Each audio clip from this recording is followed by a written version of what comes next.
Progress is a race that has no end. After every finish line, another challenge awaits.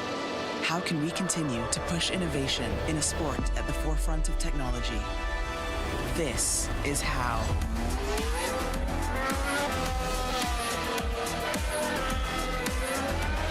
Discover how Aramco and the Aston Martin Formula One team aim to meet Formula One's sustainable fuel targets. Aramco, powered by how.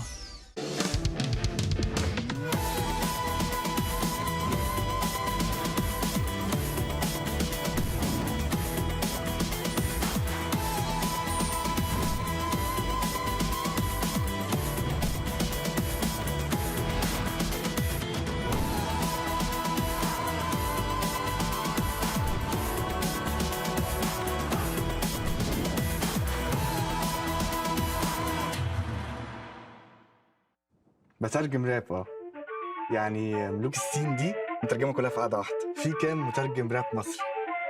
واحد بس، مارو ده البادي معاه في الميم تيم على فكرة.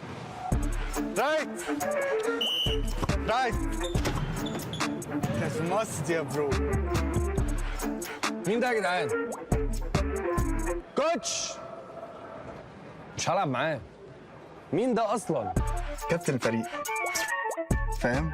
عشان فاهمين السين، سبوتيفاي عمل لك بلاي ليست الاقوى راب مصري اسمع ملوك السين ببلاش.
Progress is a race that has no end. After every finish line, another challenge awaits. How can we continue to push innovation in a sport at the forefront of technology? This is how.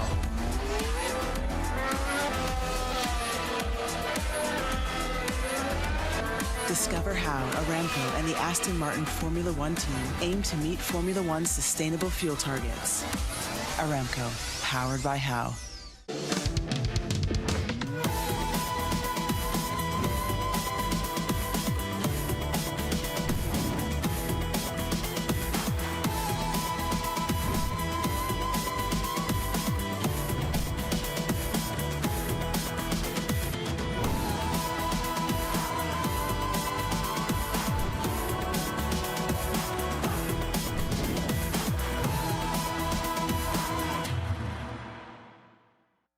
بترجم راب يعني ملوك الصين دي مترجمة كلها في قاعدة واحدة. في كام مترجم راب مصري؟ واحد بس، مارو ده البادي معاه في الميم تيم على فكرة. رايت كاس ماست يا برو. مين ده يا جدعان؟ كوتش مش هلعب معاه. مين ده اصلا؟ كابتن الفريق، فاهم؟ عشان فاهمين السين، سبوتيفاي عمل لك بلاي ليست الاقوى راب مصري اسمع ملوك السين ببلاش.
Progress is a race that has no end.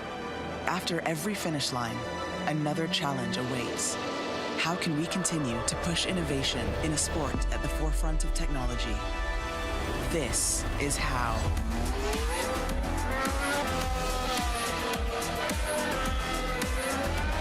Discover how Aramco and the Aston Martin Formula One team aim to meet Formula One's sustainable fuel targets.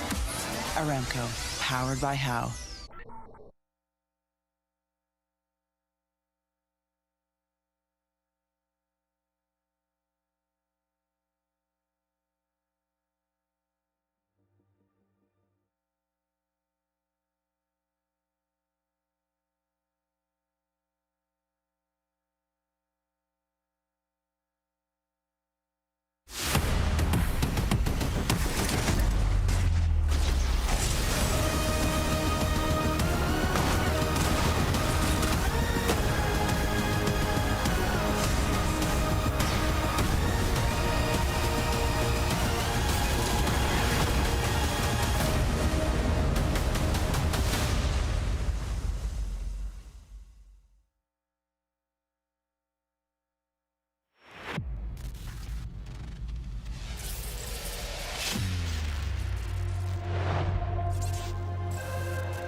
What is up, everybody? Welcome to Gamers8.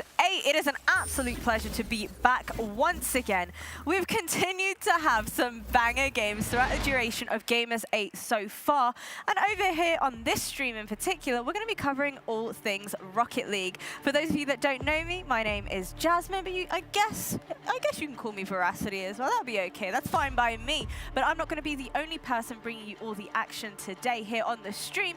I'm also joined by my two fabulous analysts, Gregan and what's your name again? Are you kidding me? What's your name again? We've worked together for so many days so far. I know, but what, who are you? My name is Stumpy. Stumpy, The amount nearly. of people that were getting you Close. and Cole mixed up in the Twitch chat was unbelievable. They're never yesterday. apart, so you always just go, oh, it's Stumpy and Cole. We and even you had don't a know nap which one is together which. yesterday. He was on the sofa, I was on my chair. You posted a video of us. Cheers, mate. Massive, I appreciate that. No worries, anytime. How have you guys been enjoying Riyadh so far? So for anybody at home that is unaware as to what on earth is going on, this is Gamers8. You've missed out on a whole load of action, and we are live here in Riyadh right now. Weather has been amazing, food has been phenomenal. Company's been pretty alright as well, I guess. It's been, why are you being toxic today? Where has this come from? Now know. you've got your power blazer, you reckon that you can come at us? All right. I mean, I think you've just got used to the vibe of the team. Yeah, there we We go, all that's do what like it to have a is. few nibbles at each other. Yeah. It's been so good though. So far in Riyadh, there's been lots of amazing food. We went out earlier as a bit of a team. We went and explored a fantastic mall nearby. It was just a lot of fun. It was great to see Debenhams and Boots in a mall. Yep, I nipped into a Marks and Spencer's. I tried to find Percy Pigs. Couldn't find any. Oh, Local no caterpillars, Percy though. pigs. Well, throughout yesterday's games, we had a bunch of different elimination matches. 10 games to be exact, just over here on the A stream, as well as an additional 10 over on our B stream as well. We started off with 24 teams. Greg, how many are we left with now? Only 8. We sent home 16 yesterday. Of course, this is a brutal format. Double elimination only gives you 2 lives. We had a lot of fun throughout the day, especially with the crew battle format. We got some 1v1s and 2v2s as well. Yeah, I feel like we certainly had plenty of upsets yesterday. And, you know, not to call out any teams, I'm definitely going to start calling out some teams. We had the side of Luminosity, who were kind of very bold coming into this tournament. You've got it out for them, haven't you? I absolutely do. You're damn right I do. We've also got the side of Renegades as well, but I feel like Renegades definitely brought us the positive vibes. I mean, yesterday when we were chatting with them, despite being eliminated from Well, the there tournament, they are. they were still incredibly positive about everything, you know? They still had a smile on their face, still cracking jokes. They just I vibe. genuinely thought you were about to say, they're just used to losing. No, me and Johnny did say when we were chatting to CJ back at the hotel, we were kind of walking back, heading to bed, and Johnny said, oh yeah, I love day 3s, they're great. And it's like, it's because we get to hang out with the Aussies after they lost, right? And he was like, yeah, it is that. But it's so much fun, you know, everyone's having such a fantastic time, being able to see everybody again. It's a big period of Rocket League where we get to see people at Majors, at Worlds very soon, but you know, some of the upsets that we're seeing and some of the power we're seeing coming out from these, what we would previously call minor regions, now emerging regions in MENA in South America, has been so wonderful to see. Absolutely. We've got the fan favourites here as well. Of course, as I did mention, we are live here in Riyadh. Look at that beautiful stage as well. If you missed the opening ceremony, then it is most definitely your loss, to say the very least. But we had teams such as O1 Esports, Falcons in particular. The crowd were getting exceptionally loud for them. And hearing the backing of the crowd behind all of these teams that have grinded their way to this very stage right here must mean an awful lot to them as well. I mean, we always talk about how excited we are for an event in Europe, having waited so long, you know, the majority of events being in North America. I can only imagine how much this community here will have felt waiting for this moment to see their teams perform on the big stage. Well, the best thing over here at Gamers8 is the fact that we're not just covering Rocket League, believe it or not. We have many prize pools to give out, but I'll dive into that in just a moment. Let's go ahead and take a look at all of the games that we have on offer throughout the duration of Gamers8. That is one chunky event calendar, by the way. It's one of the longest events I've ever seen. Exactly. We got the likes of, you know, Fortnite, Rainbow Six coming out as well. Everybody loves a bit of Rocket League, which is, of course, why we're all here.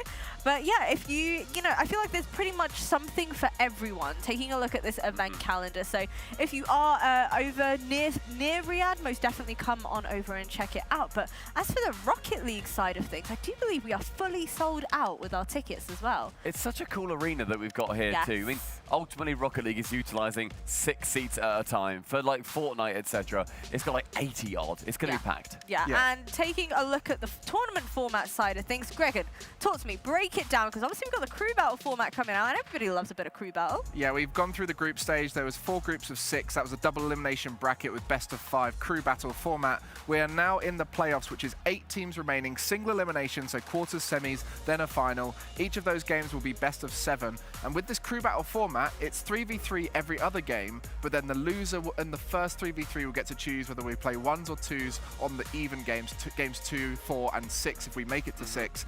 But now with best of 7, it guarantees we'll see all 3 game modes. I'm so excited about that. You know, yesterday when we saw Falcons versus Dignitas, we were talking, I hope we get to see a 1v1. That'd be amazing on this stage. Yeah. And then now, if Dignitas was still in, lol, sorry, then we could have seen them do it regardless. You get the 2s and the 1s. It's great. Well, the best bit of all of this is also the fact that there is so much prize money on the line here. Obviously, for many of these teams and players, we have some really, really young players. So to even consider the fact that they're playing, competing for a chunk of a $2 million prize pool, which, by the way, is the largest in Rocket League history thus far, is absolutely exceptional. $500,000 for first place, and only first place. Getting to today, every team has guaranteed themselves roughly $100,000. It's 95, but call it 100, right? Winning a best of 7, which could be between 4 and 7 games, you get another 100 grand. Win it again, you get another 100 grand. You're in the grand finals, you win that, you get another $200,000.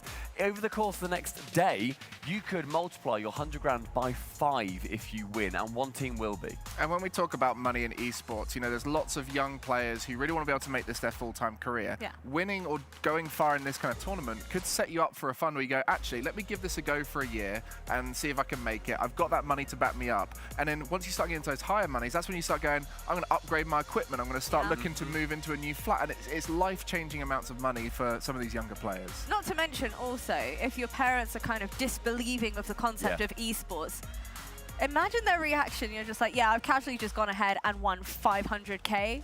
Like that in itself. Yeah, exactly. I mean, I don't think any of the teams where their parents aren't aware of how good they are going to be making it to the 500,000. I think those players have already won some money. It's probably going to be one of the teams like Falcons or Faze or Space Station who've well and truly secured themselves in the scene. Well, I did mention at the very start of the show that we have indeed played out our group stages. We did indeed have a double elimination bracket, as you did mention. We saw battles taking place in the upper bracket, in the lower bracket, and now it boils down to the playoffs. So let's go on ahead and take a look at our bracket, just so that you know who your favorite teams ended up facing along the way. We did indeed have Guild Esports already making it through, winning a game 3-0 versus Luminosity. Bam, bam, shots fired, left, right, and center. I mean, Guild having a great performance here, not a team we're used to seeing on LAN, but they did send Luminosity down to a heating up Complexity Gaming. Definitely one of the teams that I've got going quite far in this tournament because they are so strong in all 3 game modes. So they made it through that lower bracket, sneaking it just past Luminosity. Yeah, and taking a look at the Group A, we did mention Complexity Gaming as well. Let's go ahead and take a look at our Group B as well. Space Station Gaming, obviously for the side of Endpoint, incredibly disappointing result, especially when we consider the fact that, you know, London didn't necessarily go in their favor either. This was their shot at redemption. Why do you think they went wrong? I mean, I think they went up against a team that's basically built for this format, realistically. Like, the Space Station Gaming are one of the best teams that we have here. They're one of the few that we thought they will be able to win this. Space Station, they managed to knock Endpoint down into those lowers by going 3-0 against them, and then down in those lowers, Heat, out of seemingly nowhere, relatively late addition to this tournament, bam, knock them out. We talk about young players with life-changing money. Heat are definitely one of those teams right now that have already made life-changing money for them. They're going to be looking future of their esports careers, but if they can win any series here, they've already exceeded expectations to get to this point. Yeah. Anything from now is a massive bonus. And as we take a look at our Group C as well, but drum roll please, we also have Furia continuing on their journey. The support for F16 though has to be given the biggest shout out ever. Because we had flags in the crowd, we had the org owner himself front and center of the stage hyping up the crowd, and honestly, I was not expecting a crowd to be so kind of, you know, riled up to support some Rocket League. Especially these young twins of F16, they're the stars of that team that we're talking about for the future of Rocket League. All 3 of that team doing so well, but unfortunately couldn't turn it around as they faced a heating up FaZe clan in that lower bracket. Another team that's basically built for this, where they're a North American super team, had a disappointing couple of events most recently, but in this, you know, when you face off against First Killer in a 1v1, it doesn't really matter who you are. Even Roas couldn't take him down. You say ones, but I'd say twos is probably their strongest game mode because First Killer and AJ are such a dominant twos team. And even then, sorry, First Killer and Cyprical played that 2v2 and still won. Like, it could be any of them. They're deadly. And of course, we have given a shout out to the side of F16 in the crowd, but Team Falcons. I feel like the arena was definitely filled with all the crowds. The noise they were making was absolutely exceptional as well. So not really much of a surprise here, seeing that the side of Team Falcons have continued on their journey and made it to playoffs. But then taking a look at the lower bracket, for the side of O1 Esports, would you say this was a surprising result against Dignitas? I would say yes, it is surprising, but it's also one that I look back at and think, you know what, they very much earned it, obviously. You know, Dignitas, they just came off that loss versus Falcons. Again, Dig just could not live up to the hype that we kind of gave them. They're on a little bit of a downtrend at the moment. They're going to be regretting what happened. It's just threes. Let them down. And they're a 3v3 team at the end of the day. But 0-1, incredible support from the crowd. Another Middle Eastern team. It was so much fun. Now taking a look at the playoff bracket, that means all of the games taking place today and also tomorrow will be over here on this graphic right here, right now. We're going to kick things off with Guild Esports taking on O1 Esports. It's the battle of the esports. Which esport is going to win though? Rocket League. Well, yeah, I mean, that's a given one. But which one do you think is going to end up taking that victory? Guild or O? You know what? Actually, I won't put you on the spot. Okay. Not yet. Okay. Save Not it. yet. I'll give Save you it. some time. Give it what, like 5 minutes? I'll give you some time to kind of gather your thoughts, give me your guesstimations, but taking a look at Space Station and Faze Clan, I know there was certainly a whole lot of noise being made in the lobby when Faze Clan were playing. Well, we're looking at this bracket, and we've got the South American face-off with Furia Complexity, the North American face-off with Space Station Faze, and then you got European and Middle Eastern representatives on top and bottom of the bracket. There is only 2 regions here that can double up in that final, and that would be MENA or Europe. Meanwhile, we're going to have team kills with North America knocking out their fellow region. And same thing with South America. Bear in mind, Complexity are a North American team. Really? They moved from South America to North America to True, compete in the North American region. You have to give them props for that. Theoretically, we could have a 4-region top 4 for the first time in any Rocket League event ever. If we see Guild or O1 win, and then if it's Europe or Middle East, and then the other one for the bottom one, Falcons versus Heat. And then if Space Station Faze Clan, they then get through, that's North America representation, and then Furia get through for the semi-finals. I think the people at home are smart enough to have worked that one out, but thanks for clarifying that for the... All right, Greg, and pipe down, Greg. Okay, that's all right. All right, let's go ahead and take a look at today's schedule. In addition to having a bunch of games, we've also got Flaming Gregan on the schedule all day long as well. So I'm sorry, everyone. Yeah, you guys do not want to miss this one. It's gonna be wonderful to say the absolute least. But as I did mention, we're gonna kick things off with Guild Esports versus O1 Esports, followed by, drumroll please, Space Station Game. You actually did a drum roll. Yeah, of course I did. I'm a dancing monkey. That's what I do. Thank you very much. We've got Space Station Gaming versus Faze Clan, Furia Esports versus Complexity, and then rounding things off, rightly so, with the Team Falcons versus Heat matchup. I think that should give people enough time to get here to the venue, make themselves comfortable, plenty of snacks on offer as well, make themselves at home and get ready for a banger matchup of Team Falcons versus Heat. I feel like is going to be everybody's kind of game to watch. What do you think? I mean, every game is a game to watch. Yeah. For various different reasons. I'm just blown away by Heat being there, that like I'm thinking, well, what can they carry on doing? Like how far did they go? I mean, they did a get mystery. the tournament favourites as well in this stage, which is tough for them. But will they care? I don't know. I don't know. I don't know. Maybe they will. Maybe they won't. Who knows? But we will be back very, very shortly. We're almost ready to kick things off with our opening ceremony with our banger games. You don't want to miss this. We'll be right back.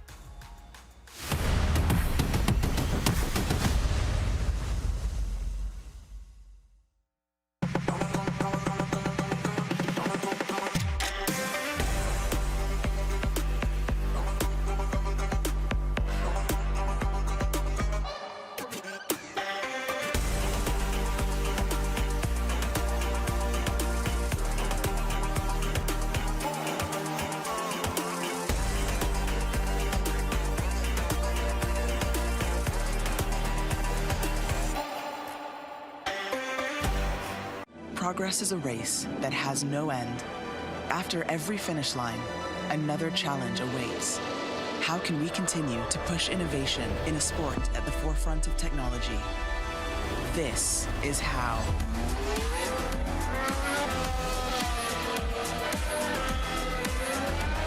Discover how Aramco and the Aston Martin Formula One team aim to meet Formula One's sustainable fuel targets. Aramco, powered by How.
We are back once again, everybody, here at Gamers8.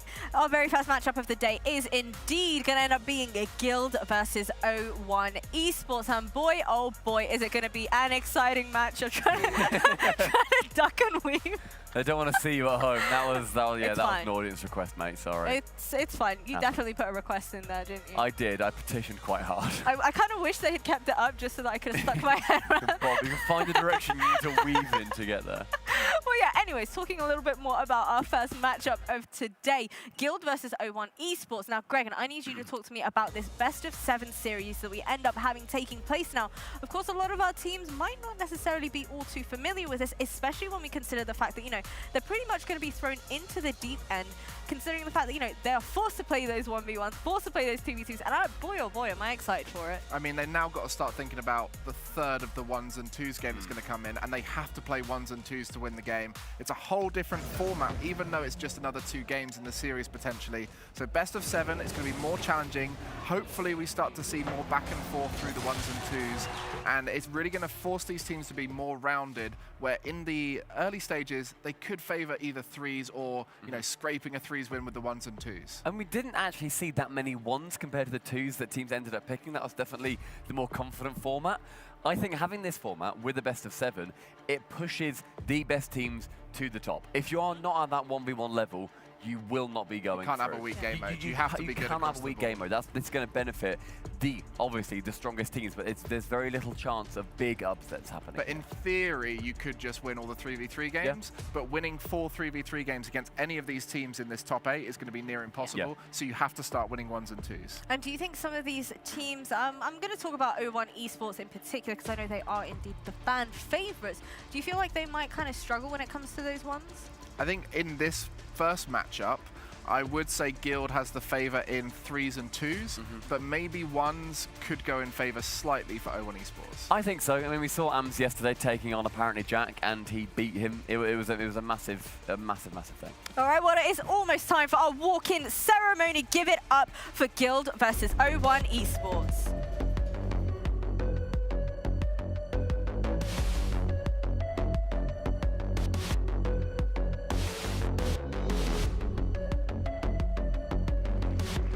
Hello and welcome to the main stage. It is day 3 of our Gamers8 Rocket League competition. My name is Banks and I am your host, and I'm joined by Fancy.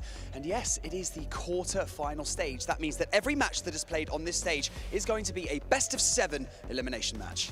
حياكم الله اعزائنا المشاهدين والحضور في اليوم الثالث واليوم الما قبل الاخير في بطوله جيمرز 8. زي ما احنا عارفين خلصنا من الجروب ستيج كلها، واليوم بيكون عندنا مباريات ربع نهائي الكواليفايرز اللي بنشوف مين اللي بيقدر يوصل للنهائي فيها. ولا ننسى ان مباريات اليوم كلها بتكون بيست اوف 7، فمعناته موعودين بحماس مو طبيعي. Well, speaking of eliminations, we have gone from 24 teams all the way down to 8 in just one day. So, we've mixed up the groups so that everyone plays someone different today, and we also have the possibility on Sunday of all 4 of our finalists being from a different region.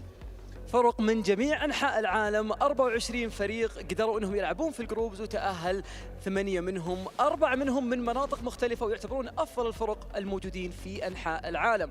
والحلو في الموضوع أن سوينا ميكس في البلاي أوفس، معناته أنه بنشوف ريجنات مختلفة تلعب ضد بعض، واليوم في نهايته راح يتأهل معنا 4 من أصل 8 فرق فقط. But let's not get ahead of ourselves. We've got some Rocket League to play, so I'm going to introduce our first team to the stage. Please put your hands together all the way from the UK, Guild Esports.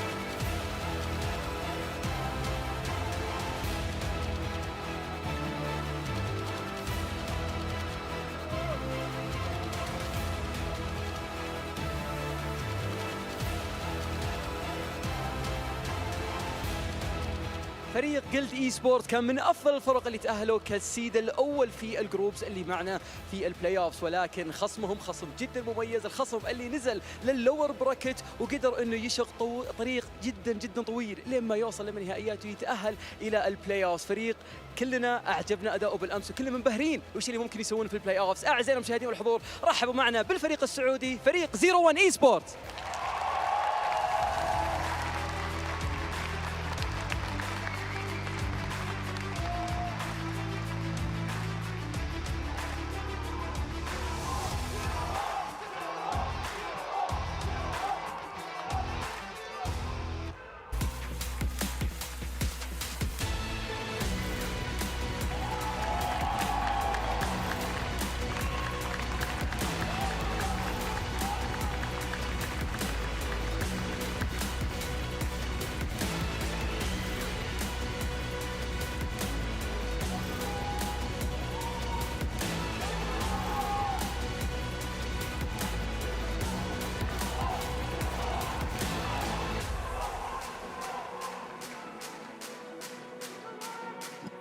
Zero-1 fought their way out of the lower bracket yesterday, so can they continue that win streak and keep that momentum going? However, their opponents, Guild Esports, have been dominant from the get-go. This is a tough one to call, so I'm going to hand it back over to the analyst desk to break it down. فعلا المباراة بتكون حماسية وصعب جدا تتوقع ايش النتيجة حقتها. جيلد اي سبورتس من بداية البطولة كانوا كونسيستنت وادائهم ثابت لحد ما وصلوا الى ربع النهائي. 01 اي سبورتس كان عندهم عقبة بسيطة في البداية ولكن سووا كامباك جدا عظيم وكلنا منبهرين منه الى الان. فمين اللي بيكون الفائز؟ مين اللي بيتأهل للنصف النهائي كأول فريق معنا في جيمرز 8؟ كلنا متحمسين ودنا نعرف، فخلونا على طول نروح عند المحللين نتكلم عن المباراة اكثر ونبدأ المباراة الاولى في اليوم الثالث من بطولة جيمرز 8. Well, I gotta say, it is certainly lovely to kind of see that the Guild Esports coach, Marky, is well and truly dried off. If, in case you guys at home haven't actually seen it. Have you seen it? I haven't seen it. Okay, well, no. basically, let me spill the tea. Last night, they put out a tweet saying that, you know, when you realize that you've made top 8 in the Gamers8 playoffs, but you have to now face the MENA region in 1s and 2s, and he basically just throws himself into the pool. He just fully clothed, just face plants into the pool. And I think, yeah, fully clothed, socks and all. I mean, Marky is definitely the entertainer of Guild Esports. You can see him on stage there lapping up the crowd, but of course the crowd will be on the other side, facing 01 Esports, cheering for them, and rightfully so. You know, this is the MENA region's representative in this match. I mean, you can hear just when they were walking out as well, there was appreciation and love for Guild, but it's just another level. When you have a home team in any given region, they're going to get that support. It's brilliant to see. Like, I love to see that disparity. How are Guild going to deal with that? How will 01 ultimately deal with the pressure they've got on themselves? And I feel like for the side of Guild, they haven't gone up against, you know, a regional team from here before in this tournament. So they have faced off against the likes of, you know, Luminosity, the Complexity as well. But will they crumble under the pressure when all of the cheering from the crowd is for the other team? What do we think? I mean, they had a relatively short journey to this stage. You know, beating Complexity and Luminosity, the two other toughest teams in the group, but they did it in style. You know, the 3-2 the first one, and then absolutely destroyed Luminosity 3-0. So you got to respect them for their journey here. But the journey for their opposition, 01 Esports, was a much longer affair. Yeah, absolutely. So they made their way through the lower bracket. They faced off against the likes of All Mid, Renegades, Dignitas, you name it. And it was one heck of a roller coaster journey for them, to be quite honest with you guys. So the fact that they were able to ultimately make it to this very stage right here is certainly impressive. I mean, their biggest opponents, realistically, were Dignitas throughout that bracket as well. They lost to them originally 3-0. Couldn't take a single game. That was in the upper semis. Dropped down, worked their way through a very intense game versus Renegades. They just about squeaked through that series going to 5, and then they took out Dignitas after they had a loss to Falcons. It was really big. I mean, we've been talking about 01 Esports. They're a team going to be going to the wild card where they're going to have to play 3v3 only, not the crew battle format we're doing here. And they are looking really strong in 3v3, taking games off Renegades, taking all 3 games off Dignitas in the 3v3 setting. So for them, they are looking strong in every one of the game modes where 1s and 2s traditionally is where we expected the Middle Eastern teams to dominate. And how about standout players for the side of 01 Esports? Because boy, oh boy, do they have some standout players. I think for me, it's Ams. I mentioned him a little bit earlier on. He has been someone that, if you're a big 1v1 fan, you will have heard of him. If not, maybe not quite as much. Well, I want to hear from our casters. Before I do that, prediction, quick time. Gil. Gil, it's from me too. I don't know where that came from. Not sure what that singing was, but casters, take it from here, please, oh please. Here we are to rescue you from whatever that was. Welcome in to our first quarter-final of Gamers 8. And by the way, Super, the most lucrative single match in Rocket League history.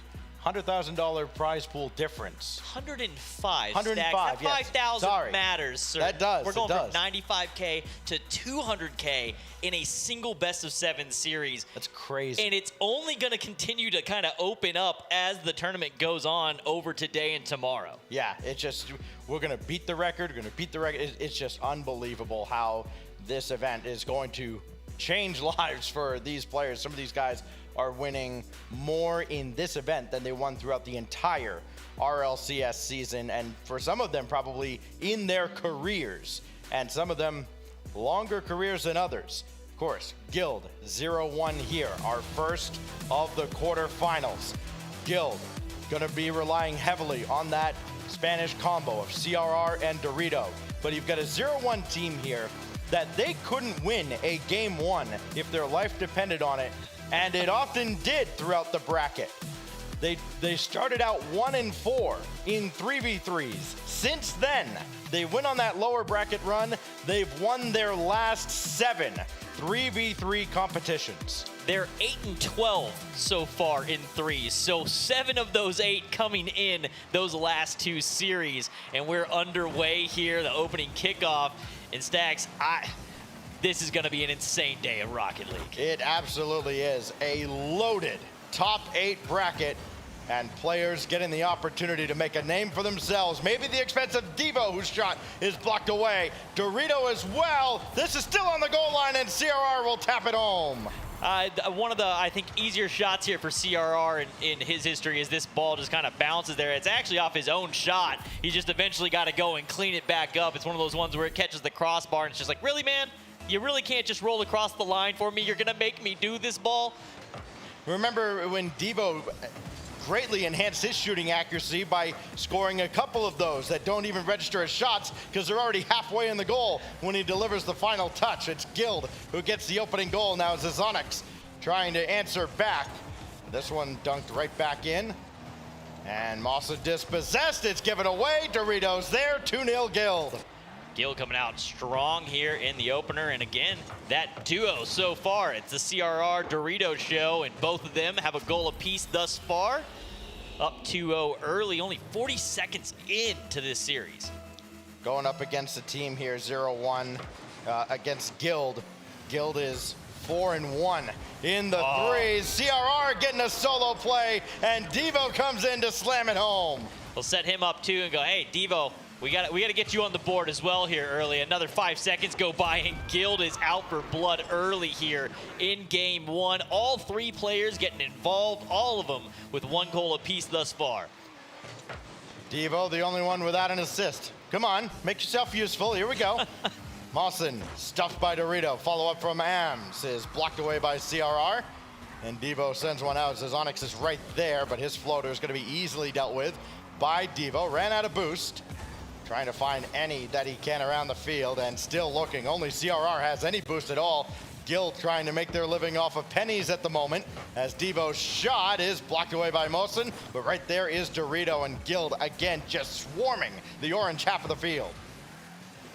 And through over and over, quite a few attack runs, and it hasn't stopped yet. An open net, and that one going to be shot well wide out into the corner, which will give Onyx an opportunity to try and go for an infield touch there for Ams.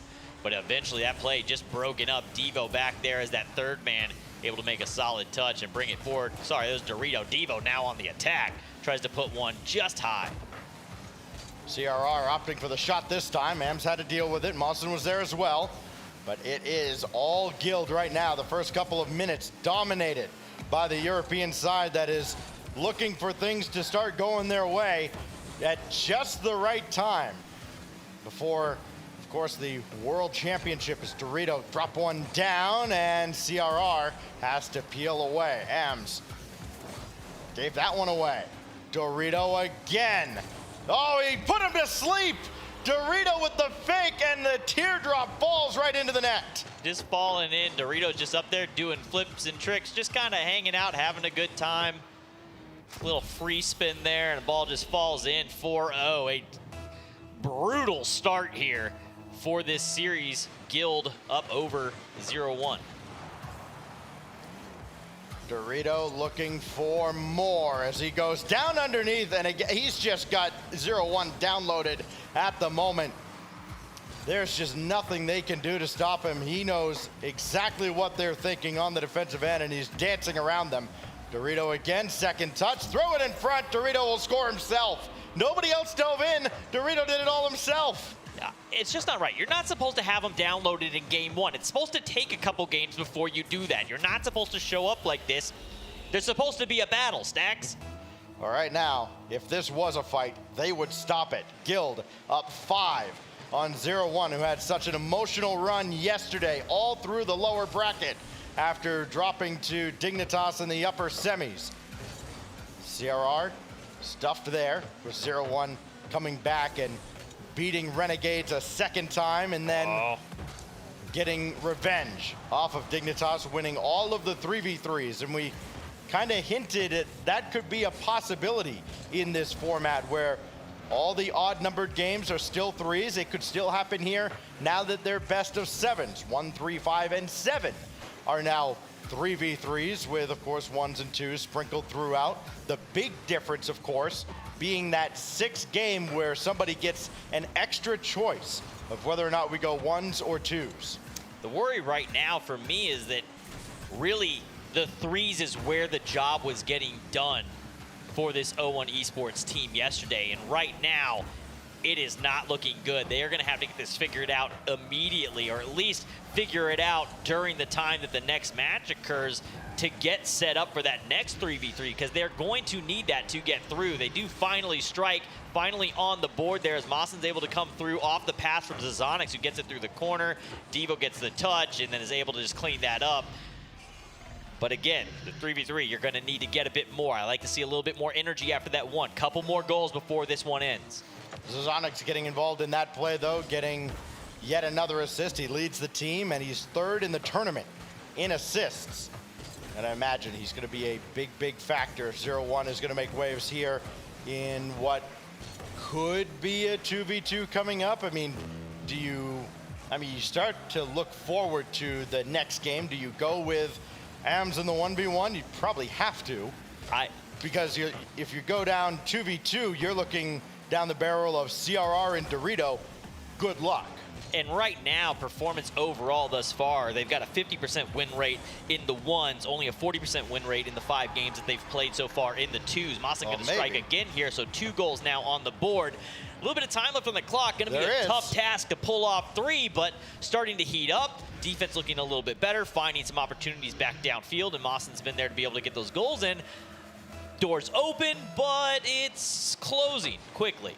As much as Zazonix has shined with the team play, Mawson has shined in a big, big way. Had to have the series of his life against Dignitas, and he did. Probably could have been MVP if the numbers looked a little better. Of course, AMS playing the 1v1 certainly showed up in a big way. Nearly took down, apparently, Jack in the 1s matchup. Jack fighting for survival for Dignitas. Very disappointed with his performance for absolutely no reason. Here's Dorito, though. Guild putting the finishing touches on a dominant game 1. 0-1 made some headway at the end of it. They got the lamp to light up a couple of times. We'll see if that helps them going forward into their choice of either 2s or 1s for game 2. Even then, at the end, they had a few more opportunities that were looking like they were getting set up, but Guild in the end also knew, hey, all we got to do is defend. We just got to set this up. They played a little bit more reserved, which slows that down, but the opportunities were there. Didn't convert to goals, but it looked better in that back half absolutely better in the back half than that opening 3 minutes. So Guild runs its 3v3 record to 5-1. They stopped the 7-game win streak for 0-1 in the 3v3 department. And I think it's been made very, very clear now going forward in this series, if 0-1 is going to come back and take down Guild, and I think it would be an upset, they're going to have to do it in the alternate formats, because at least based on that game, there doesn't seem to be much of a contest there. Unless Mosin gets going, which he did at the end of that game. He did at the end of that game, and then also, depending on how they decide to run this, if they do decide to run the ones, that's going to give Mosin and Zazonix time to kind of talk, get in free play, try and figure out what needs to happen in that threes while AMS runs. And AMS is the better performance out of the ones versus the twos. He's been having the better performance so far. My guess is that they would run ones. I absolutely agree with what you were saying before. I would not want to run the twos against CRR and Dorito. You know that it has to come at some point. I'm not trying to take that in game 2, though. First 3 series that 0-1 played, they dropped the first game, so they've had that choice. They have it again, they go with twos. So we know now we'll see 1v1 in game 4, but then if we get to a 6th game, there'll be a choice to be made again. But we've got a long way to go before we're even thinking about a 6th game. Here's game 2 with Dorito and CRR, the confident duo that has not lost in this tournament, 2-0 in their upper bracket matches over the past couple of days, and CRR looking to start it off with a bang, but Zazonix is right there to pop off the first shot. Little touch there from Dorito, just gonna pop it right out into the hands of Mosin. And Zazonix running ahead. Oh, he didn't get him. Tried to get involved, trying to be a little bit of a bully up there and get him off the ball. Dorito, it's going to be wide of the net. It'll give opportunity for the defense to get back. He will pop it out. CRR should be there first. Well met, though, by Zazonix off the back wall. Reed jumps out and is able to get in the way and break that play up. Only has one to beat here on Dorito. Mosin looking to do it himself. Goes for the flip reset, tries to fake it through. Dorito not biting. Mosin did a great job just getting that ball in a favorable position. Now playing away from the oncoming defender, but CRR right there in the net. He'll send that shot away. Challenge goes high out of the corner, and Dorito's got it over to CRR to play off to the wing, but this should be 0-1 ball all the way, as that one's just given away. Both teams just kind of jockeying for position, looking for that early strike. Mosin now got over CRR, and he still managed to make the save with the backflip.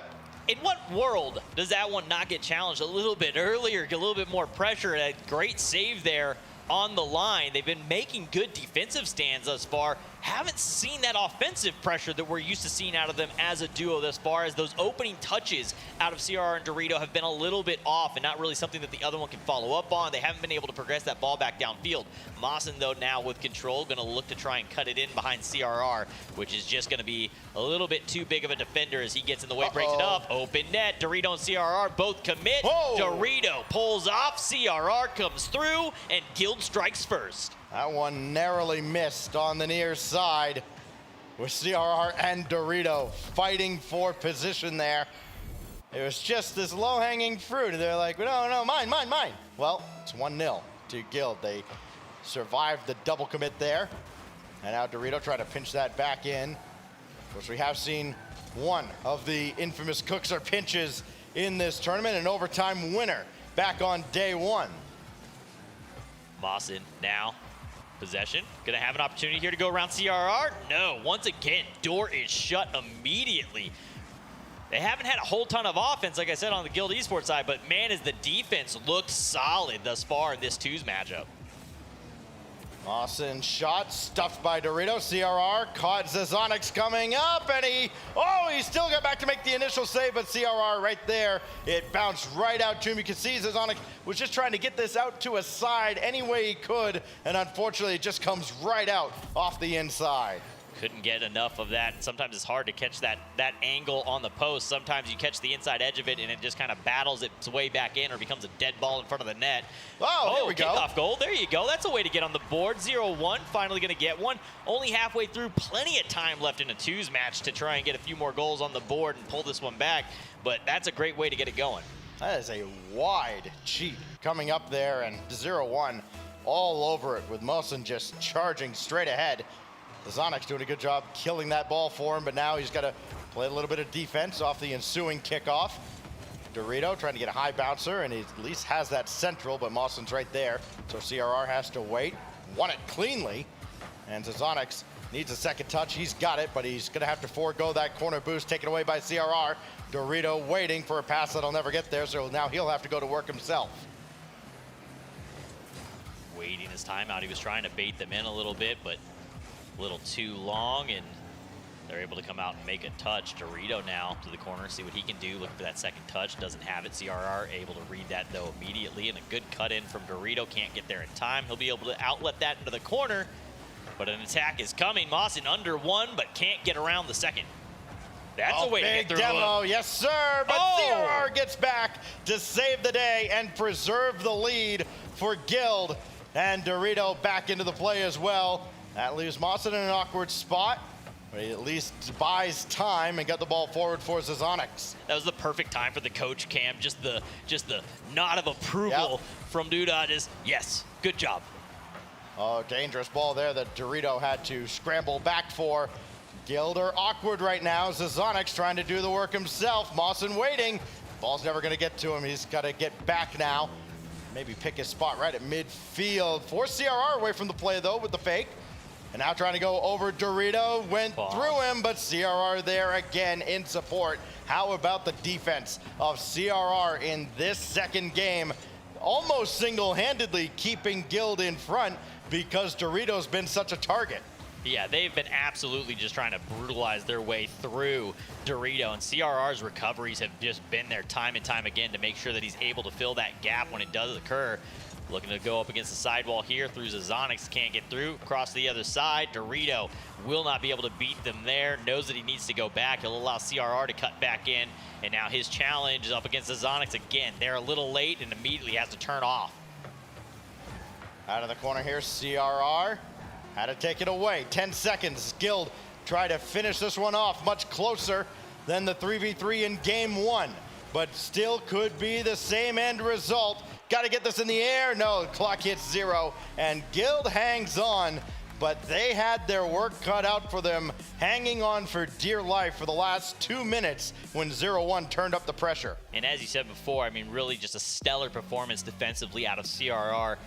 Fills the gap time and time and time again, making saves, dashing across the goal, making sure that he comes in and he's at least challenging early enough to kind of force those players off, let them know that you do not have me beat. You may have got through the first one, you're not getting through me, and kind of forcing that offensive line down. They had a couple attacks, but it wasn't sustained offense. They weren't finding a way through because CRR was there so quickly to break it up. It was one attack off, one attack off. They may have stopped them in the midfield, but it wasn't just a constant swarm.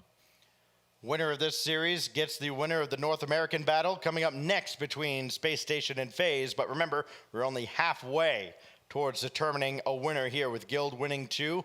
Still need to get to 4 with these being best of 7s all throughout our top 8 playoffs as Marky gives his words of encouragement to the squad that may or may not be listening. You saw one probably just kind of looking down there like, yep, he's still talking. Yeah, we're winning, man. We're Leave winning. us alone. We got this. We don't need any hype. We're building our own hype over here, Marky. I think if more teams listened to Marky in the past, they might have done a little bit better. Looking at you, going back to like Excel, I think it was. Ooh. Well, here we go. We've got a 2-0 lead for Guild, and more to come perhaps. 0-1 going back to the 3v3s, of course, with the odd-numbered games. Last game went 5-2 in favor of Guild in the 3v3s. See if anything has changed now. Mawson has had some time to get warmed up. His shot sent away by Dorito.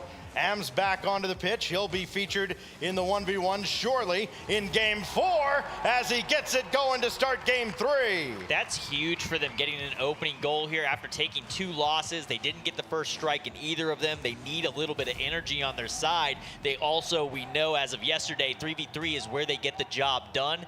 Getting an opening goal here is a great turnaround, but can they maintain that? That score line in the previous 3v3 was a bit of a blowout, so they're gonna have to be able to stand tall defensively. See how they stack up. An air bump. Just a brutal one. Just a heat-seeking missile there. That forced Sam's all the way towards Guild's backboard. And now Dorito, he's been full of fakes all the way through. Got to change it up every now and then, though. If everything's a fake, nothing's a fake. Because Dorito popped one over. CRR is there. What a drop down, but it hit the crossbar. Zazonix a little panic, but still on the second jump, made the save on Devo's effort. Guild nearly equalizing there. 0-1 showed some cracks in the defense, but in the end, they stand tall. So it's gonna flow back down into the side of Guild. Maybe another opportunity for 0-1 as this one floats across the line. Going for the touch there for Mawson, but a good read from Dorito is able to cut that off before he can drop that down for a teammate to come up and make an attack. Roller across the line now, or across the box, and Mawson will be there. Open Demolition, net. open net, CRR, tie game. Guild able to tie it up here fairly early. Took took him about a minute here to get this one through, but so much time left in the game. Guild Esports looked so solid in that first game. And obviously through the 2v2s, they are up here 2-0. Need 2 more. I'm sure the way that they're feeling coming into the day, they would love nothing more than to have that energy of just kind of cleaning through this one, just 4-0 sweeping, to be able to carry that over to tomorrow. What a statement it would be, too, for Guild, opening up the playoffs with a dominant victory. A team that probably needs something like that to go their way. They've had an outstanding tournament so far. I think they've been one of the surprises. Sure, we expected them to have some success here, but everything that we've expected to happen, it has definitely been questioned. As CRR goes out of the corner, second touch not there. Devo is, but his shot blocked away as well. The defense from 0-1 holding again, but they were certainly tested in that instance. I mean, yeah, you were kind of talking about things going the way we expect or did not expect. I mean, 0-1 being here is a bit of a testament to that, and the fact that they got through that Dignitas match yesterday, trying to find a way to get something done here against Guild. Have to commit 2. The 2 commit, and all it does is just nicely and softly drop that ball right on the line. CRR able to pad the stats a little bit. Nope, doesn't count as a shot there, just a free goal. Unlucky for 0-1 right at the halfway mark. That 1-1 deadlock has been broken. 0-1 has shown great improvement between games 1 and 3 already. Even putting up quite the fight in the 2v2. Of course, all hopes are going to rest on AMS if they do not find a way to come out on top here. Dorito, big, powerful clear, but nobody else diving forward, so Dorito gonna have to take this himself. Devo flipping back, but it's Mawson to take things over. Had the read and had something lined up, but then got demolished for his efforts. Devo tries to score on the other side, and AMS has the save and a demolition to stop any follow-up efforts from Guild. Now AMS downfield and just beaten by the respawn. One of those just kind of awkward ones where he couldn't quite match the speed of the ball in time, as he had to try and brake check under it because he was ahead of the play. Couldn't get the piece before the defense comes through. It'll be AMS up against Devo there. He'll win the 50 through. That one gonna be just wide off the post, and down the other way this one goes. AMS will have to try and get back there to cut it off before Dorito comes up for the attack. Looks for the bump in the corner to try and take him out. That's great focus from AMS as Dorito's trying to chase him down in the corner, and he still managed to get that ball through. Didn't quite have the control he would have liked, but he did enough, and now look at AMS bullying his way through. 0-1 looking for an equalizer, and Mawson had to make that quick turn. He thought maybe Dorito was gonna power that ball away. So 0-1 back to the drawing board here in the final minute now of game 3. Just mentally, you figure they have to win this game to give themselves a realistic shot of springing the upset over Guild. Guild with a 3-0 lead in this particular format, the way they've gone in 3s and 2s. It would seem almost unfathomable that 0-1 could come back. Though again, we've seen some pretty strange things this week. As that one goes a little bit high over Mawson, and Devo just pop one away and slows down the counterattack.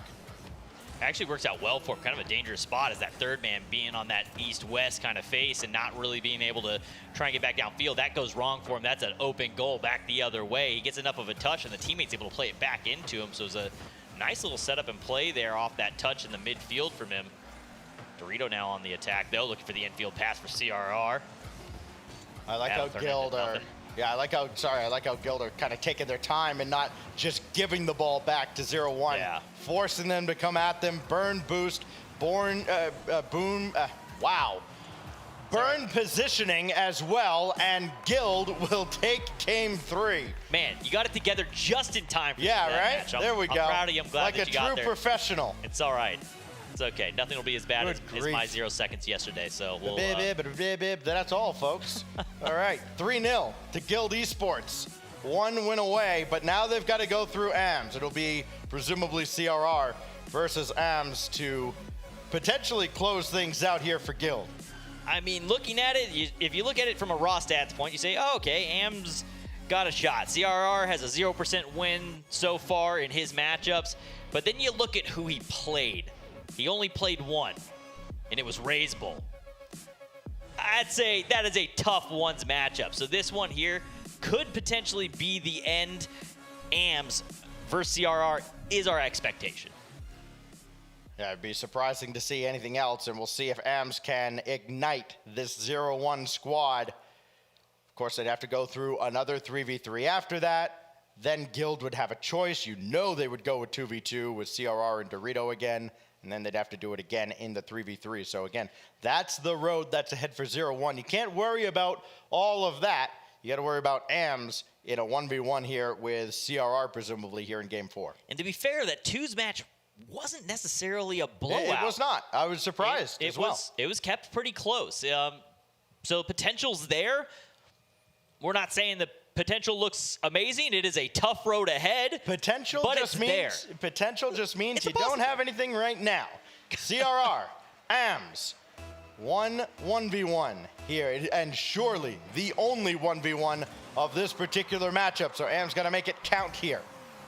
The pressure that you feel in this moment right now, if you're AMS, this is to keep your team alive in a match for the highest dollar amount of a single series that we have had to date, Stacks. Yeah, this is just amazing, the stakes that are present in this tournament, in this match right here. AMS blocked by CRR, just nudged him a little bit, and still got possession. Of course, you also feel like 0-1, collectively, they got to be playing with house money at this point, right? Yeah. Nobody expected them, you know, the third team in the MENA region, to make this kind of a run. Anything they get at this point is just the icing on the cake. As CRR going at AMS, good stop, but CRR quick recovery. Oh, but maybe a little too quick for his own good as AMS strikes first. All right, first goal, gonna go the way of 0-1 Esports. Maybe this is where things start going the right way for them. Maybe this is the turning point. Might be a little early to be saying that, as we've still got 4 minutes and 9 seconds left in a 1v1 match, which we know these score lines can balloon up real quick.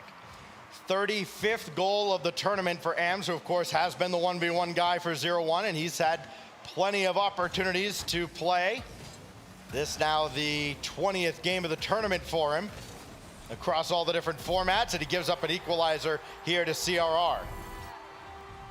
Good quick play here from CRR as he wins that kind of battle, forces AMS to have to cut around in the corner and make that hard pivot turn, and he just cannot get that cut quite in time. CRR first one back to the ball and is able to slot that in on that kind of wide angle there out of the corner. Ties it up 1v1, and a dead stop as both players just hit the ball clean, and momentum goes nowhere. Just ran into a brick wall. AMS, though, on the other hand, one off the brick wall and the back wall and able to put it in. And with that goal, with just as many games now as Raze Bull for Complexity, AMS now moves into second place in the tournament. Of course, everybody looking up at Raziers, who's dropped 46 for Team Heat. He'll have his hands full later against Falcons, our final match of the day. A long way to go before we get there. CRR tried to pinch that off of AMS, and that's not going to work out. 36 in the tank, goes the corner boost. And AMS going to try to work here, flick over, and he'll grab the corner out of CRR's side. Raziers with 46. That's got to be like the highest amount of goals scored by a sub in a single tournament. Right? Can you ask any more of a sub? Yeah, he's been phenomenal, where some teams have kind of missed their 1v1 specialist from Gamers Without Borders. Heat have been in good hands, adding Raziers. AMS trying to handle CRR, and what a win here. Tough angle, but he'll convert as AMS scoop and score 3-1. AM's looking really solid right now in a lot of these plays, kind of making these off-paced kind of challenges on the ball there, faking like he was going to go back down the field and try and play that battle where you see the two race down the sidewall and it becomes this kind of bob and weave with the ball, trying to find a cut angle in. He actually decides to just dead stop, do that half flip straight into the boost and just run away with it. A lot of speed there, a lot of control coming out of that. He's not going to be able to get a touch there, just kind of keeping the challenge, seeing if he can maybe clip CRR on his way through and give himself an opportunity for the ball underneath. Looks for the low play. Hit hard enough, though, by CRR that it just gets shot back down the other way. It will give possession back to AMS, though. With the slight change in format between the qualifiers and this, you wondered if these teams like 0-1 could still thrive in a format where threes again becomes more prevalent. I would still love to see what this 0-1 team could do if they could get more of AMS in a 1v1. CRR, though, with the win of his life, getting it back within one. It all comes off of that initial attempt there from AMS to try and get a touch. It looked like he was trying to maybe pinch it off that back wall, send it across over into the corner to chase it down, but he comes up just wide of it, and that ball pops high, which forces him to have to try and make an attempt to read where that shot's going to come from and get up early. Couldn't get that read done, though, and CRR able to just kind of take his time, watched him jump early to go high and able to throw it under, and right here again, another strike as he comes through with that power flick and just puts it right out of reach. 8th goal of the series for CRR. None more important than that one right there that ties up game 4. It was a nice little cut right at the end, too. At the beginning of that, it looked like he was going to shoot it over onto the far post side, which was what AMS went to try and cover, and he did a little cut right at the end underneath the ball to pick it up and flick it into that other corner. Caught him off guard. He just couldn't get there. As exciting as these matches have been, there have been no greater emotional roller coasters than the ones, especially the 1v1 last night with AMS and apparently Jack, where it looked like multiple times AMS was going to close it out. Got a demolition here as he'll have free reign to go back and collect this ball. CRR, plenty of time to respawn. 50 in the tank for the defense. AMS going to go right through him, and it's high off the crossbar. CRR's got an open net and a lead for Guild. They're great. They're really hard to defend against when you get those air dribble bumps, but the shot's got to be on target. If you do not put it on the net, it is just an open field behind you. And that's exactly what comes through. CRR able to just run that one right back down the field. AM's unable to recover in time. He'll be down 1 now in a situation where he must win. Tournament life, again, today is all single elimination. You either win 4 or go home. CRR, quick turn as AMS patiently waiting, almost trying to bait him in. Read what he's doing, not much in the tank. Made the initial save, but now he's got to live off pennies, and there aren't many of those available. Here goes CRR again. I think he knows that AMS doesn't have any boost. Just got to be in full-on attack mode, trying to take him off the pitch. And now the shot here, saved away. CRR try again. Can't bully his way through. AMS not going to win the race to the corner boost. Really stuck in no man's land here, and finally can get that corner and give himself a shot. Trying to work in the air, and CRR is still there to cut him off. Got away just in time. Almost got demoed and ripped off the pitch. He had just enough room, and that ball had enough angle out into the midfield that allowed him to get away into that corner. He'll have possession here, looking to try and go underneath or fake off CRR. It doesn't work out. He's stuck back in his own corner. Ball floating, easy shot. CRR up by 2. It's 5-3 with 17 left on the clock. Got to have 2 good kickoffs here now for AMS, or at least get to the ball very, very quickly off of it. Otherwise, Guild are going through into the semifinals, awaiting the winner of our next series between Space Station and Faze. Yeah, the hits just keep on coming. There is not a bad matchup today, for sure. AMS, opportunity, cut off by CRR, and unless he's got a miracle up his sleeve, that's just about gonna do it. CRR slams shut the door as Guild get a clean 4-0 sweep. 105K extra added to the bank for the side of Guild Esports, and a berth into tomorrow's matches. On the other side, 0-1 Esports, they do go down, but man, they have to walk away with their heads held high. A great run yesterday, huge performance, outperforming expectations, I think, of just about everyone. Of course. I mean, look, they're expected to be the 3rd team from this region coming in, and they performed so incredibly well, getting through into the top 8, and the way they did it, dropping down against Dignitas, getting thoroughly dominated in that series in the upper bracket, and then making the lower bracket run of a lifetime. Yes, they go through all mid, they go through Renegades, and you go, okay, like, who else did they play? Well, they played Dignitas again, and they won all the 3v3s. I think that's the most impressive thing, because you look at all the teams like Renegades and Dignitas, those are decidedly 3v3 squads. They don't focus as much on the 2s and 1s, and 0-1 was able to beat them in that format to get all the way to this point. Today, though, Guild just a little bit better. I mean, and especially when we look at the MENA region, we talk about the 1's capabilities, the 2's capabilities of these teams, the way that they do it through 3s, I think speaks really well to what they've been practicing on, what they've been working on, trying to get ready for Worlds. That is the direction that they were clearly going, and they still almost pulled off that 1s. That battle between him and Jack yesterday was something special. It came down to the wire. We got the OT, and it was a close-fought battle. Well, Guild seems to be a team that is peaking at just the right moment. Barney is standing by with Guild on stage. CRR, that was quick. Nicely done. Okay, I want to talk to you very briefly about yesterday. Okay, let's talk about that very quickly, okay? You 3-0'd Luminosity. Did that give you the confidence boost coming into today? Were you guys brimming with confidence, and do you think that affected your performance? معنا CRR في المسرح بعد ما خلصنا مباراتهم بسرعة جدا فائقة صراحة، لكن السؤال الأول اللي ودنا نسأله إياه، لوميناسيتي جيمنج بالأمس واجهوهم، خلص المباراة 3-0، فمباراتهم اليوم هذه هل أعطتهم ثقة فوزهم على لوميناسيتي بالأمس أنها تكون مباراتهم أفضل؟ Beat Luminosity yesterday was so good for the team, and we knew.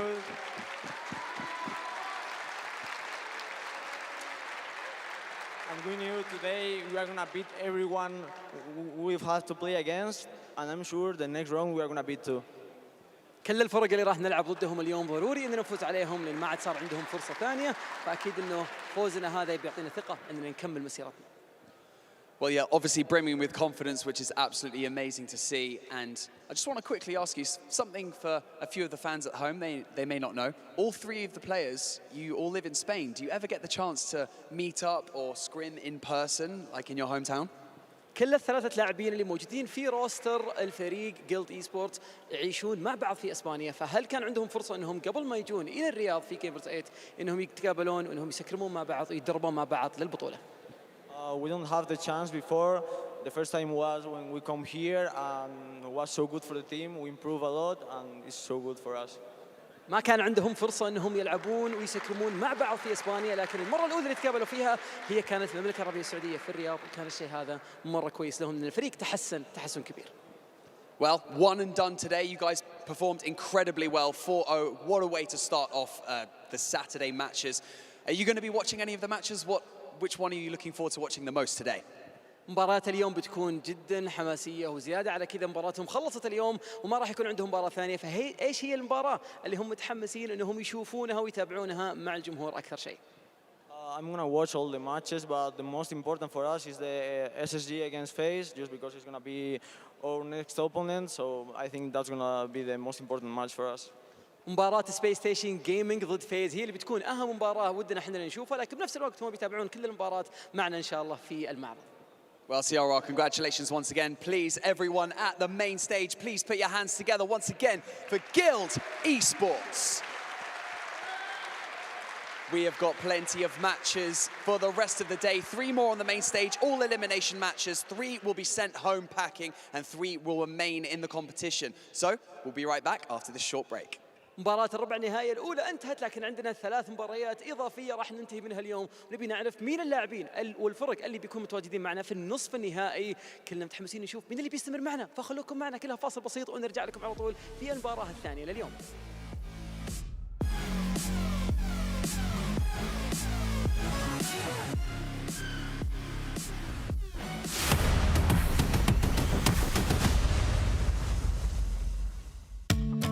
مع التحديث الجديد لستيتي بلاي، تجربة جديدة للكل. لو جوك دايم تحديات، نافس وانضم للبطولات. استكشف الشات والتايم لاين وتسوق من متجر التطبيق. الليدر بورد على تفاعلك بالتطبيق، والجوائز الأسبوعية والشهرية على نظام النقاط تنتظرك. STC بلاي، مهما كان جوك هذا محلك.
Guild.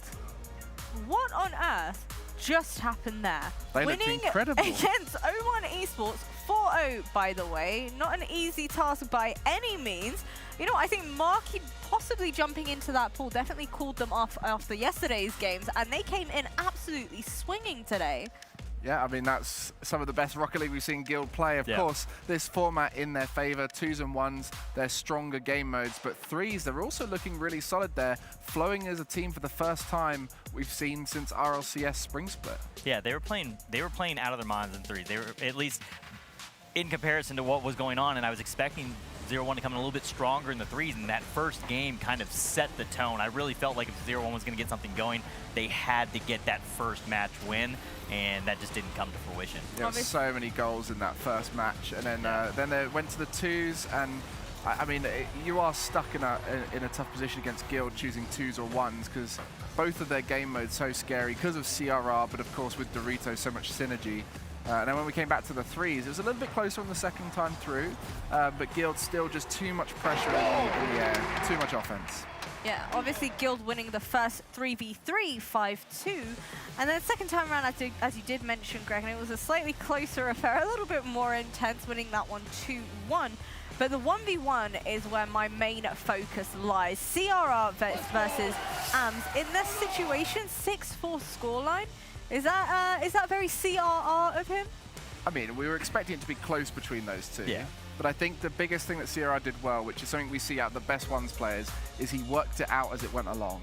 I think the hardest thing to do in ones is to play your best from the start when you don't know how your opponent is playing. Yeah. CRR downloaded his opponent, started playing better, and that's where he went down at the start and started just scoring goal after goal as it went along. I mean, two of those also kind of is great as the air dribble bump is a play if it pulls off. It's also high risk if something goes wrong, and two of those kind of being that what was AMS was going for turns around immediately into 2 goals back the other way for CRR.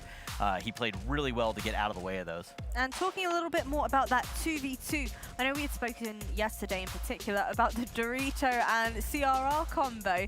Them coming out in full force for that 2v2. Did you expect, or at least think for a split second, that O1 Esports might have just come out on top? This is a really tough one for O1 Esports. They've done so well to make it into the top 8, but just coming up against a team like Guild, who seem to be playing the best Rocket League we've seen from them in this format as well as on the stage, it was always going to be a tough battle for them. I did think they might be able to take a game here or there, but that just shows the quality that Guild are putting on at this event. Yeah, maybe a game or two. The 2s I don't think was ever going to be there, and still my favorite point I think was still the Marky 2.cam where he's just sitting there and you can just see the it's just like a solid yes.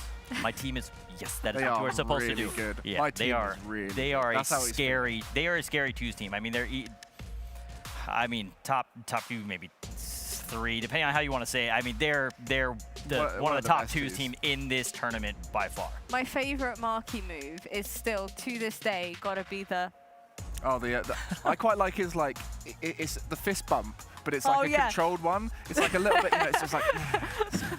You know that GIF? I think it's a GIF, or just the image of Arthur just going like this. Yeah. Well, we've had Marky is actually famous for a celebratory GIF of when he won the World Championship, and he pops off when he's a player. So it must be nice for him to be able to stand behind the players and sort of control his emotions a bit more, because he was a very emotional player back in the day. That's what you're watching. You're actually the yes is more him just battling and holding it back. You know that Marky wants to break out into song and dance there behind the team as they score.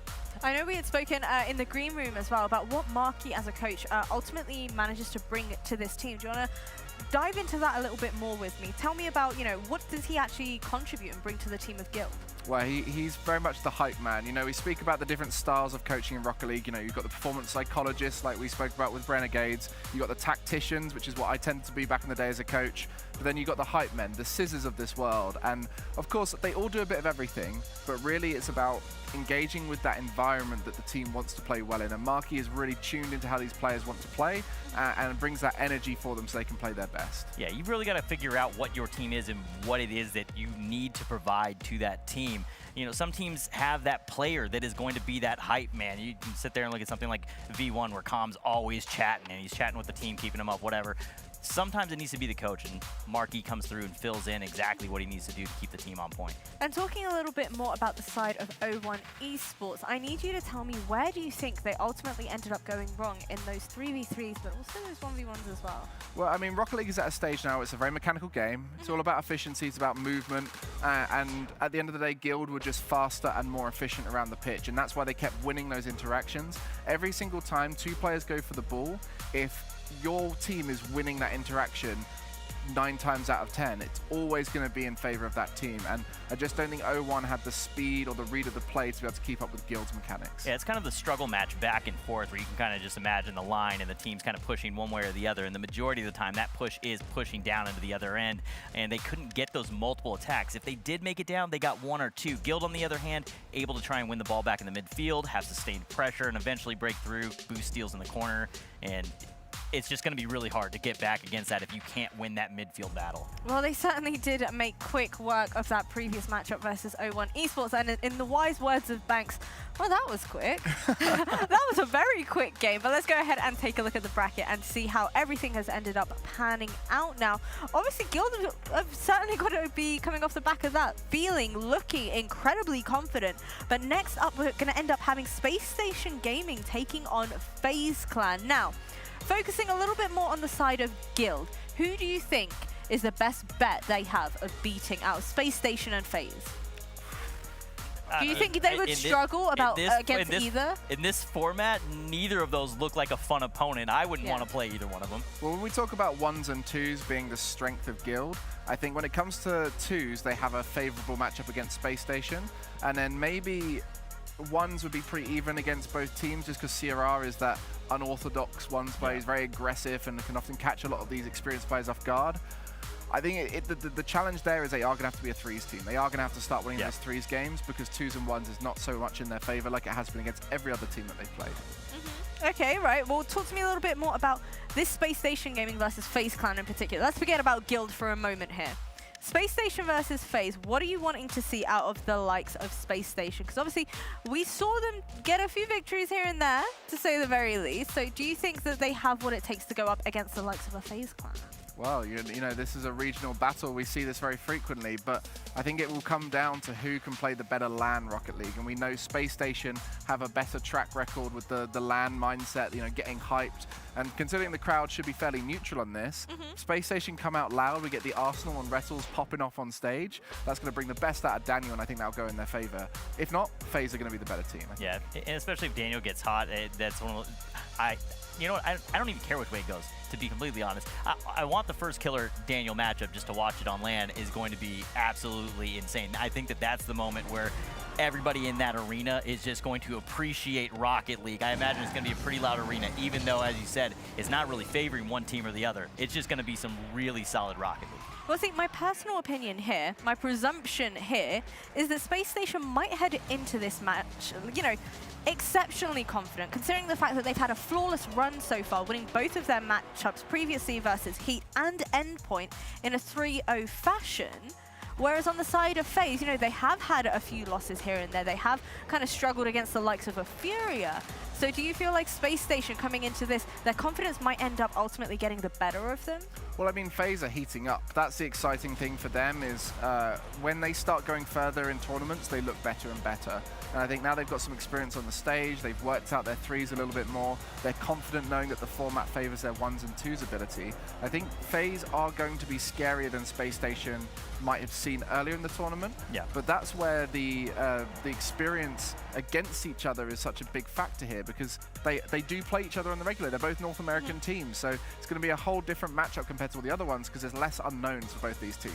Okay, so FaZe Clan basically previously having lost against the likes of an F16, would that have been an expected result that you had kind of would have presumed would have come out of a FaZe Clan, or do you feel like they should have been taking that victory?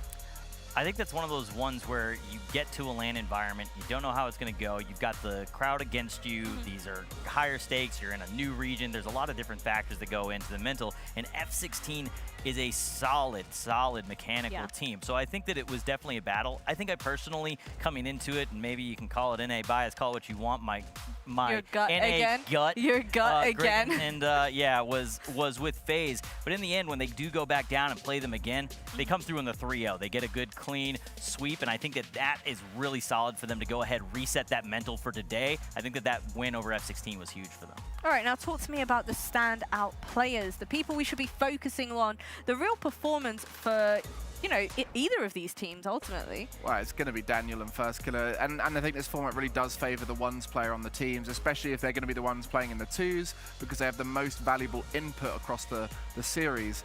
But I really want to think about threes, because that is going to be the difference maker. I think ones and twos should go pretty even between these two teams. The last time these two played each other, I believe, was Regional Event 1 of the Spring Split, which was a long time ago, and Space Station came out and won 4-1 in that. So if we look back to then, both these teams have gone through ups and downs, and the threes is really hard to predict between them. So I think that's going to be where we start to see one team take control, is when they start winning the 3v3. Okay, all right. But so you said Daniel is the player. Daniel and First Killer, I think. Okay. How about you? Do you agree with him? Do you feel like they're going to be our standout performance? What's the old gut saying? The old gut. The gut, the brain, everything agrees on this. Yeah, it's First Killer and Daniel are going to be the big impact players here. And I think that Space Station, after running into them yesterday, I kind of talked to them, said they're feeling good. Arsenal's doing the dance. They went through the bracket undefeated. They're probably still feeling good, and I think that they, you know, they're looking solid. They've got to be feeling good coming into this against FaZe. It's going to be a tough matchup, but I think that they're probably mentally feeling like they've got the edge. And do you guys think we're going to go the full distance here in this best of 7? Oh, that is the tough one, because we talk about these matchups where we don't really know which way it's going to go. This one is so much dependent on form. Both these teams are capable of winning this series, and both these teams, I would say, is pretty much like a 50-50, maybe as far as 60-40 in favor of maybe Space Station. It's so much dependent on form. All right, well, I'm curious to see how this next matchup is going to pan out. I'm not going to ask for your predictions. I'm going to come back to you after the game, and you're going to tell me whether or not that panned out the way you had expected. This next matchup is indeed going to be Space Station taking on none other than the one and only Faze Clan.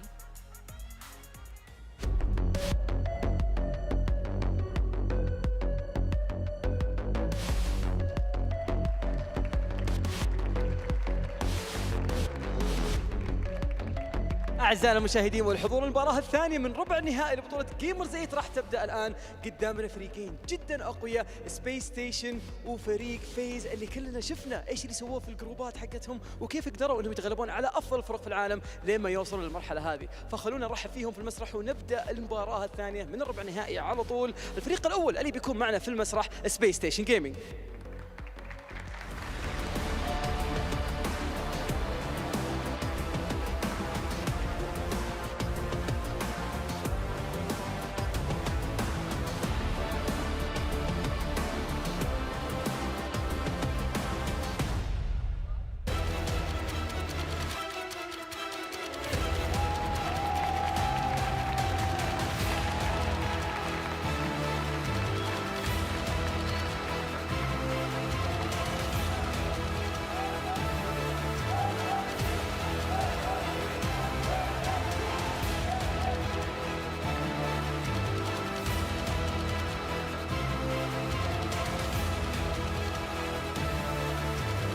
Their opponents are also ready to take to the stage. A shaky start to the tournament earlier in the week. However, yesterday they seem to have found their rhythm.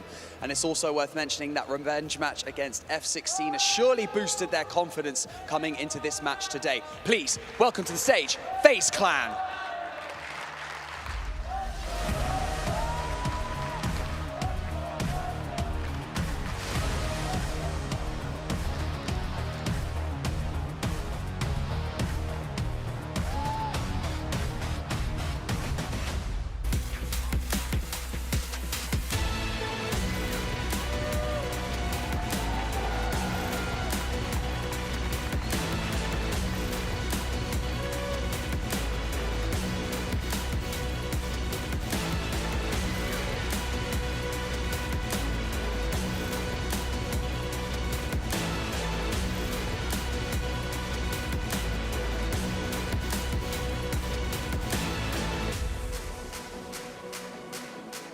The battle for regional supremacy.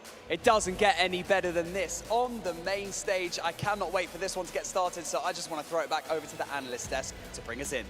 فريقين من نفس الريجن راح يتنافسون على صعودهم إلى قمة جيمرز 8 وقروبهم خطوة زيادة إلى الكأس. بس مين اللي بيقدر ينفذها في هالمنطقة الحالية؟ لأن زي ما احنا عارفين المباراة هذه هي إليمينيشن ماتش، معناته في حالة إنه فريق خسر راح توقف مسيرته معنا في البطولة. بالتوفيق لهم، مباراة حماسية، فخلونا على طول مع المحللين نتكلم عن المباراة ونبدأ فيها على طول.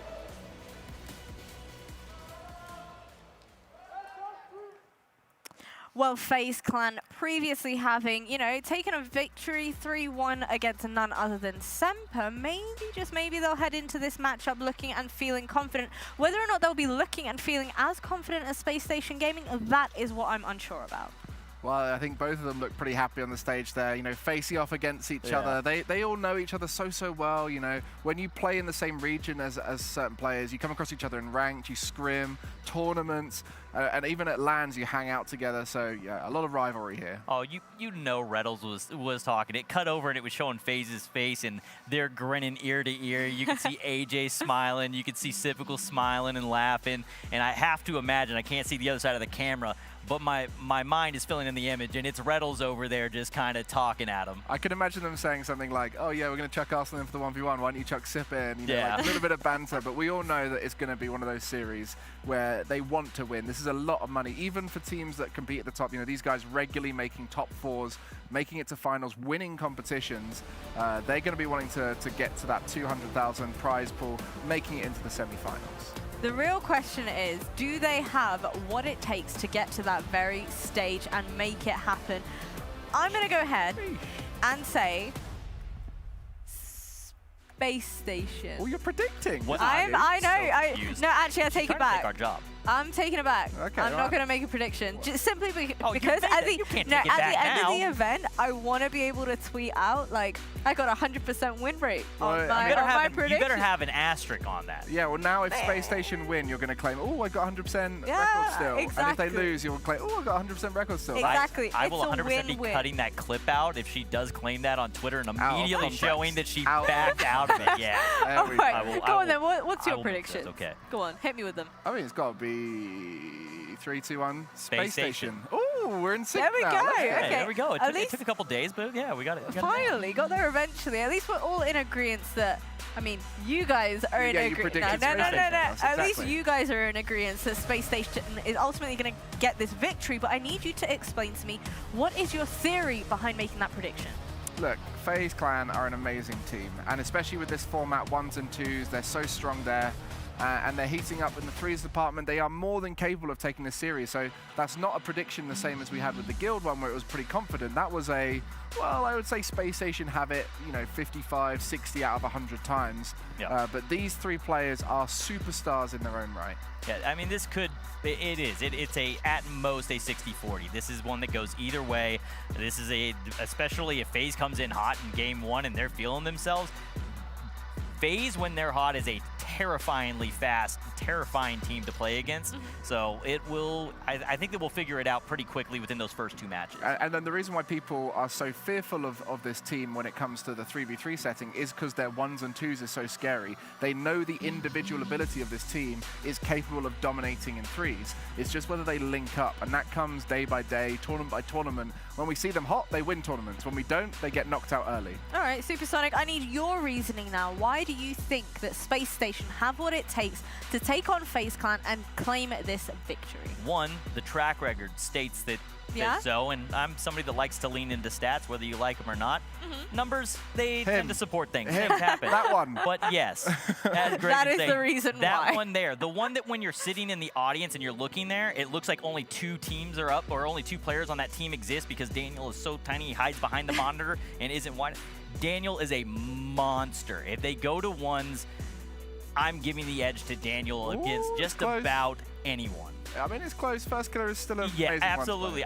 Right now, current form, I'm giving Daniel the edge. All right, well, let's find out whether or not our casters agree with us. Folks, do you think Space Station Gaming are going to take this one? This is another one of those dream matchups. Stacks alongside Cole as we get ready for the NA Royale here. Space Station and FaZe.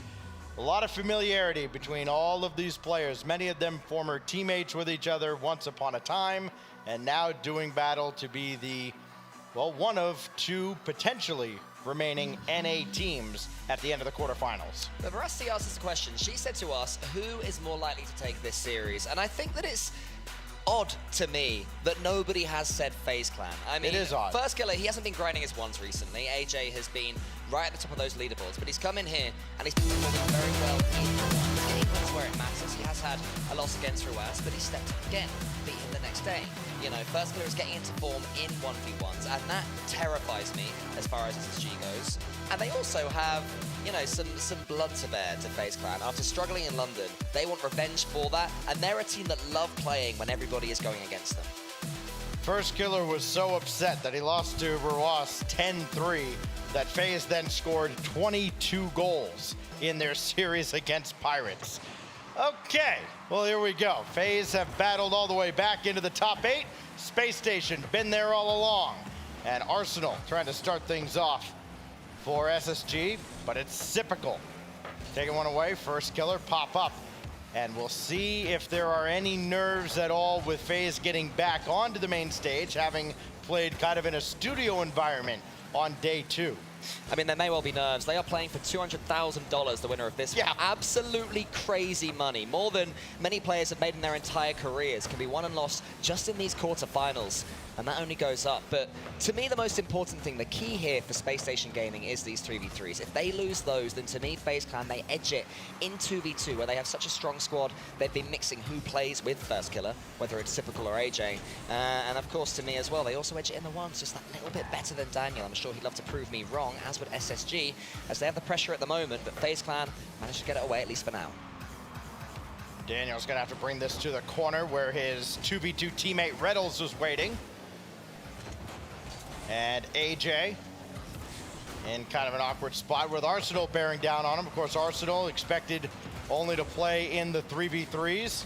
Quite content with that role, I'm sure, watching the young phenom Daniel go to work, but it's AJ getting the job done for FaZe Clan early off this feed from First Killer.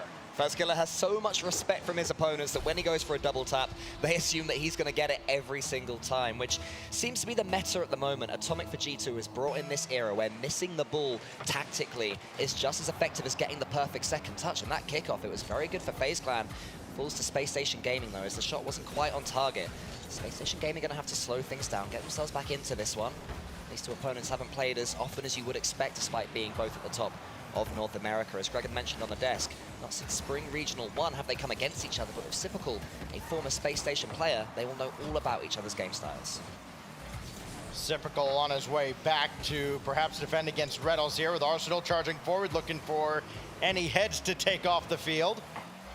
Reynolds all the way across, Arsenal's over there, his shot blocked away by AJ, and Sipical running right through the SSG defense and then getting a demo from behind in retribution, and AJ stuffed on the ground, so no second goal for him just yet. Ground pinch over to Arsenal, gets this downfield, but nothing further from SSG, unless Arsenal could win that challenge, which he could not. Space Station Gaming are at risk right now as Rettles tries to go over the top. Let's just see if he manages it. Lovely touchdown. Daniels there is a great save from Sipical. And Arsenal is nowhere near. And what I was going to say was that Space Station are in danger of falling into FaZe Clan's trap. They are happy to play this defensive playstyle when they have to, because they know when they do get ball control, FaZe Clan this is, they can just dribble forward with such skill. All three of them put Space Station Gaming right back on the defense, but they are coming forward again. But this huge win from AJ seems to be the difference between these two teams right now. And that's a big, big change for FaZe Clan. Ever since the winter split, it feels like they've become a much better defensive squad. It's not just First Killer saving everything. Others have gotten involved as well. Sipical that time, but Daniel on the rebound ties the game. Space Station Gaming keep to plan A, and eventually it does work. There was a demo on Sipical along the way. He did respawn and got the first save, and First Killer and Daniel, I'm sure not the only time we'll see those two share that close control to a ball in the rest of this series, but it's Daniel that wins the race that time. Tie ball game now inside 2 minutes with AJ going back to work, but there's no boost for him to steal, and there's no boost anywhere near him. So he's going to be in a real awkward spot. Made the save point blank on Reynolds. So Reynolds' shooting accuracy has been kind of a story in this event because he's kind of had a resurgence. Reynolds playing exceptionally well here at Gamers8, the second highest shooting percentage in the whole event, just a shade under 46%. Expect almost half of his shots to go in, but his first one in this game did not. Despite that, though, he was dropped for the 2v2 or stepped away amicably against F16 yesterday, which was a series that they won 3-0 to get them to this point. So just showing that all these FaZe Clan players, they're finding form at the perfect time with $500,000 on the line for the winning team. It could be them. AJ could put FaZe Clan back in the lead right here from the corner. What a finish, what a play. It's 2-1 FaZe. Sure, technically assisted by Sipical, but assisted by AJ. Quick read with that one coming out low. Perfect placement and a 2-1 lead for FaZe Clan. It's just pure reflexes there, an instinct from AJ. You know, as soon as he'd won that challenge, he recovers so quickly. You can tell he's one of these, you know, these perfect 1v1 players. He's always thinking of the next touch. He's got some defending to do now. First Killer, a lovely hit across the top. Rettles, can he go for this one? He can't, so Sipical can slow things down towards AJ. Rettles on it quickly. And Arsenal there from the ceiling would love to dig his way underneath this ball, but it's not quite going to happen. More good defending from FaZe Clan, and they're beginning to frustrate Space Station and get these huge clearances. A massive redirect from Sipical. Arsenal clears long. AJ up in the air again. He's got both goals for FaZe Clan. He's been the table setter for FaZe in this event so far. Normally picking up assists, he's got way more, almost an assist and a half per game, which is about half an assist more than second place in this event. Daniel with a full tank of boost though, coming up for the challenge on Sipical. But first killer, boom, one away again. So Arsenal has to play over towards Reynolds, and first killer's right there. 7 seconds remain for SSG to spin this game around. Good pass ahead, but Daniel's pass is cut off. And now Sipical's just got to bring this down to ground, and he almost did. But Arsenal to the backboard. AJ, can he kill it? Yes, he can. FaZe Clan take game 1. And deservedly so as well. They did a really good job of dodging regularly Arsenal when he was playing in front of the ball, going for those bumps, trying to disrupt the FaZe Clan defensive rotation. They were having absolutely none of it. And on the 1 or 2 occasions where Space Station Gaming managed to get their infield pass across, FaZe closed it so quickly. A proper defensive performance. And I mean, FaZe Clan, the fact that they can defend now, that's how they eventually managed to shed that mantra of being a team who would always make it into the top 4 and then go out. They finally won their regional in spring. Although they didn't perform in London, they would have taken those lessons to heart, and my goodness, will they be applying them right now. So for the first time in this event, Space Station Gaming gets choice of format here. They had gone undefeated against Heat and Endpoint, and we'll see if they opt for 2v2 or the 1v1. We have not seen Daniel in a 1v1 yet in this tournament. Both Heat and Endpoint opting for 2v2s, which meant instead of dealing with Daniel, they had to deal with Daniel plus. And I mean, that's going to be really tough as well for Daniel. The fact that First Killer has been playing consistently for FaZe Clan in these 1v1s. He's had some victories. He's had some really tough losses against Ruas with the crowd against FaZe Clan rooting for F16. He conceded a lot of goals. It was a real struggle for him. 10-3 with Ruas winning that one at a canter. So he's got that experience of winning and losing, and that can really help with the pressure. Well, I think we could cheat a little bit there and see Arsenal was in free play. Reynolds was on the menu. So yes, it is Daniel against AJ. Ooh, so we will not see first killer here. Well, I'm not too surprised to see that, considering recently, in the last few months at least, Daniel and AJ actually did a show match on Johnny Boy's channel, and AJ completely dominated Daniel. Daniel spent the entire series going for edgeable bumps, going for fancy plays, and AJ wasn't falling for it at all. But in this one right now, when it matters a lot more, Daniel does give his team a lead. Yeah, Daniel with the opening goal, and that's where the matchups come in. And we haven't seen many, matchup-specific choices. A lot of these teams have just said, look, this is our 1v1 guy, and it doesn't matter.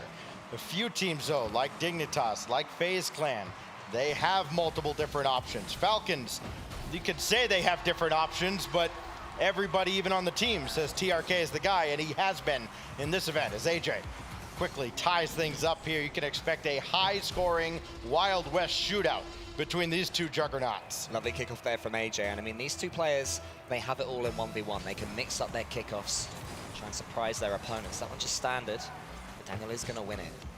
AJ's waiting. He knows that Daniel has the boost and attacks him quickly. Really good decision, but Daniel's recoveries are good enough to allow him to get back into it. Daniel can go away with the ball. He's got 50 boost in the tank. We'll still have those memories of that show match in his mind, but he's learned from them, as he always seems to do. Such an intelligent player is young Daniel, and look at him go. 40 seconds in, already 3 goals between the two, alternating back and forth, Daniel and AJ. Exactly what we could have expected, whether it was Daniel AJ or Daniel first killer.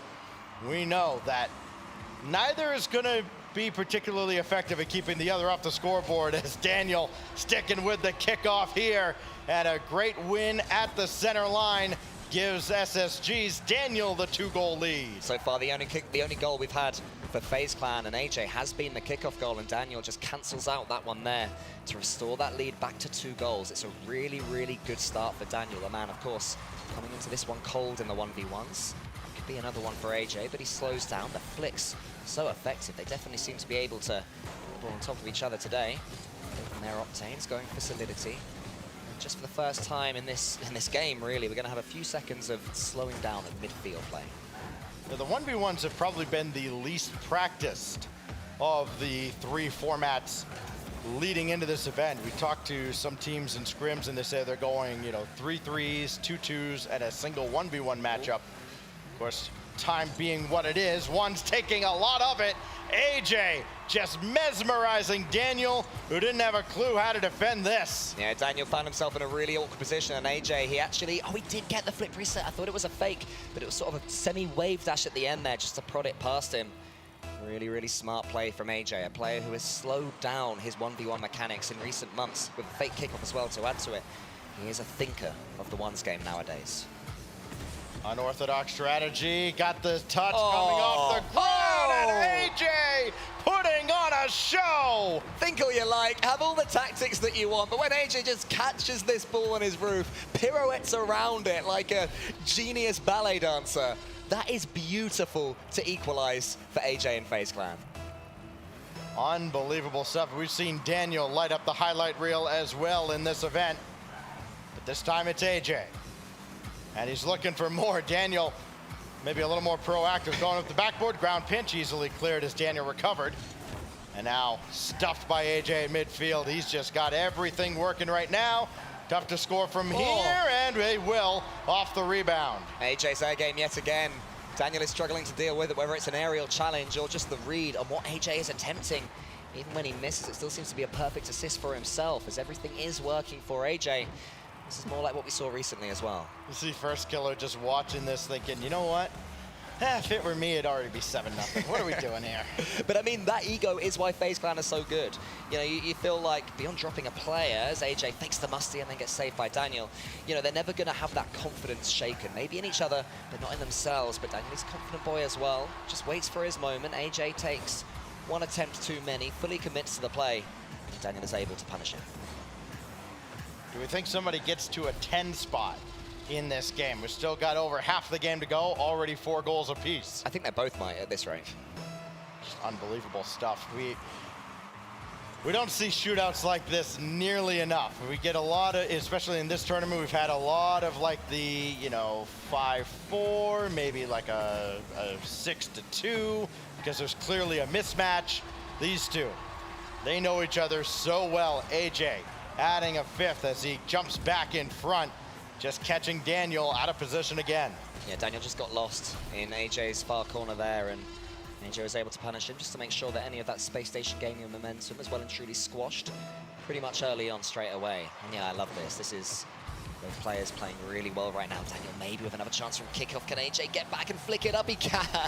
Oh, so unfortunate. Daniel brought it home to make it 5-all. It is going to be 10-all at this rate. Oh my goodness. Yeah, just before the halfway mark, he did everything he could. He was trying to get that off the outside of the crossbar, and Daniel doing well to stay back, realizing that was the only possible play. Well done by both. Better by Daniel to tie it up. Lovely effort though from AJ just to send that one over. Where's this kickoff gone? Daniel has got boost here. AJ will know that. Opposite charging quickly this time. AJ's going to have to avoid 1 or 2 nudges, but Daniel is able to do it, and then he turns around, and he makes it 6. We talk often about the midfield boost being oh so important, but it's not that important, young Daniel. Oh, he left the ball for AJ. I think Daniel thought that his bump was a bit more effective and would send AJ further as soon as it was, and Daniel had already committed to get what he thought would be the free boost. AJ just turns into it. Gets himself goal number 6 for FaZe Clan. Daniel's won that kickoff. AJ with a massive challenge though. Who's going to win that boost grab? It's going to be AJ. Daniel with a lovely touch. Takes it into the corner and sends AJ backwards. As AJ challenge the ball quickly, he does. Daniel, another effective flick. Should be able to put this one home, but that is the first mistake of the 1v1. It's a miss when Daniel really should have scored. You're not going to get many more great opportunities like that against AJ. Maybe not nearly enough, especially when AJ has been so successful on his attacks. He's got all the time in the world. Up to the skies, flip reset, brought it to ground, and what a win by Daniel, where AJ has fooled him multiple times. Daniel wins that one decisively. Yeah, Daniel just never gives up. We had this late flip reset earlier on from AJ, and it was super effective. This time, though, Daniel saw it coming, saying to AJ, you're going to have to mix up that challenge. It's not going to work time and time again. And we do seem to have reached a point in this 1v1 where 1 or 2 mechanical mistakes are starting to come in. Flicks that aren't quite happening. Challenges where the player's car is not where it should be. He'll be the first player to really step back up from there. It could be Daniel wants to get as much distance on this ball as possible. AJ, where was the save from that angle? Daniel sends it home to give Space Station the lead. You won't see it there on that replay, but Daniel slowed up his challenge right at midfield coming off the kickoff, and AJ was in recover mode the entire time, and now finally Daniel jumps in front with just over 90 seconds left. It's so close though. A lead at this point pretty much means nothing because we know there will be more goals for both these players. AJ might be about to score one straight away. I knew there would be one. I didn't know it would be that quick. Another kickoff goal, and it's AJ who scores it.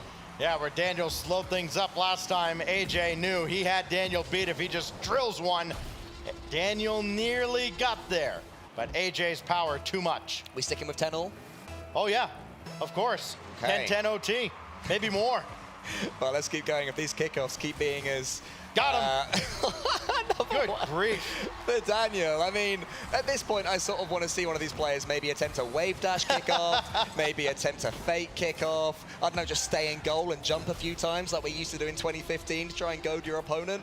Because this is just coin tosses in the center. You know that there are people out there just going, oh my goodness, these kickoffs are just so much luck. Where's the skill involved here? Let me tell you, there is more skill on the field right now than there is in many, many pro lobbies combined. This is just a treat to watch. Well, I think Daniel was going for AJ there instead of the ball. Maybe just rotating to get back in front of AJ. Is trying to get all sorts of nibbles on Daniel. Daniel, can he recover in time? I don't think he'll be able to, but he can actually. Oh my goodness. He is boost starved though until he gets this 100. So AJ actually sets up Daniel. That was a poor touch from AJ. He's in the air. Daniel has all the time in the world. Might be able to finish it. Oh, not quite. Well saved from AJ. He got himself into the right position. Now he has a chance, but Daniel will be frustrated that he couldn't make that solo chance count. Yeah, it looked like maybe AJ was in the air. Daniel saw that, so he tried to slow it down, wait him out, make him burn all his boost, and it just didn't work out. Now Daniel trying to expand on this lead, but AJ up to the task. Got the boost steal. He'll take midfield as well. But AJ still has possession and plenty in the tank. 20 is a lot when it's someone like AJ with it. But there's the shot by Daniel. Got around AJ, opens the lead to 2. Yeah, Daniel had about 38 boosts, and that is not the touch he needed. Just had to stay in front of that one. As soon as he loses possession to Daniel, he has no angle to play with. Daniel has full possession, full momentum, the full chance to double his lead. 17 seconds left. AJ needs a kickoff goal. Ooh. There is a change. Okay, Wait Daniel. to the split second as I well, don't think AJ knew what to do with that. No. He's not going to have any boost to go in on the attack. That's brilliant from Daniel. But now with 7 seconds left, AJ got to have one here.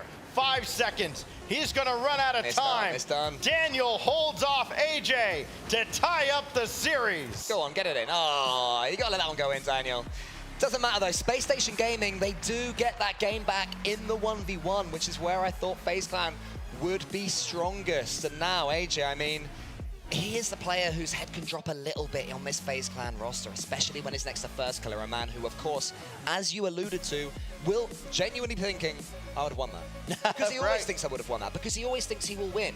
Now he's lost it, they have to go into this 3v3, and that is what is so fascinating about this crew battles format. Everything that's come before, you know, the minutiae of the comms in the 3v3, the moments in the 1v1 that didn't go your way, that you're thinking it would have gone my way, you have to let that go and calm like it's any other series. With this being best of 7 now in our quarterfinal round, we know we'll at least see a 5th game, so we will see a couple of 3v3s along the way. We know we'll see 2v2 in game 4, but now that win by Daniel kind of plants the seed in everybody's ear now, like, all right, so what are we doing for game 6 if we get there? Does Daniel maybe get a shot at First Killer, depending on who has the choice, or do we go with 2s? We'll, of course, find that out much later on. We go back to 3v3 since we see 9-7 up there from the previous game. Daniel on top. No 10s though, sadly. So, no 10s. We both lose that prediction. Stop choking, players. Come on. But yeah, it was a very tense first game where Space Station Gaming had most of the pressure, but FaZe Clan, they just got the counterattacks back against Space Station Gaming, so smart play from them. I do wonder, will FaZe Clan go into this one all guns blazing, try and control the pace a little bit, because they didn't really do that despite winning that first game? It could be a way to shake off any nerves after losing that 1v1. So right back at it with a 3v3 between Space Station and FaZe. It's the RLCS all over again. Sypical quickly out of the zone. After his team, last time these 2 squads met up, didn't quite go so well for FaZe, but they do have the advantage over SSG in this calendar year since these 2 rosters settled the way they are. Daniel narrowly blocking one away with AJ bearing down on him, and Reynolds clears. Yeah, that was a really good save there from Daniel. It was tough. He managed to double jump in time just to get that ball away. FaZe Clan, they have indeed started this second 3v3, really well. Playing it a little bit faster. First killer wants to get some boost. Won't get it, but does still have 40 to do something weird. He gets it across the face of goal, but AJ, I think he was going for bumps and demos. Trying to take out a Space Station player. Might backfire here if Rettles can get a decent redirect. Arsenal up against AJ. The challenge goes into the center. First killer, great pace to get there. FaZe Clan seem a lot faster than they did in game 1, despite winning it. With a matchup like this, you learn a lot about how these teams handle adversity as well, because you know it's going to be evenly matched. You know these teams are going to have to respond after losses, whether individual losses or as a team. His first killer shot just a little bit high and wide, and AJ can't stay with the play. Neither can first killer, even though he got the demolition. Sypical beaten by Arsenal, but first is right there, and it'll fall right to him. With FaZe, I think they've been more battle-tested, of course, because they had that drop down to the lower bracket. They had to make the same kind of run yesterday that like a 0-1 had to make, where they go through the entire lower bracket. But again, they did it in that studio environment, not too far from where we're standing right now, as opposed to teams like everybody else, Falcons, etc., everybody from groups B and D that had to do it on the stage to get to this point. I mean, you talk about adversity, and Space Station Gaming are a team that have had more than pretty much anyone else recently, at least in LANs. That goal they conceded against Moist, so close to a best-of-7 reverse sweep. They were one up with, was it 9 seconds left, and they ended up conceding a kickoff goal, an agonizing one as well, and losing the series to a musty flick assist in overtime to the eventual winners. Those are the things that they'll say they've moved on from, but they'll still be on your head somewhere, just nestling deep inside your brain. That's where comms, Chrome as well for Space Station. Their coach is going to be so important just to get it out of their heads, put them back in the moment. As Arsenal charges down Sypical. Arsenal's there on the back, but wants to take out first killer as well. Great play from Arsenal. Space Station Gaming almost doing what they do best. FaZe Clan doing what they do best in this 3v3 series, keeping the ball at the back of the net, playing it forward, and almost scoring with Sypical. Of course, the families get into this little rivalry as well. The social media banter earlier today with the Gamers8 Twitter pointing out that FaZe had kind of struggled, and maybe this could be a moment where they turn it around, and Mama Rettles getting involved going, yeah, but they're playing Space Station, so really? Absolutely love to see it. Full-on confidence. Well, it's also helpful that you're playing against a team that you know about as well. You know, for all the weirdness of the format, you're in a brand new place. There's more money than ever before. Everything is different. You come up against a team from the same region that you will have experience beating, and you can hopefully forget all of that. Just go in and play your game. And what a game it's been so far. Rettles charges down Sypical. Arsenal's bumping again. He is getting so involved, all up in that FaZe Clan defense. Once again, they survive. Here's Sypical. Wants to get a flip reset eventually. Does he? No, it's just a good old-fashioned air dribble, but Rettles watched it all the way. Both teams scoreless now, coming towards the final minute. Overtime looming, where FaZe has way, way more experience in golden goal territory, but neither of these teams have lost in overtime. The disparity between the two is quite alarming. We'll get to that if we reach that point here. Oh, I'm excited. In game 3. I give you a little teaser there as AJ will pop one away. And again, brought right back to center, but it's Sypical up ahead, just not having any teammates there. The passes just haven't been on point because there hadn't been anybody to receive those passes on either side. The defenses are having kind of an easy go of it here in game 3. That's 2 FaZe Clan double commits in a row, though. Maybe just getting a little bit itchy. Need to calm it down. I know they just lost that 1v1, but it's still 0-0 in a best-of-3. No need to rush into things. As Arsenal charges down first killer. First killer is bumped out the way again by Arsenal. He must be so frustrating to play against. Daniel misses it. Where's first killer? He's going for the bump himself. Is that one going in? Yes, it is. FaZe Clan takes Space Station Gaming down almost at their own game. We've played nearly 2 full 3v3s and a 1v1, and still only AJ and Daniel have scored in this series. AJ adding yet another, his 10th. Is it enough to propel FaZe in front going into a 2v2, or does Daniel have it? Oh no! A golden opportunity not finished off by SSG. Rettle's gonna have to start from scratch. Daniel, pop up, avoids the demo. Drop down, easily cleared by first killer. Arsenal's there though, he avoided contact, dropped to ground though. FaZe Clan does it again, coming up clutch at the end. The kickoff goes of Landon, so close to being sent away, but that ball hitting the crossbar just increases the agony for Space Station Gaming. FaZe Clan still looking stoic. They always will. That was an edgy, nervy win for them. I'd say they were second best for large points of that game. Double commits, the defense was starting to be broken, but they scored when it mattered. And what will hurt Space Station Gaming the most as we head into this 2v2 is that it was a bump goal. Space Station Gaming's bread and butter that was the goal that sunk them in the end. Really, really tough position here for Space Station Gaming. I said the threes are important to them. They've now lost both of them in this series so far. Yeah, something Reynolds and Arsenal kind of became very, very popular for alongside Gyro with the old school Peep squad. It took them to a dub in Montreal, oh so famously, with Reynolds jumping up on top of the table, screaming to the heavens. But now, a much more reserved Space Station Gaming. Ever since that spring major, they've been kind of a lot calmer. I mean, the confidence is still there, but they're not as boisterous as they've been in the past. And now they find themselves trailing 2-1 to FaZe Clan. Daniel being called into action surely once again, this time alongside Reynolds for a 2v2. Have to imagine AJ is going to be over there for FaZe because he's literally the only FaZe Clan member capable of scoring a goal. So we'll see who tries to set him up for said goals here in Game 4. Yeah, FaZe Clan have been changing. Oh my goodness, it's not. Of course. Yeah, exactly. They have been changing who their 2v2s have been with. Have FaZe Clan, and it is first killer and Typical after AJ lost the 1v1. We'll now have to watch from the sidelines. Well, they're done for now, right? Well, maybe. Let's see. Here's first killer. Might give a early lead for FaZe Clan. Yeah, 2v2. Very different game mode. So much boost to play with, so much space for each player. You always have to be watching your back. Space Station Gaming weren't doing it, and FaZe Clan make their early pressure count. Somebody else finally scores. They had to by default if they were going to beat Space Station here in Game 4. First killer catching SSG by surprise. Don't think they realized he was there. 17 seconds in. So FaZe has scored, what, with 16 seconds left in one game and 17 seconds into the next. A lot of momentum on their side, but here comes Daniel, a certain momentum killer, but Reynolds way, way back, couldn't get involved with the rebound. Oh, Reynolds let that one go as well. The shot is only going to go as far as Daniel, excuse me. He keeps himself some boost, goes to that far corner.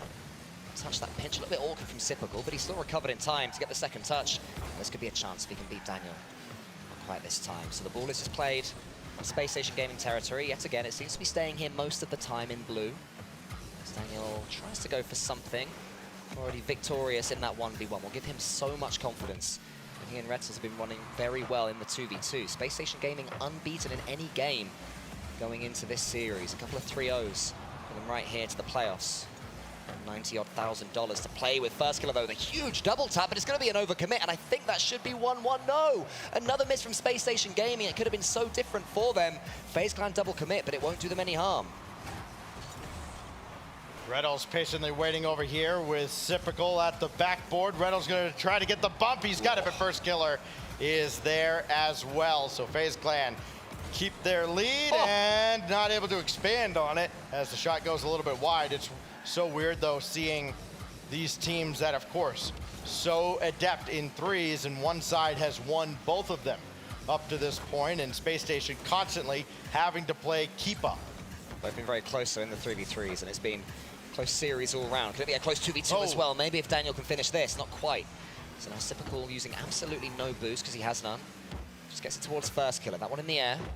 First killer is going to get himself 100 boost and then be teed up by Typical. Lovely to see passing plays in 2v2. First killer turns the ceiling hit into a flip reset.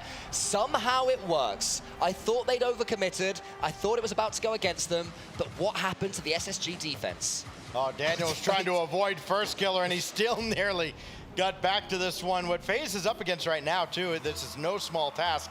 Reynolds and Daniel, the second highest scoring average in twos, granted in a very, very tiny sample size, but 10 goals from their 2 appearances in twos. But so far, it is all FaZe Clan. They have all the cards, and so far SSG has been unable to solve the puzzle as this goes out to the side, and first killer's got a boot steal to his efforts. And now Daniel, all the way across. Reynolds, big shot set away by Typical. Despite going unbeaten to this one in 2v2, Space Station Gaming have had some hard work to do. They managed to beat Parker and Razia's 4-3 in 2v2 back in their series against Heat a couple of days ago. So they have had to fight through some adversity, but they find themselves 2-0 down now to FaZe Clan. First Clear and Typical playing very well together, and First is getting so much space, which for now Space Station Gaming are defending with well. Rettles trying to bump Typical to let Daniel in, but he doesn't quite have the angle to get this one on target, which means that Rettles just has to rotate back, a little bit isolated. It's so important, too, for FaZe Clan to win this game, because you go up 3-1, you guarantee that if we get to that 6th game where the loser has choice of 1v1 or 2v2, you've got the choice, and you can go back to 2s where if this holds, they will have been very successful, and maybe more importantly, you avoid having to go in a 1v1 with Daniel, which I think is just about everybody's biggest fear outside of, again, Falcons. I mean, to be honest, I'd still back FaZe Clan to win the next 1v1 against Daniel, and I think they'll be thinking the same thing, but the fact that they do have that choice is massive for them. Rettles, can he mind game first killer here? No, he's just rushed his flick somewhat. That's really where you want Daniel in that situation, where the mechanics really matter.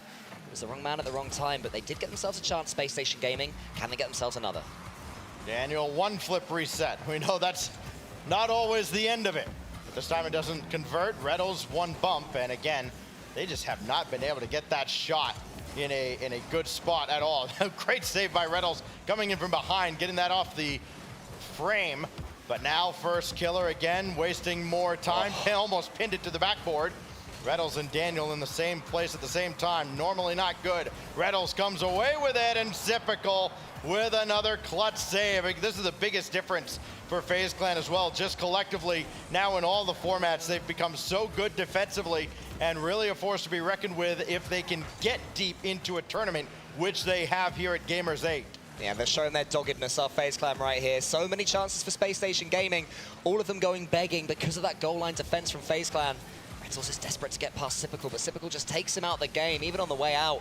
Rettles goes for a bump, it's not gonna work. First killer is gonna finish it.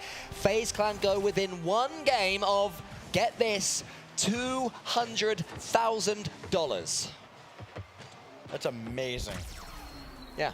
And you look at the teams that they've played to reach this point, go 1-1 with F16 along the way, win the one that matters most in the lower finals, and you could come away with a $200,000 payoff if they can finish off SSG. They are certainly in good position to do so. Match point for FaZe Clan. Space Station Gaming are really going to have to be looking at themselves right now and thinking, okay, fair enough, we didn't win. How didn't we score? That second FaZe Clan goal in particular was not making any highlight reels. It was a little bit ugly. It was, to be fair, credit to FaZe Clan, making the most of an awkward situation. The Space Station Gaming will be very frustrated after that one, but they've only lost both 3v3s by 1 goal. The second game, at least, they were the better team. This is what they have to be telling themselves. I think that was an excellent performance as well from Typical in particular. I mean, he's always going to be the guy that is looked at under the microscope the most. When you look at this FaZe Clan roster, it started, of course, with Illusion, First Killer, AJ at the start of the previous this RLCS season, and we always kind of knew that it's like, okay, it's going to be First Killer and AJ, and if anybody gets removed from the roster, it's not going to be those two, and they've been looking for that perfect fit. And Typical, it wasn't pretty early on, but it was effective, and it has become so much better. Despite their poor result in London, they look so good as a team, and kind of like Guild, maybe peaking at just the right time. Yeah, I mean, it never is pretty at the start when these super teams come together. It's always more difficult than they think it would be. In FaZe Clan, they were no different. But as we mentioned earlier, they have started winning tournaments. You know, online regionals are so different to where we're at now in this beautiful studio, the glitz and the glamour, that big bag of money on the horizon. It is different, but in some ways it's the same, especially when you're coming up against Space Station Gaming and you need 1 more game from the Final 4. It's, you know, it sounds pretty easy when you put it like that, but as we load up Wasteland, it's not going to be simple. Space Station Gaming, if they can just start taking their chances in the 3s, but also in the 2s, I mean, they did take their chances in the 1s, that's how they won it, then we're being teased here, Stacks. We're being teased. Red light. Here we go. We'll start eventually. But yeah, I mean, Space Station Gaming have every chance of winning this one. Absolutely, and you will just make sure all the players are good and ready to go here. This is match point for FaZe Clan. If you're just joining us, they've won games 1, 3, and 4, which means they're 2-0 in the 3v3 portion so far. In this best of 7. And hey! Here we go. We are off and running. and nobody's surprised off the kickoff. I think there's probably just communication between admins and players, making sure we're all on the same page and ready to go at the same time. Communication with admins within Rocket League, it just feels like it's better with the players than it is in other sports. Maybe I'm just wrong because I don't know them as well, but this is sent away by Daniel. But yeah, everybody seems to do well by the players on our admin side. I mean, I blame the players, always blame the players, never blame the admin. But the players are the ones that we're all watching in this 5th game. Typical wants to get this one to First Killer. And First Killer and Typical sort of have a little bump as they head backwards towards AJ. First Killer's already up. AJ there to the side. He's going to get this one. Typical's coming in. He's going to get the ball onto the target, but Rettles takes it away. Rettles playing one across here. Again, denied by First Killer, and just seems like Faze collectively have had Rettles' number. He has not had the success that he had against Heat and Endpoint earlier in this tournament. He's had a tough time getting going despite having the highest shooting accuracy on the team. And it's almost like it's a point of emphasis not to let him get going. Where normally you think of Arsenal as the guy like, okay, once he scores one, you know that a bucket load of goals are coming. But so far, Rettles hasn't got it going. Daniel has, but that's it. Daniel's going to be underneath this one. AJ's going to beat into it, actually, and win it cleanly. Now there's Daniel in the corner. First Killer just standing strong against him. He's played very well this series as First Killer, and you can see he's starting to want to be involved as much as possible, go for those solo plays. Eventually he tees up AJ. Space Station Gaming with some defending to do for the first time in a little while. So we've got that one land. I was going to say a poor decision, but actually it worked out perfectly for him. He manages to buy his team some space and some time and get it into the center. And now Space Station Gaming coming forward. A real battle in midfield in this one, but no clear-cut chances just yet. Daniel couldn't stay with this play, so another missed opportunity for SSG. They let Faze take over. Good win by Rettles at midfield, though. Things starting to go well for him, and he'll get the assist as Arsenal scores his first goal. Yeah, lovely play from Space Station Gaming, just brute forcing their way through. It was Rettles smashing AJ in that challenge, and then going out to take on First Killer as well. A very Space Station Gaming goal from Space Station Gaming to give themselves the lead. I believe the first time they've had the lead in the series, in 3v3, and certainly they were so close to getting it in the last 3v3. Well, it's Daniel now under fire with Faze looking to answer right back. And SSG, of course, needing to win this game to keep their tournament hopes alive, get to a 6th game that would surely be 2v2 as mandated by Faze, should it come to that. Be a tough task to get this to Champions Field given how the last 2v2 win, but they can't have that in their minds right now. They've got to focus on shutting down Faze, which is easier said than done as the defense falls apart, broken down by Faze and First Killer. Yeah, Faze clan got Space Station Gaming in tangles on the goal line, just the fake of a bump, maybe a real bump as well as he was heading out, and that finish from First Killer picks his spot, puts it away, and restores parity for Faze clan. Coming up on the 2-minute mark, and the nerves are certainly going to be there for Space Station. Very successful effort on the stage yesterday, but it's a different beast now. You could have lost one yesterday and still had a shot at winning this whole thing. You lose here, and it's night-night. Daniel just a little bit high. Rettles, good catch, pop, but again, AJ right there, and sent away again by the Faze defense. Space Station Gaming going solo right now. It's Daniel. Arsenal's following up. Great challenge from him. It was risky, but it's worked out. Could have let his teammate Rettles completely isolated. In the end, it did, but by now, Daniel should have time to get back. Whoa. It was a brave decision there to go for that dunk. Almost worked, then almost backfired. In the end, nothing really happened, and it's still 1-1. Almost a broken play there, too, by Faze, as First Killer and AJ collided, with one coming down from the ceiling, landing on the other. It still worked out. At least they got a shot off and didn't concede kind of a laugher of a goal. Things are looking very awkward for Faze defensively, and they don't have a lot of boost to work with collectively. This is an opportunity for Space Station to come up with a clutch goal of their own. This is going to go into the center, though. Rettles has to be really careful with this pass so as not to see up First Killer. He has done that. Now he and AJ race for the ball. Rettles just about gets there, but it's typical once again. When the ball falls to the Faze clan player, they pick their spot well and give themselves the lead this time. Well, it's about time AJ got an assist in this game. That ties him for the tournament lead, by the way. Finally, he just needed one to get up to where Razebull is at for Complexity. We'll see him in action right after this as Complexity takes on Furia. Just another of those dream matchups that we get to see here at Gamers8. First Faze Clan have to close this out. Yeah, exactly. Lovely game, but here's Typical. He gets the flip reset. More defending to do from SSG. Look at them on the goal line again. Faze Clan are pulling them apart, pulling them to shreds, almost getting the third one. First Killer this time wants to win the race. Daniel was there. Rettles have to turn this defending into some sort of attack, though. Desperate to get boost. Rettles has to leave the safety of his home.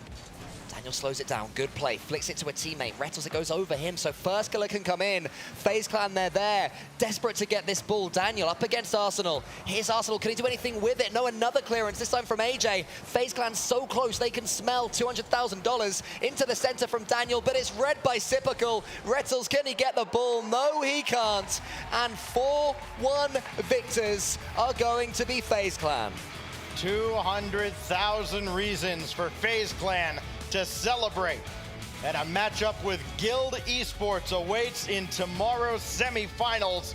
Faze Clan victorious in convincing fashion. Some of these games very close, especially the 3v3 matchups, all decided by just the one goal. But today, Faze Clan was better, as they have been for the majority of 22 between these two squads. I mean, they were better on the day, but ultimately Faze Clan was still nowhere near their best. They didn't look particularly fluid in attack in particular. They didn't look great, frankly. They waited for moments, had a bit of pressure at times, waited for an SSG mistake. To be fair to them, they made the most of those mistakes, but it wasn't exactly free-flowing Faze Clan brilliance right there, and still they won and made our semifinals. And the way they won as well. This is a team that we've seen kind of crumble going down the stretch, and they scored clutch goal after clutch goal. I think they scored a game-winning goal in the final minute of each 3v3 game.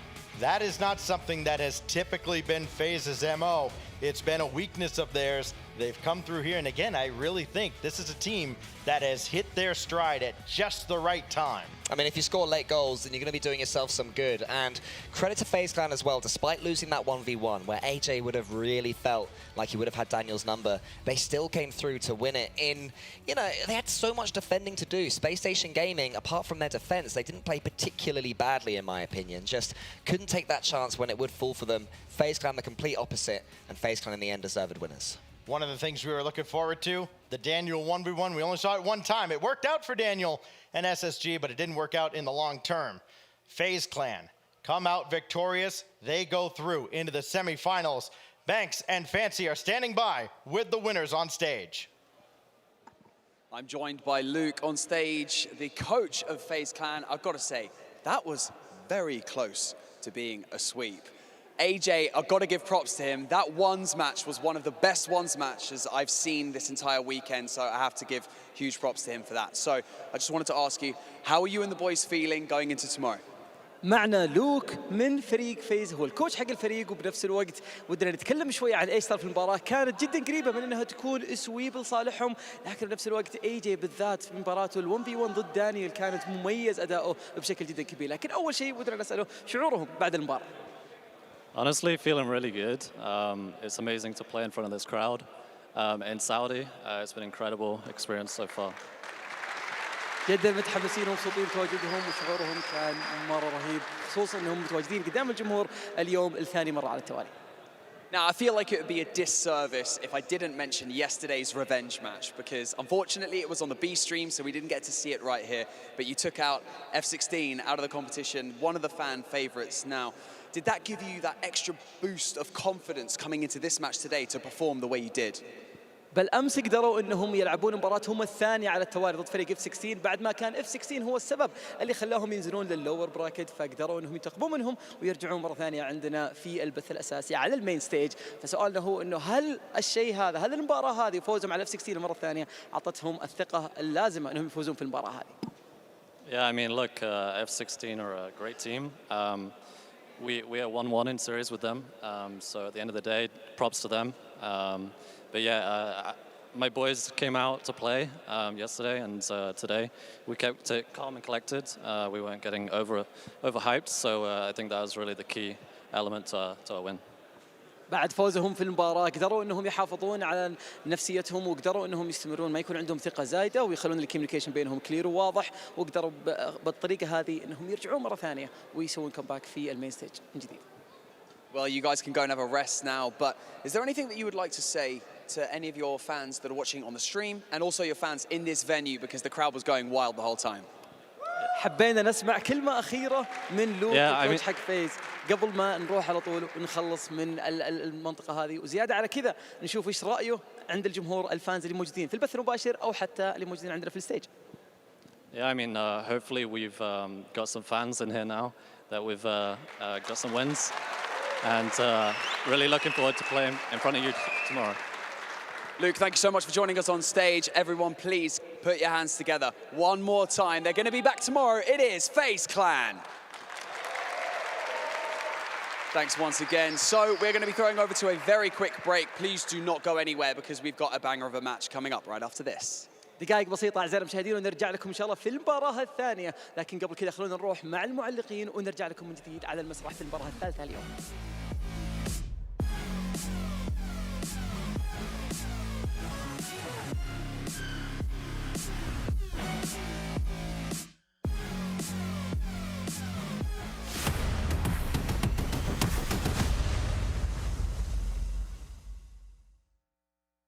بترجم راب يعني ملوك السين دي مترجمة كلها في قاعدة واحدة. في كام مترجم راب مصري؟ واحد بس، مارو ده البادي، معاه في الميم تيم على فكرة. رايت كانت ماست يا برو. مين ده يا جدعان؟ كوتش مش هلعب معاه. مين ده اصلا؟ كابتن الفريق، فاهم؟ عشان فاهمين السين، سبوتيفاي عمل لك بلاي ليست الاقوى راب مصري اسمع ملوك السين ببلاش.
unfortunately, due to Supersonic's prediction being incorrect, Gregan is safe for now, but we decided to bring Johnny Boy on instead. How's it going, Johnny?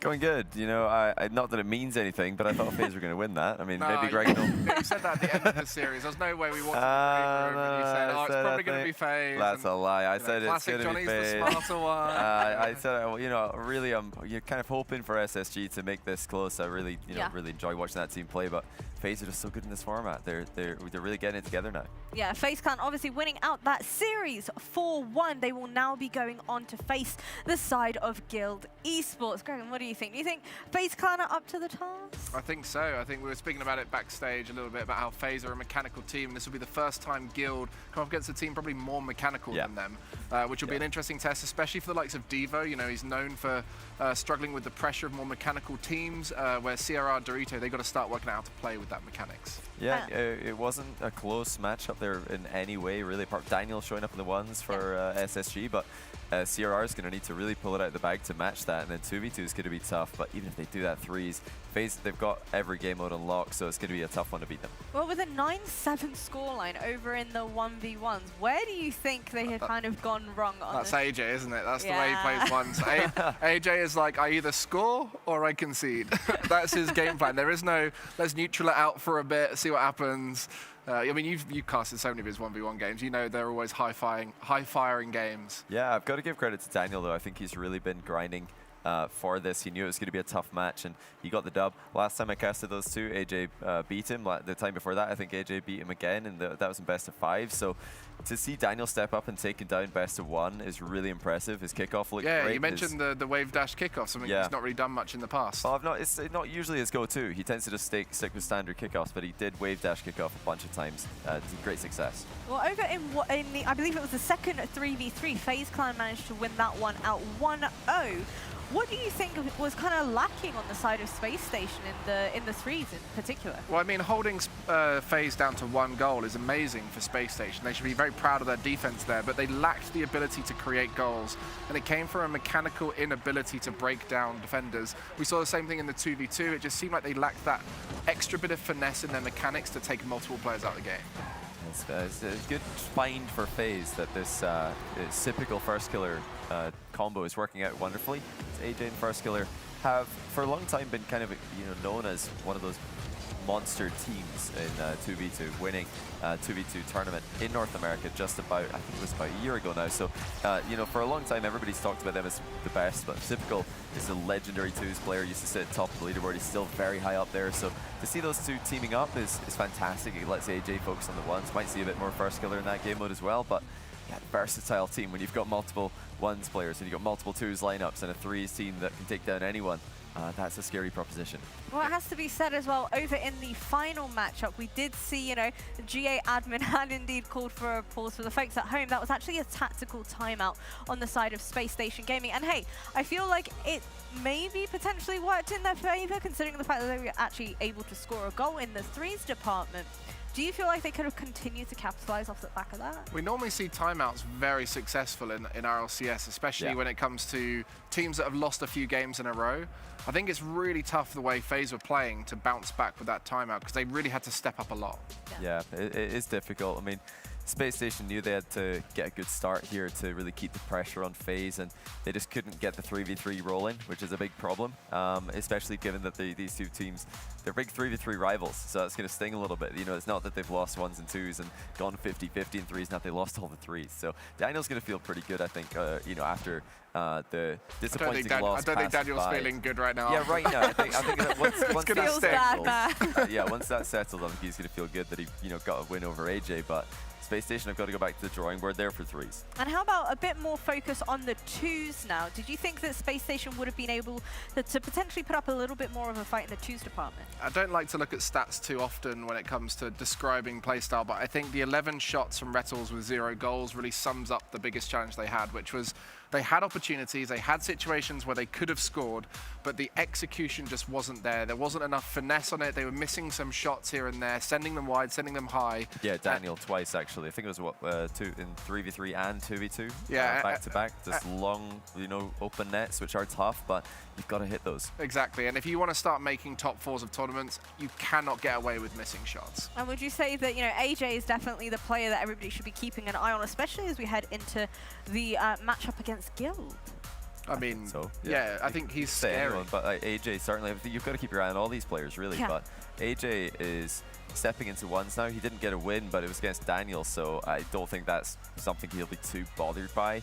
I'm wondering if perhaps they've taken the Renegades approach to this.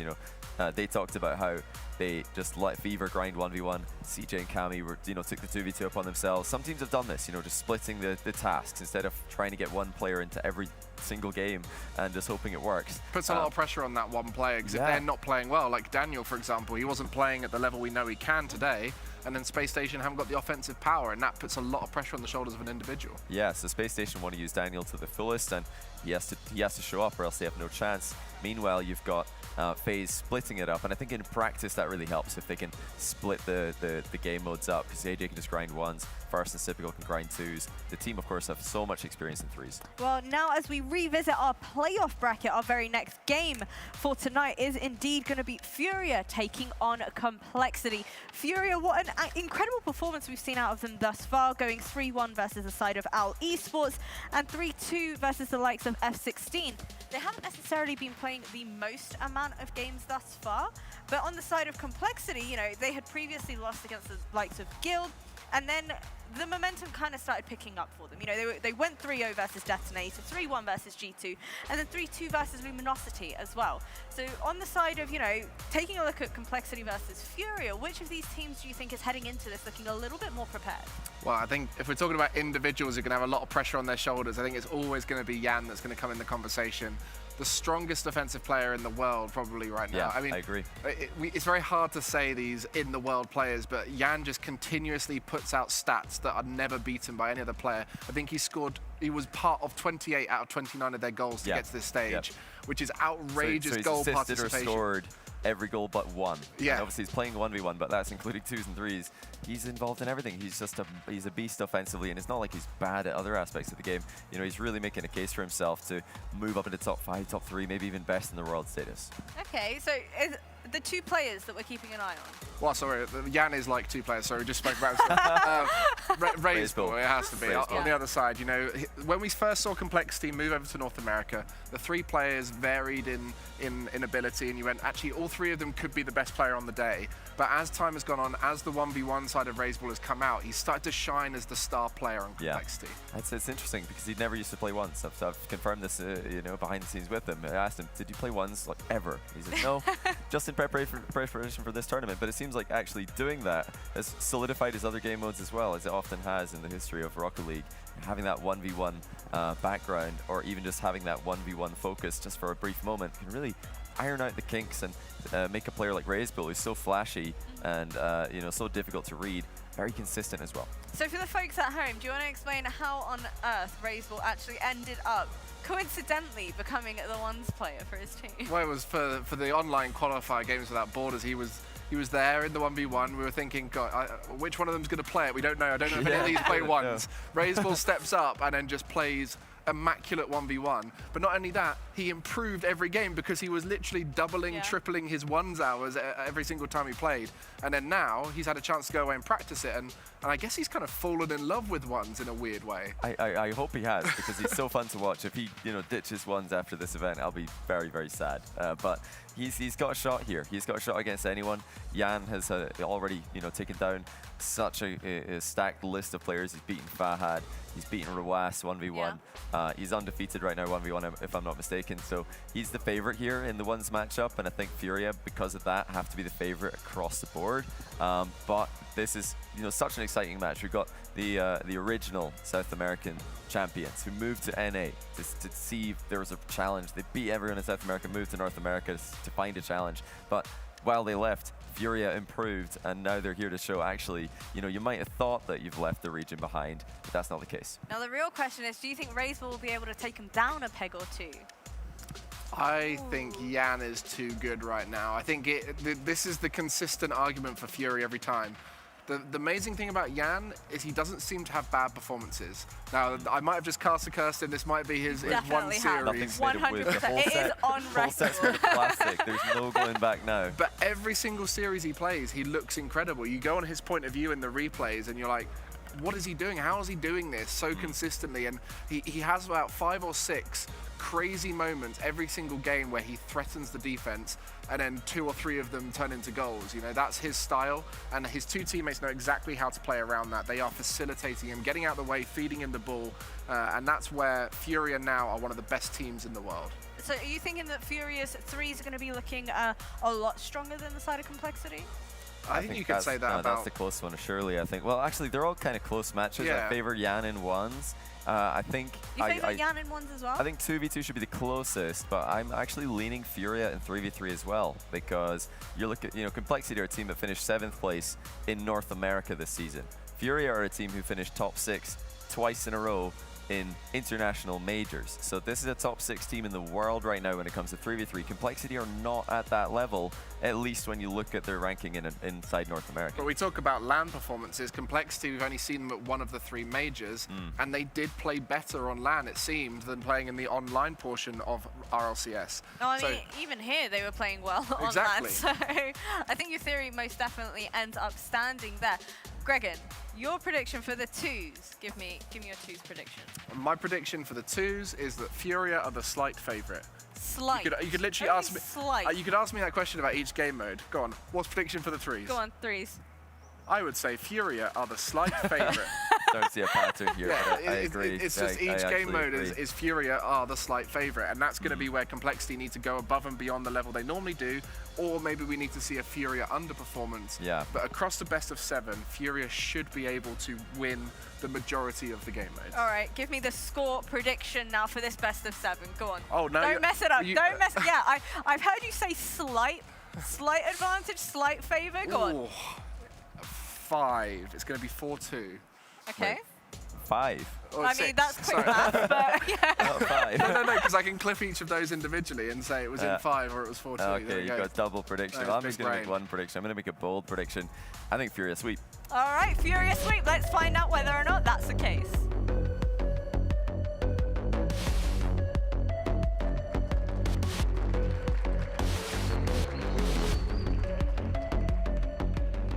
Welcome back to the main stage where 2 teams have already been sent packing, and we've only got 2 matches left, so things are really gonna start to heat up, and we cannot wait for this next one. This is the battle for supremacy in South America. Please welcome to the stage, Furia Esports.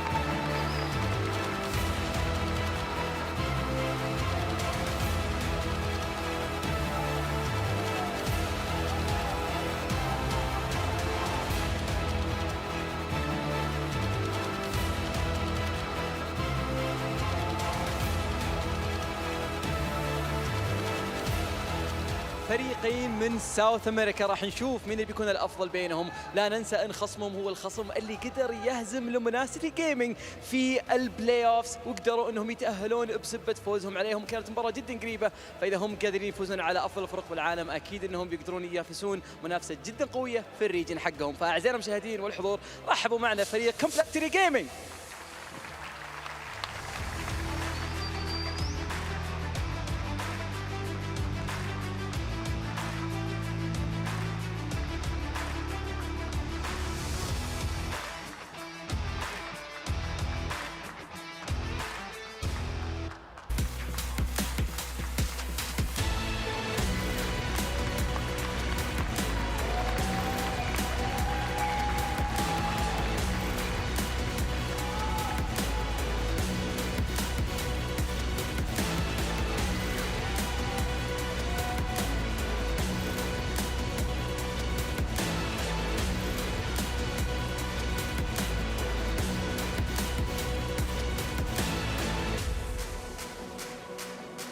Yes, yes, yes. The regional battles are always the ones that get the crowd talking, and of course, Twitch chat going absolutely off. So let's go back over to the analyst desk to bring us into the match.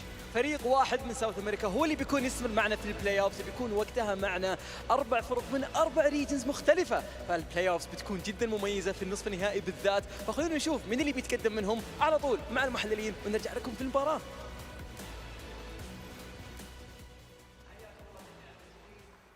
What an epic walk-on. Once again, I feel like time and time again, all of these players and, you know, the stage keeps on outdoing itself most truly. I got to be honest with you guys, but Furia versus Complexity. Talk to me a little bit more about this matchup. What are you hoping to see out of the side of Complexity? Because you both made a very bold prediction that Furia was ultimately going to end up winning this one out. Yeah, I said 4-0 because you know, if you're just that little bit better in every game mode, then it's going to show up in 2s and 1s. Like little differences like that, they're hard to hide in 2v2 and 1v1. And I think that's where Furia will have those, I think, more comfortable wins. You know, we need a big step up from Complexity here. They've shown us incredible games to qualify, to make it to playoffs. They've got to keep that going. I mean, they've got to keep surprising us because they've been the team of surprises this whole way. And I'd love to see it, but yeah, Furia really want this. They want to prove that they are the best team originating from South America, whether or not Complexity has left the region and had better practice partners or not. I mean, just looking at these video shots here, I never thought Furia could look any cooler. They've always been one of the coolest looking teams whenever they walk out. Look at, they do, okay, some moments a little not, but anyway, these guys, whenever they go to LAN, they look confident. They are veterans now. Even for Jan, who's so young, these guys feel like veterans because they keep making it back, they keep making it far through tournaments, and they keep looking like a developing team that's getting better and better. Before the full major, everyone was like, oh, watch out for Furia, they're looking good in scrims. Underperformed a little bit. Then they went to LA, looked good until they got to the crowd, underperformed. Then they come all the way to London, they looked good all the way through the crowd stage as well and just fell short once they came up against a team a little bit better than them. So they are getting better and better every time we see them on LAN. So is that you making a prediction that now that they are on LAN, maybe we'll see them playing up to the crowd, maybe we'll see that confidence coming on through, and maybe, just maybe, they'll be able to take a victory? Well, maybe, but Complexity on the other side will be trying to say no to that because they were another team that stepped up on LAN at the full major. These guys just seemed to hit everything perfectly when they were in the air, and that was the kind of standard we hope to see out of South America this season. The aerial game is always so entertaining, and that's going to make for an amazing 3v3 between these two teams. Well, they've got a great excuse here if they do lose, because last time that we saw Complexity versus Furia way back on Equal Ping, in South America, RLCSX Championship. It was True Neutral back then, now Complexity who won it, and it was a slightly different Furia team. But that was the guaranteed, the absolute best team in South America just over a year ago now, before the current season of RLCS started. So if now Furia have surpassed them, we can blame NA, because if Complexity have regressed, it's NA's fault. They've only been able to practice against North American teams. Meanwhile, Furia have got the South American competition to practice against. And we're about to find out, you know, which region has better practice partners for these teams. Last time these two teams played, Complexity won.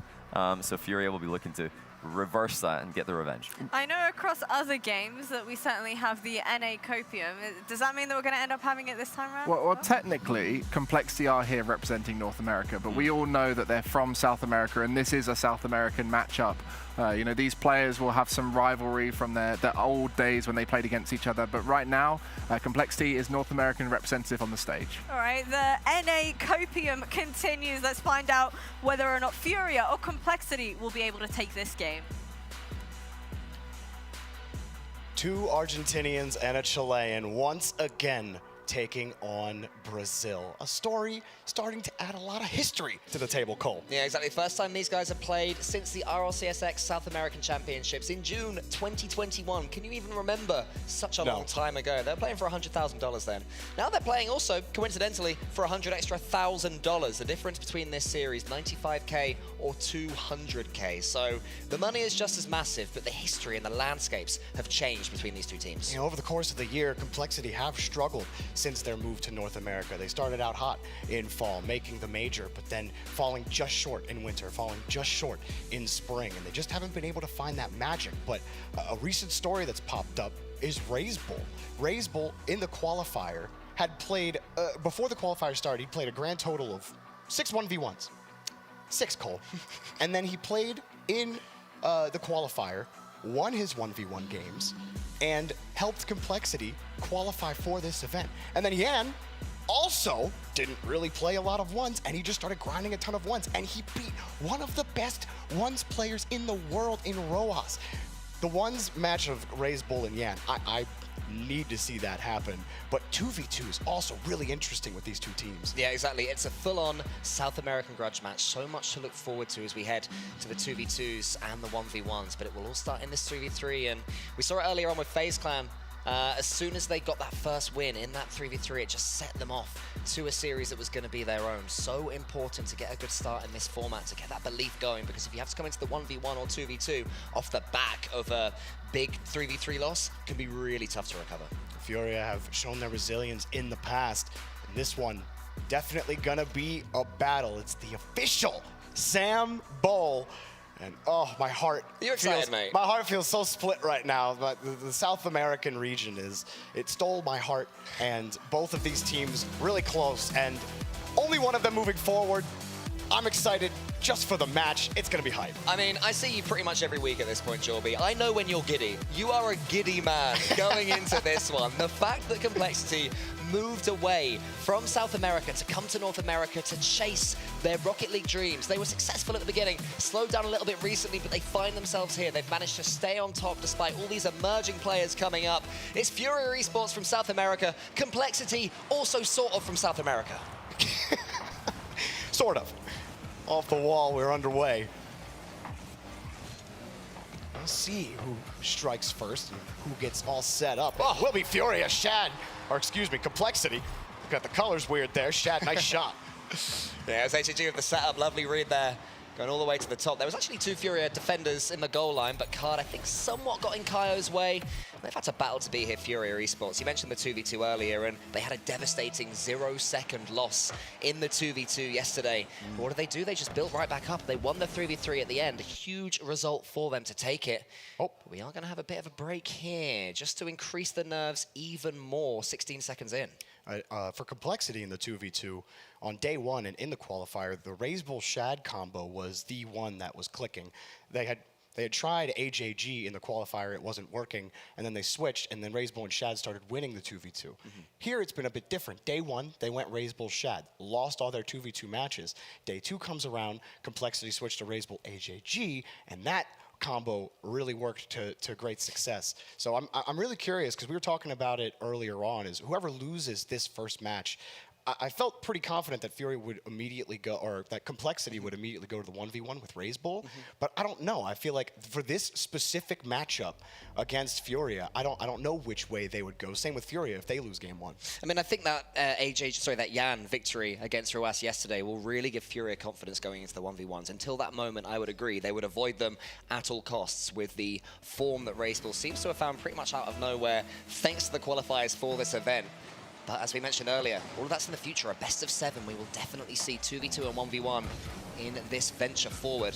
It was Complexity that took the early lead, but there is a long, long way to go. Here is Yan. Can he equalize pretty quick? Goes for the edgeable bump. We're talking about 1v1. Well, there was a 1v1 play. And he'll just sit right on the ground after the goal. Slight little celebration.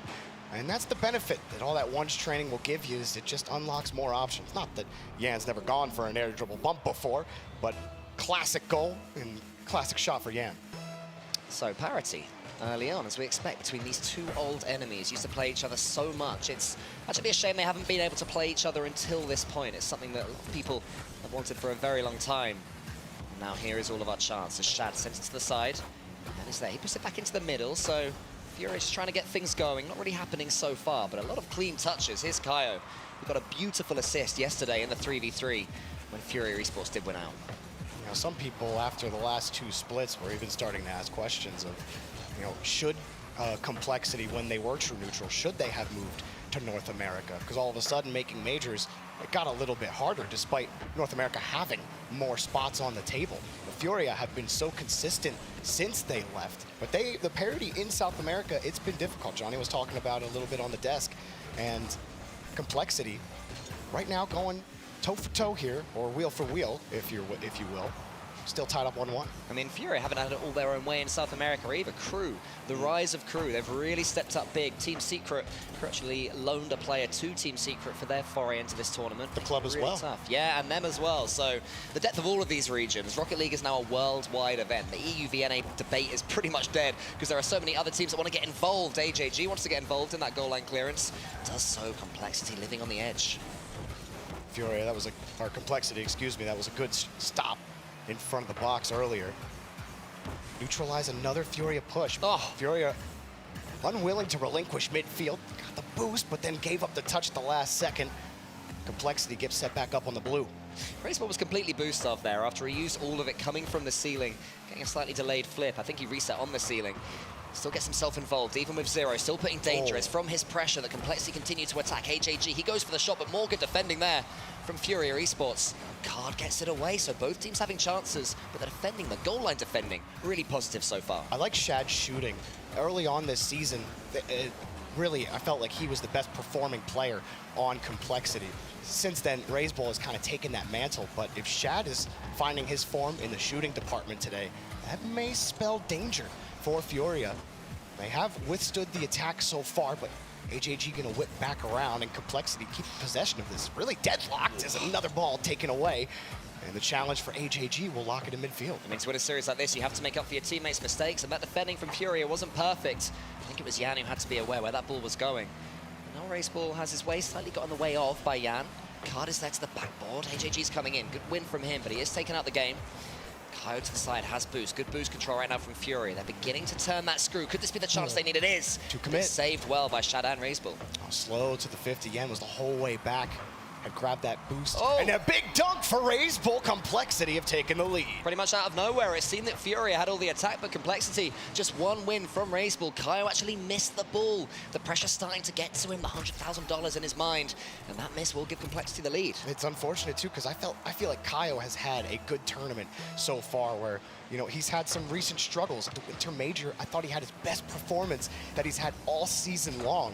And he's looked really good so far in the Gamers8 tournament. That time, that one getting away from him. Have to recover his Complexity. Starting to look strong in the 3v3. Furia, who are one best-of-7 overtime goal away from making top 4 in London. They're showing you why right now with mechanics like this from Jan.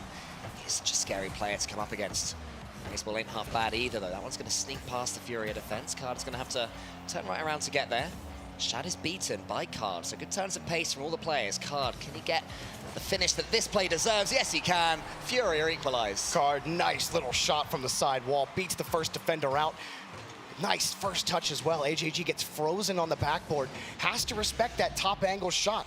Card has the entire net to shoot at. AJG, tough spot to defend, couldn't make it happen. It's really close in the first game. This is exactly what we want to see in a series like this. Both teams playing pretty well, despite that mistake that Furia made in defense to concede their second goal.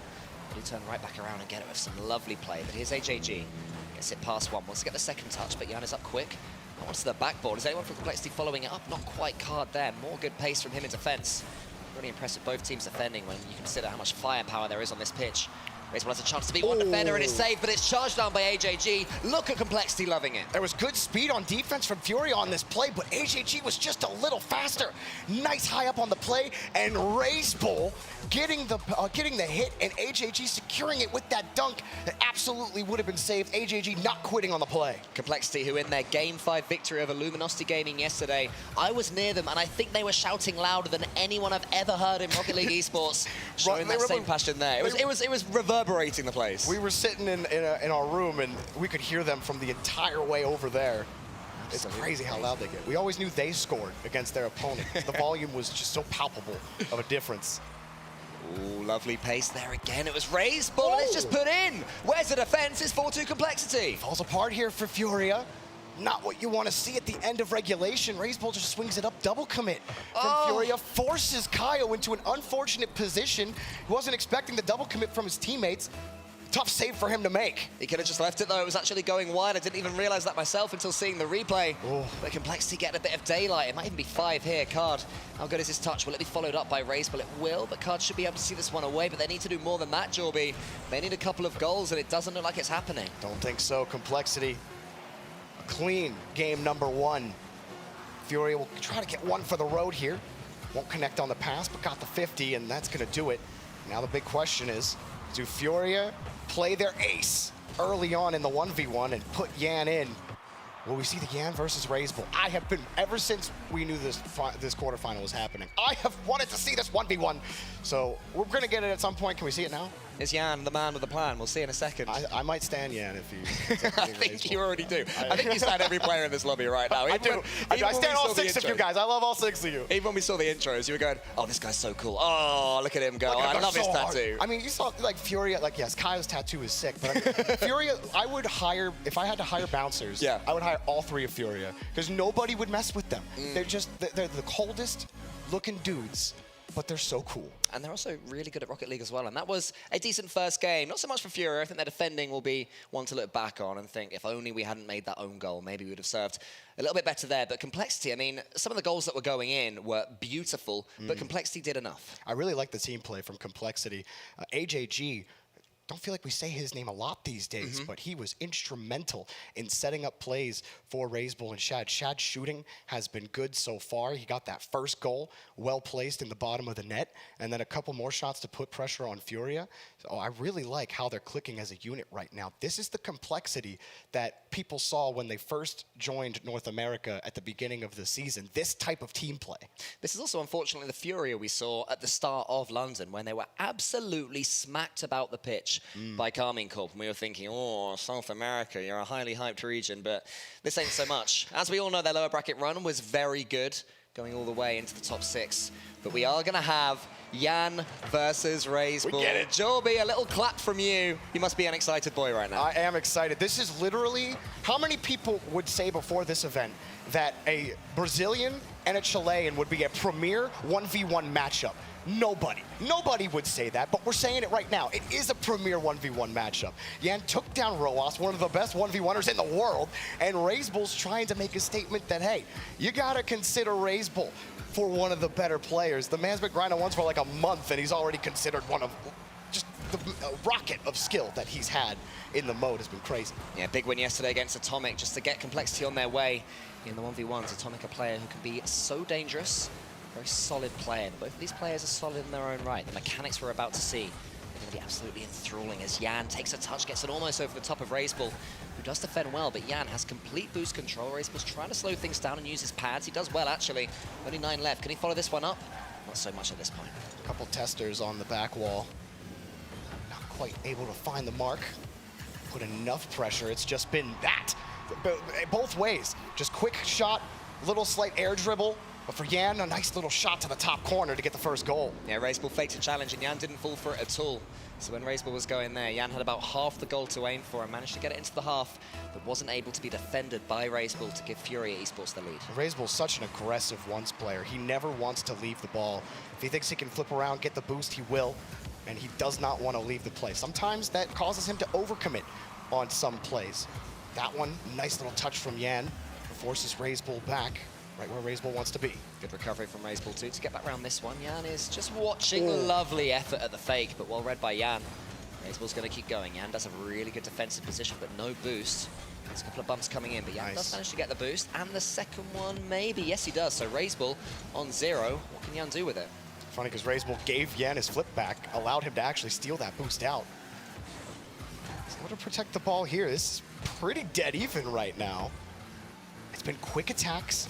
Yan slowing it down this time. Razebull tried to fake before in front to Yan. Yan didn't bite hard enough on the fake. Here comes again Razebull from the same angle. Ooh, that's a loose touch. Yeah, very loose touch there from Razebull.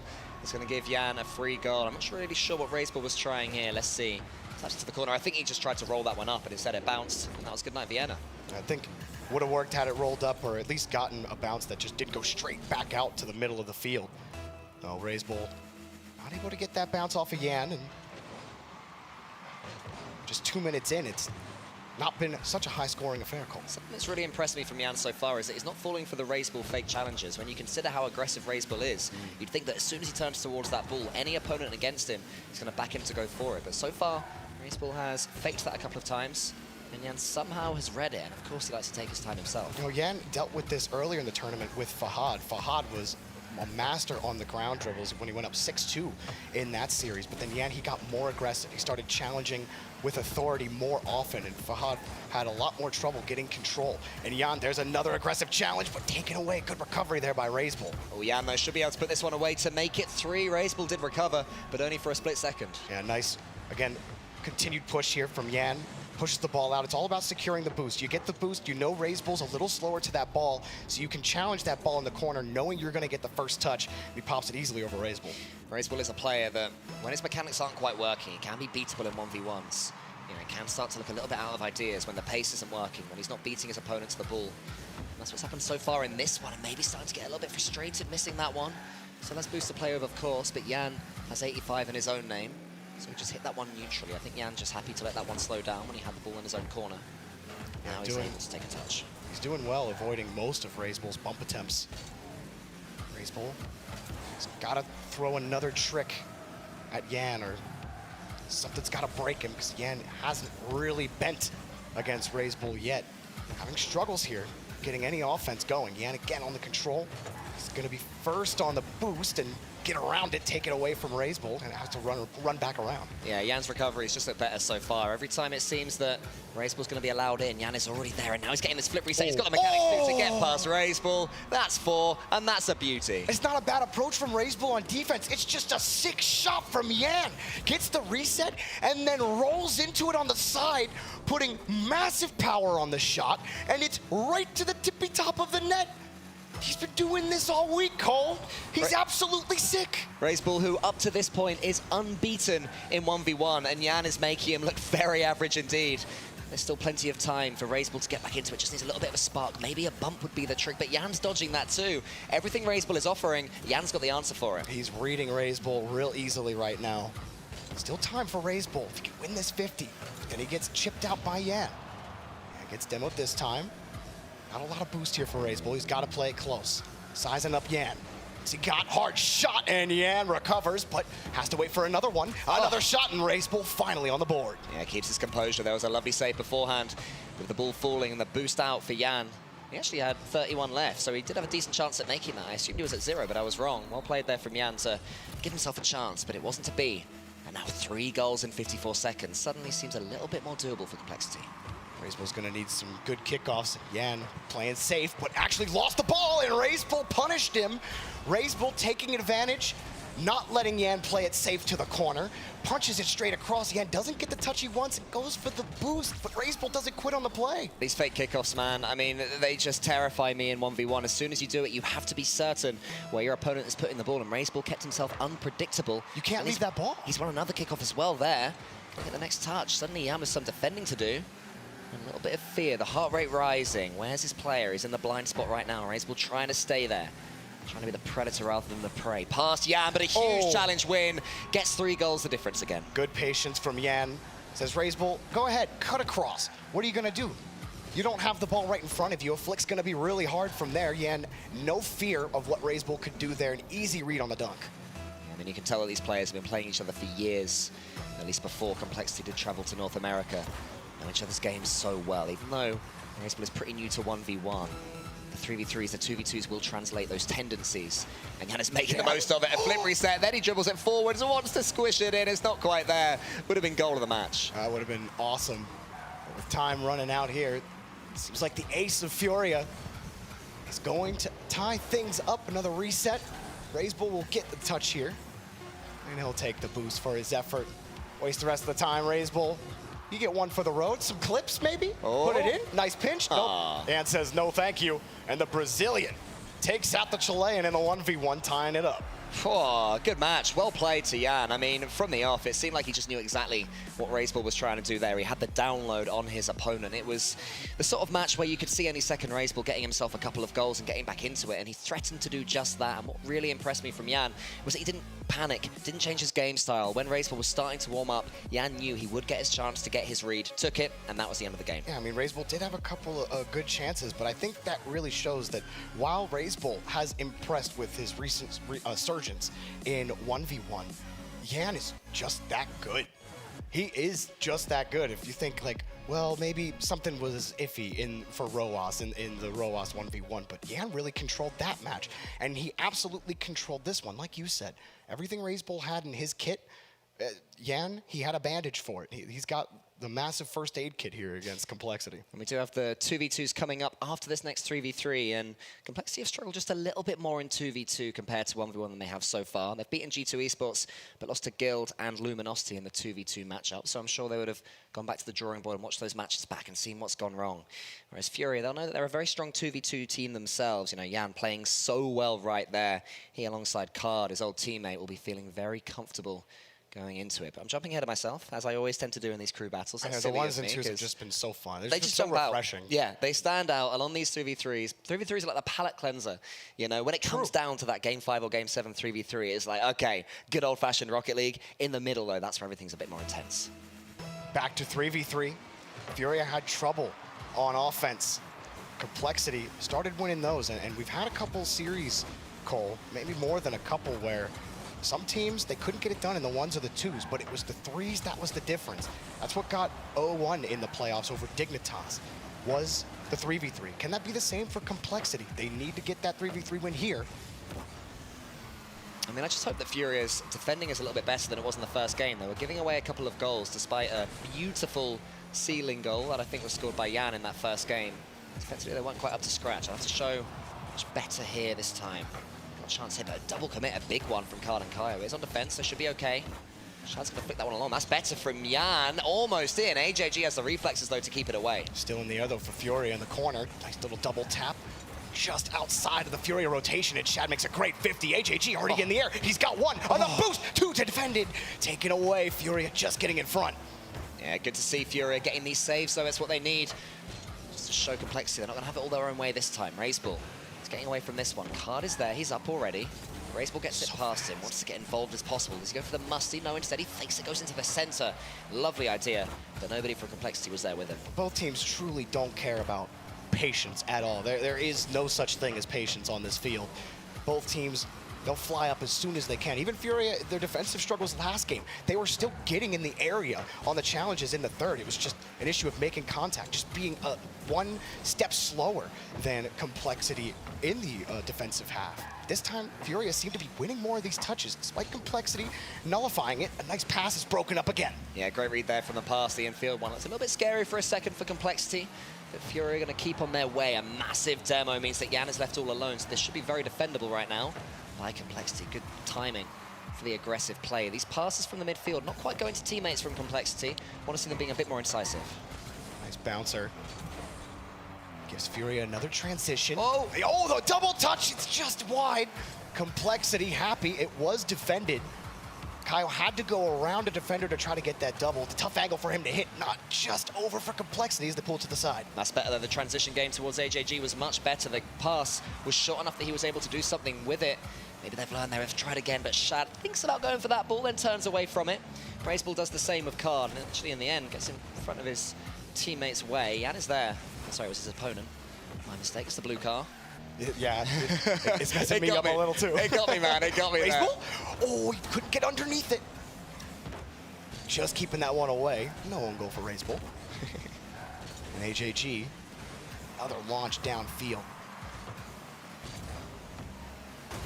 Feels dead even again. Yeah, it slowed down a little bit. There was a period where they were just, you know, lobbing chances at each other. So many solo players going to the air, but now it's just a little bit neutral.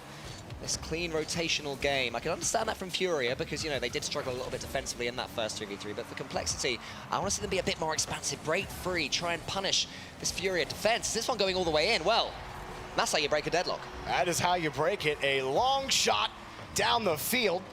He lines up the sniper and hits his target. That is a beautiful shot with purpose, 109 kilometers per hour from his own goal line. The only way that could have been better is if it was 0 seconds, because that ball did not bounce. If that was just something that broke the buzzer, would have been beautiful, but the goal counts the same. Shad gets the catch, more good pressure now from Furia. Kaio's touch is going straight down. AJG has to be so quick and so aware. Gets a second touch, which Yan was ready for.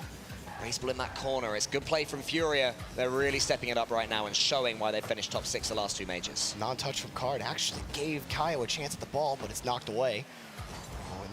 Furia don't want to give Complexity what they just gave them.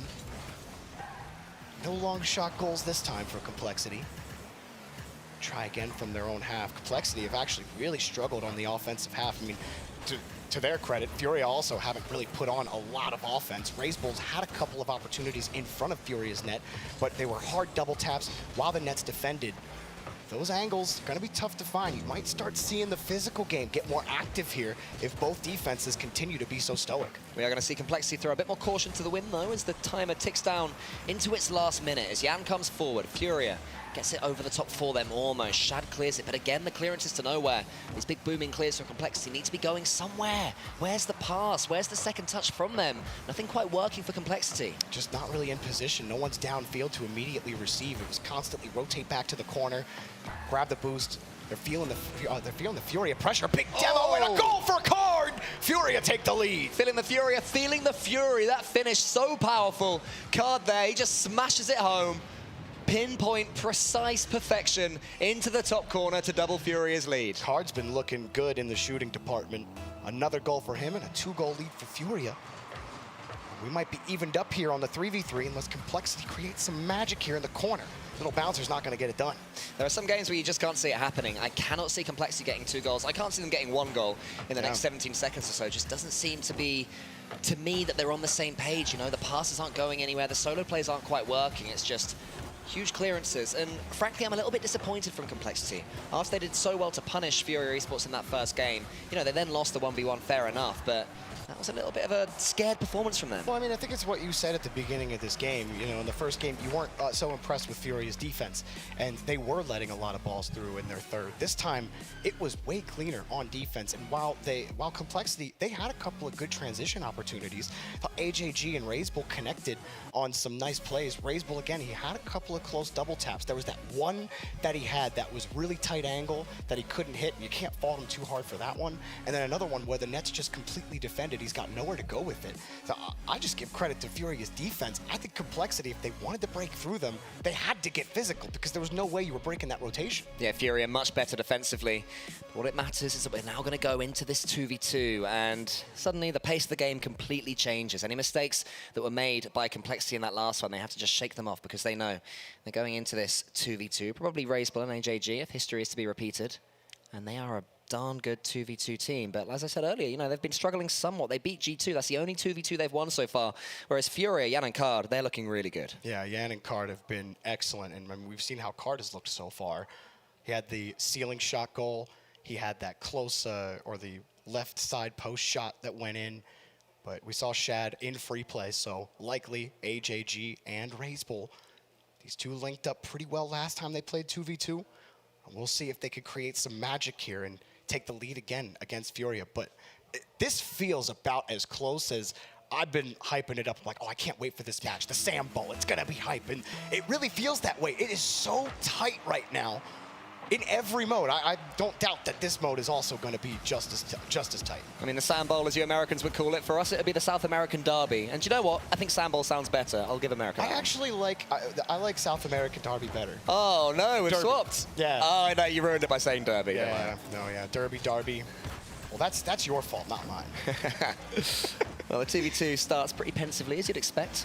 Just both teams feeling each other out. It is Razebull AJG up against Jan and Kaio. Jan, who put in such a brilliant performance in the 2v2 and then had his team win the 3v3, so he'll be feeling on top of the world right now. Can he take that love and that confidence into this one right now? Not of AJG going for a dribble above him.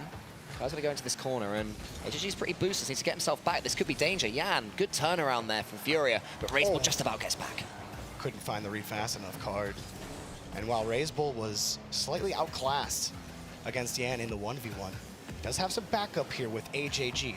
Could make the difference as AJG dropped it down. He had no boost left. There was no recorrections he could make on his flight path. And now Jan, here he comes underneath him. A little tricksy for Jan, but the ball bounces underneath. He's got to let it go. That's the confidence, though, from Jan. That's what we want to see from him, going for those musty flicks. actually next to Musty in the audience yesterday, and somebody did a Musty flick, and Musty went, yay! That was a nice little moment. Do you think he does that every time? I like to think he does, even if he's not actively watching, he just gets a sense of something. He's got to have like a Musty jar next to his computer, so every time someone hits one, you like put $1 or like something else in there. I don't know. Someone can maybe. Think well, something. While we've been talking, Raceball is going to give the lead to Complexity. I'll be honest, I was looking at you, Joby. I was thinking about Musty too. It's okay, but a nice little 50 there from HAG in the demo as well, opening it up. And historically, and this is just in 3v3, but it definitely applies in 2v2. Furia have struggled in the physical game. I do think that could be the X factor for Complexity. It definitely was that time, taking them off the field.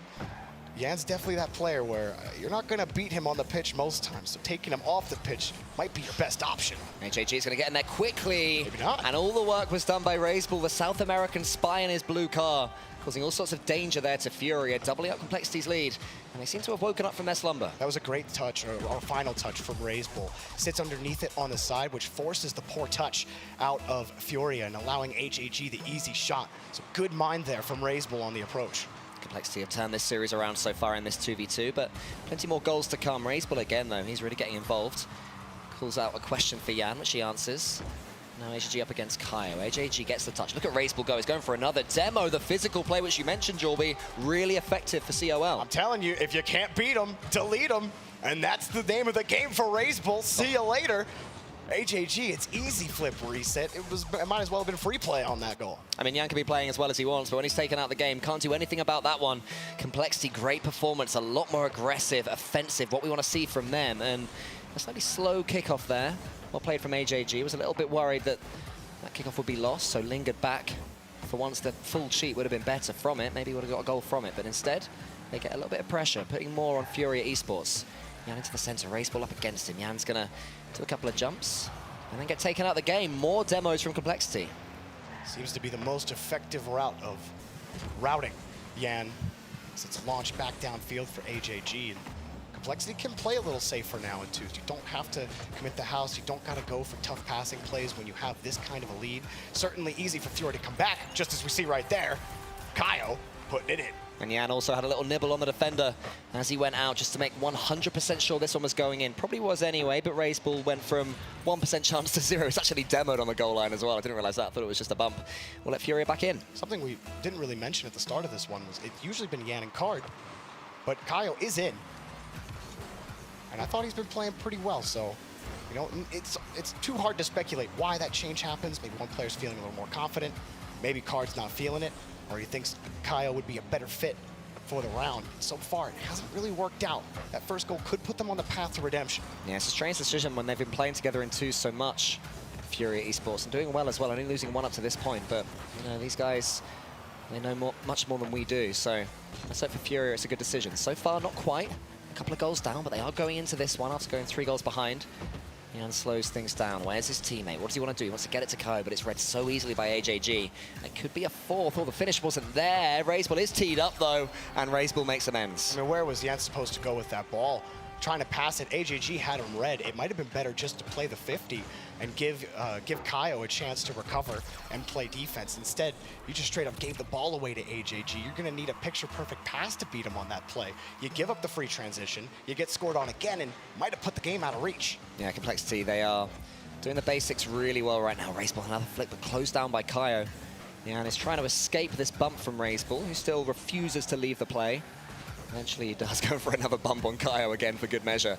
In the end, though, it means HAG comes forward, gets a flip reset almost. Yan closes him down. Furia still defending. This is not where they want to be right now. Really like how HAG's been playing in the entire series. He's had the right mind on the 50s. He's been a great facilitator, and he's also been the closer in the 2v2. It's been Raceball really setting up the plays for HAG. Well, here he goes again. Raceball's sitting and waiting as HAG goes for another flip reset. I mean, he won't score from it, but it'll burn some seconds, and it's easy defending us again. Just a little fake challenge there from Raceball. Slows his approach down.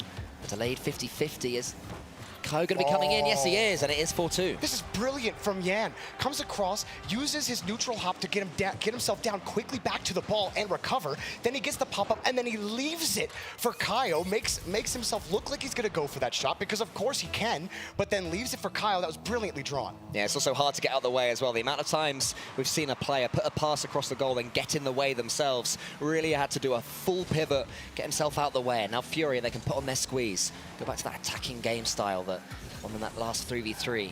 Reyes was going to try and slow it down. Around the corner he goes. Yeah, gets there. Can they get an approach going? They're going to need to get it going now, but the ball just got stolen! AJG, the thief, securing the game! Looks so easy when AJG gets those tackles. Yan just dilly-dallying in front of his own goal. Not the place to do it, and not the best touch either. But credit to AJG steaming in, surely winning it for Complexity with 30 seconds left. Truly is a bout between these two teams. First the 3v3, Complexity. Then the 1v1, Yan. Now the 2v2, or the 3v3, excuse me, Furia take that. And then Yan, don't think he had his best performance here in this 2v2. But he was harassed like relentlessly at the beginning of the game, and he just could never recover after it. Well played by Complexity. Yeah, he has been targeted relentlessly by Complexity, and it's been super effective.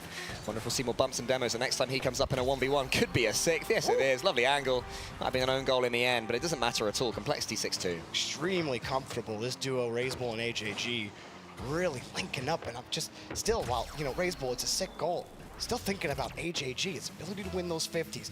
He had the read on Yan this entire series, even when Razebull wasn't demoing him. AJG has just stolen it away. Razebull taking it away. And a dominant game number 2 by Complexity. Man, we've had kickoff goals, we've had bumps goals, we've had demo goals, we've had all sorts for Complexity right now. There's actually a really nice assist right there from AJG to tee up Razebull. And I think after this one, we might see Card coming back in alongside Yan if there is another 2v2. Really, it would be tough to justify sticking with this pairing based on this performance. It might even be 8. Go on, AJG. Can I make the 8-2 pun? Yeah. I'd 8-2 be Furia right now. There you go. Had to say it. That's great. Thank you. You come up with that one yesterday? Yeah. Yeah, it's a classic 8-2 joke. Yeah. That's but, good.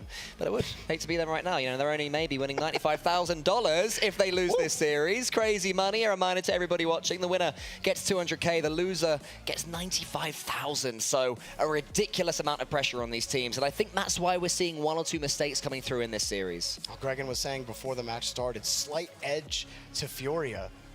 And I don't think there's any edge now. I think it's dead even. I don't know what's going to happen They're in a brawl. this 3v3. Right now, you know, you take that first punch and all your plans go out the window. Yeah, absolutely. I mean, Furia, they shored up on the defense in the second 3v3. They're going to need that same defense. Complexity now have the momentum. Going into this next game, Furia still have the 1v1 in their back pocket. We will see another one, most likely, if Furia end up losing this 3v3. But both teams trying to get to match point. Exciting that we get at least a game 6. I mean, we have seen 3v3 what we thought would replace and reset these games, but it seems to be after winning the 3v3, things get a little bit tougher in the 1v1 or in the 2v2, so the opposite happening right now, but all of that goes out the window as we head into this next game, this next 3v3. It's been even for both these two teams. First, we had the defensive frailties of Furia exposed in game 1, then we had the attacking, you know, they just weren't as good as they could be by Complexity in the third game. So what's going to happen here, I've got no idea. I'm backing both these teams to play at their best in this 3. I reckon this is where these 3v3s really start to pop. For Furia, I think you're looking at Card. I thought he had a good game in the last 3v3, and he's going to need another one. Razebull hasn't been as effective as he has in previous matches, but he's had his teammates really backing him up, and I say that, and Razebull's still been scoring a ton of goals. But again, AJG, I feel like, has been the true facilitator for the team. How many times could I say it? Fury on the transition. Not going to get the dunk. Push back to midfield. Yeah, good start for Furia. There was a lovely little bit of mechanics there from AJG, but snuffed out well defensively from them. And that's a better clearance. You've got somebody for Complexity playing in front of the ball. So important from Shad. That's what was missing in their last one. I think that's such a big difference maker for them. So really good play as Card is coming in. Razebull is beaten to the punch. Shad is in defense, thankfully. Well, Card, nice launch and a decent pass, but Complexity reading those passing lanes, hopping in front of them quickly. Complexity, quick transition, forcing Furia back over to the corner. But Furia not just going to dump the ball away willingly. You do a full team passing play and you get tied up, trying an idea, maybe trying to pinch into each other. Didn't work out. Now Complexity trying to push that ball out. Yan getting chipped off the play by AJG. Kyle and Carl have definitely got that sort of team synergy in their locker where one pulls away at the last second, but maybe the com's not quite up to scratch on that occasion. So they got on each other's way. Good to see them going for these plays, Complexity, having that confidence, playing in their usual aggressive way. Raceball, how good is his clearance? It's not ideal. Yan is coming in, but AJG does his best to make up for Raceball's mistake. It's good, but not quite good enough just yet because Yan keeps up the attack. Raceball again, and that is the clearance they wanted, and this time it's as far as Shad. Good high touch there from Shad. Didn't have a lot of boost. Forced Card back to the corner, and then AJG gets in front, wanted to pinch. Card won't let him have it.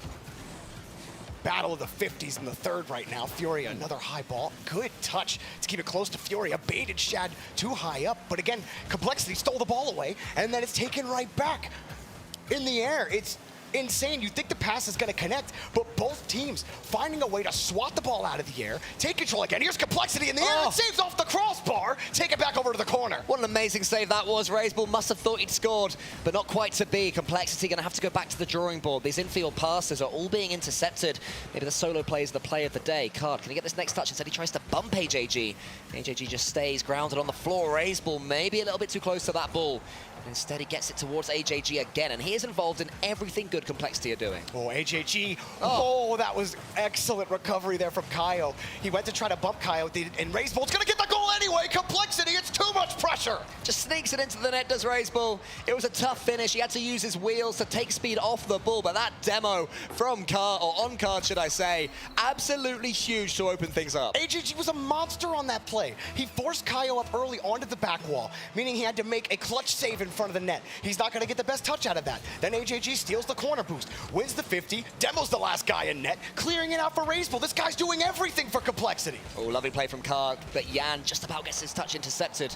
Kai wants to go towards his teammate, Yan. Raceball's already up, it's been beaten. Yan wants that double tap.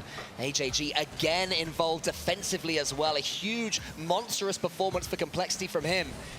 Now who's going to be on the attack? It's Yan again. He goes, he touches the intercepts. Kai was there. AJG, who else closes it down? Bounce off the ramp though, Furia still have possession. Kaio drops it down, and Furia get the goal! Finally, AJG and Complexity are beaten. It was an infield pass in the end. They just stuck to plan A, knowing that eventually one of them was going to find a teammate. Raceball so close to that. AJG steaming in from the side, almost got there too, but he was breached. That's how tight it is. Complexity have flown in front of every single ball on defense, cutting off those passes. That one just sneaking through. Now Furia get the win on the kickoff. Yan, he's got the touch. He's done it before. And he's almost done it, but it goes wide. Kaio waiting for the touch. He's got the boost, slips under Raceball. AJG coming back across. He's going to protect the ball, but it gets bumped off the play. Set up by Furia. Nobody's there.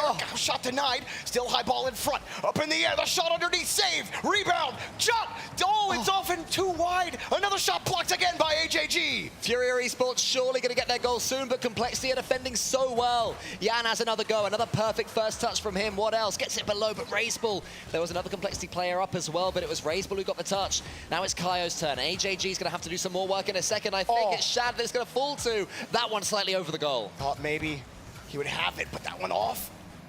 About where the post and the crossbar meet. Card in the air. Very light touch.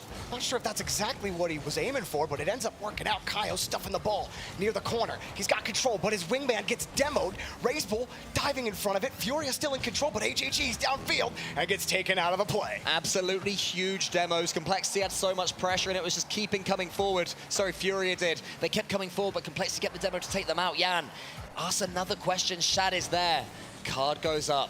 Could this be the moment? AJG's taken out the game. Now their main defender is gone. Raceball on the backboard only gets it as far as Kaio. He tries to force it home. Shad comes in. Yeah, this time over again. Still Furia Esports can't make their aggression count. But they've gotten physical. They've retained possession. Here comes Card. Drops down. Fakes the reset. Here he comes again. Got the reset again. Shot denied again. Complexity. They seem like they have 4 men in front on defense. Still keep the game tied. And look how much boost they have in the top right as well. For all of this attacking that's coming in from Furia Esports, Complexity showing expert boost management, never wasting a cent of the precious stuff. It's unbelievable from them. Complexity, they have possession at the end of regulation. AJG pitches it up. Quick speed by Kaio. Downfield. Card can't get there. Controlled by Complexity. And it's denied again. Do Furia have a play? They're in the air. high touch. He's done it before, but it's taken away. Maybe taken out here, no. Overtime for the match point decider. This is the sort of mechanical matchup we wanted to see between these two teams. A huge offensive performance from Furia, absolutely massive, but Complexity standing up so tall. They have fought so hard to get this overtime. Raiseball trying to make the read. He did get the 50. Gets bumped back into the corner, won't get a steal, and Furia having to withstand more Complexity offense. They have to keep their cameras on a swivel for AJG because he has been a menace on the blue half. They get out again, but can they get the goal? Cleared out again by Shad. Already looking like overtime is going to have pretty much a similar sort of shape to regular play. Furia Esports having all the attacking intent. There's going to be a clean win maybe for Kaio, not quite, but it does go across. Yan gets this one clean, that's for sure, but his pass is a bit lofty, and maybe this will let Complexity out. Raiseball forcing the ball up, but it's Furia's ball. Gets underneath it, got the reset pass denied. To commit though, the net's open, but he puts it up high. He couldn't find an angle, and it's taken away. He needed just a little more speed, maybe to get by Complexity, but Shad given a chance to recover a little 360 to get to that ball and wins the 50. Once again, Complexity still managing to keep boosting the tank despite the offensive onslaught that's coming on against them. They'll keep on keeping that ball out the net. If it's the last thing they do, there's another touch. It falls to Kaio. Cards to his left. Moving forward in formation of Furia, but they just can't get that final pass. Maybe with the Doomsday dish from Card, it's saved yet again. Yan his turn. Raiseball gets up so early. Complexity still with boost in the tank. Keep the ball out again. Oh, they're starting to run low, Cole, and there's Furia denied again on the goal line. What is the heroism on defense from Complexity? Kaio, he's got to let the ball go now that Complexity have been given the ball. High up, Yan's there, got the 50. AJG in the area, but now he can't get it to touch. His Card pushes it back to the corner. If Complexity somehow win this one, it may well be one of the best defensive performances in 3v3 of all time. The amount of times we thought for sure that Fury are about to take it. Now Complexity on the attack, a rare foray forward. Shad, he gets a touch over the top of Cup. That's one by Kaio. Are we going to get back in time? AJG, yes he does, and sends it out wide. Another 50 for AJG. Off the wall, couldn't recover. And comes back. Raiseball sends it flying. Yan wants control. He only had 60 after the first touch. He got the reset, pushes it forward, and the dunk! Yan blows down the Great Wall of Complexity and takes it to match point! Finally, Furia Esports managed it. There was Yan. The dunk, huge. AJG had got himself sort of in the way, but not quite for once. Exactly where he needed to be. What a 3v3 performance that was from Furia. They just never gave up, and they put themselves on match point. And of course, it's Yan. Using his mechanics, every ounce of boost on that play. He only had like 62, starting from his own third. He got the flip reset with no boost, but he needed it. Gave the ball enough power to flip it forward, and then inertia did the rest to get the dunk. They started the series. It has to be reminded to everybody, so poorly did Furia. They looked pretty bad in game number 1, but right there, they showed why they keep making it so deep in 3v3, why they are making the South American region so respected, coming up against a team that left that region in order to compete in North America. It is massive stuff right now from Furia, and now Complexity have a decision to make. Their counterattack was just completely shut down. Where do you go here? You don't go to the 1v1. You gotta go to 2v2. You were dominant last time, and if Furia have a mind, I think they do make a switch here. Card has looked excellent. He was really threatening on offense in that last game. Credit to Complexity's defense in that 3v3, but maybe they stick with Kaio. Who knows? You know, you never know what's going on in the minds of the players. What's Kairos telling them? What, you know, well, Kairos probably just hyping them up. I'm sure the players are the ones making the decisions, but still. Whoever's feeling hottest, whoever is really fancying their chances in this one, it's going to be a really interesting moment when we find out. Are we going to have Raiseball in the 1v1? Are we going to have Yan in the 1v1? Is it going to be 2v2? I see 2 players on each team. 2v2 has been chosen in game number 6. And it is indeed Card taking the pitch in place of Kaio after the last 2v2 did not go the way Furia had hoped. Raiseball and AJG have been a tough duo to beat for multiple teams at this tournament. Can Yan and Card be the one that send them packing? Oh, AJG have a great start. He had such a good performance for Complexity in the last game, despite them losing it, and already he's being called in defensively right now. Raiseball on the attack. AJG is there. More good defending, amazing defending. And sends it away, and Raiseball is going to have to get back quick because Furia Esports, they can counter so fast. Pushed it all around the corner, trying to bump Raiseball off the play, and he almost got the save, but Card gets the dunk, and Furia Furia start things out on the right wheel. As we say, they can counter-attack fast. One attack round the corner, a bump.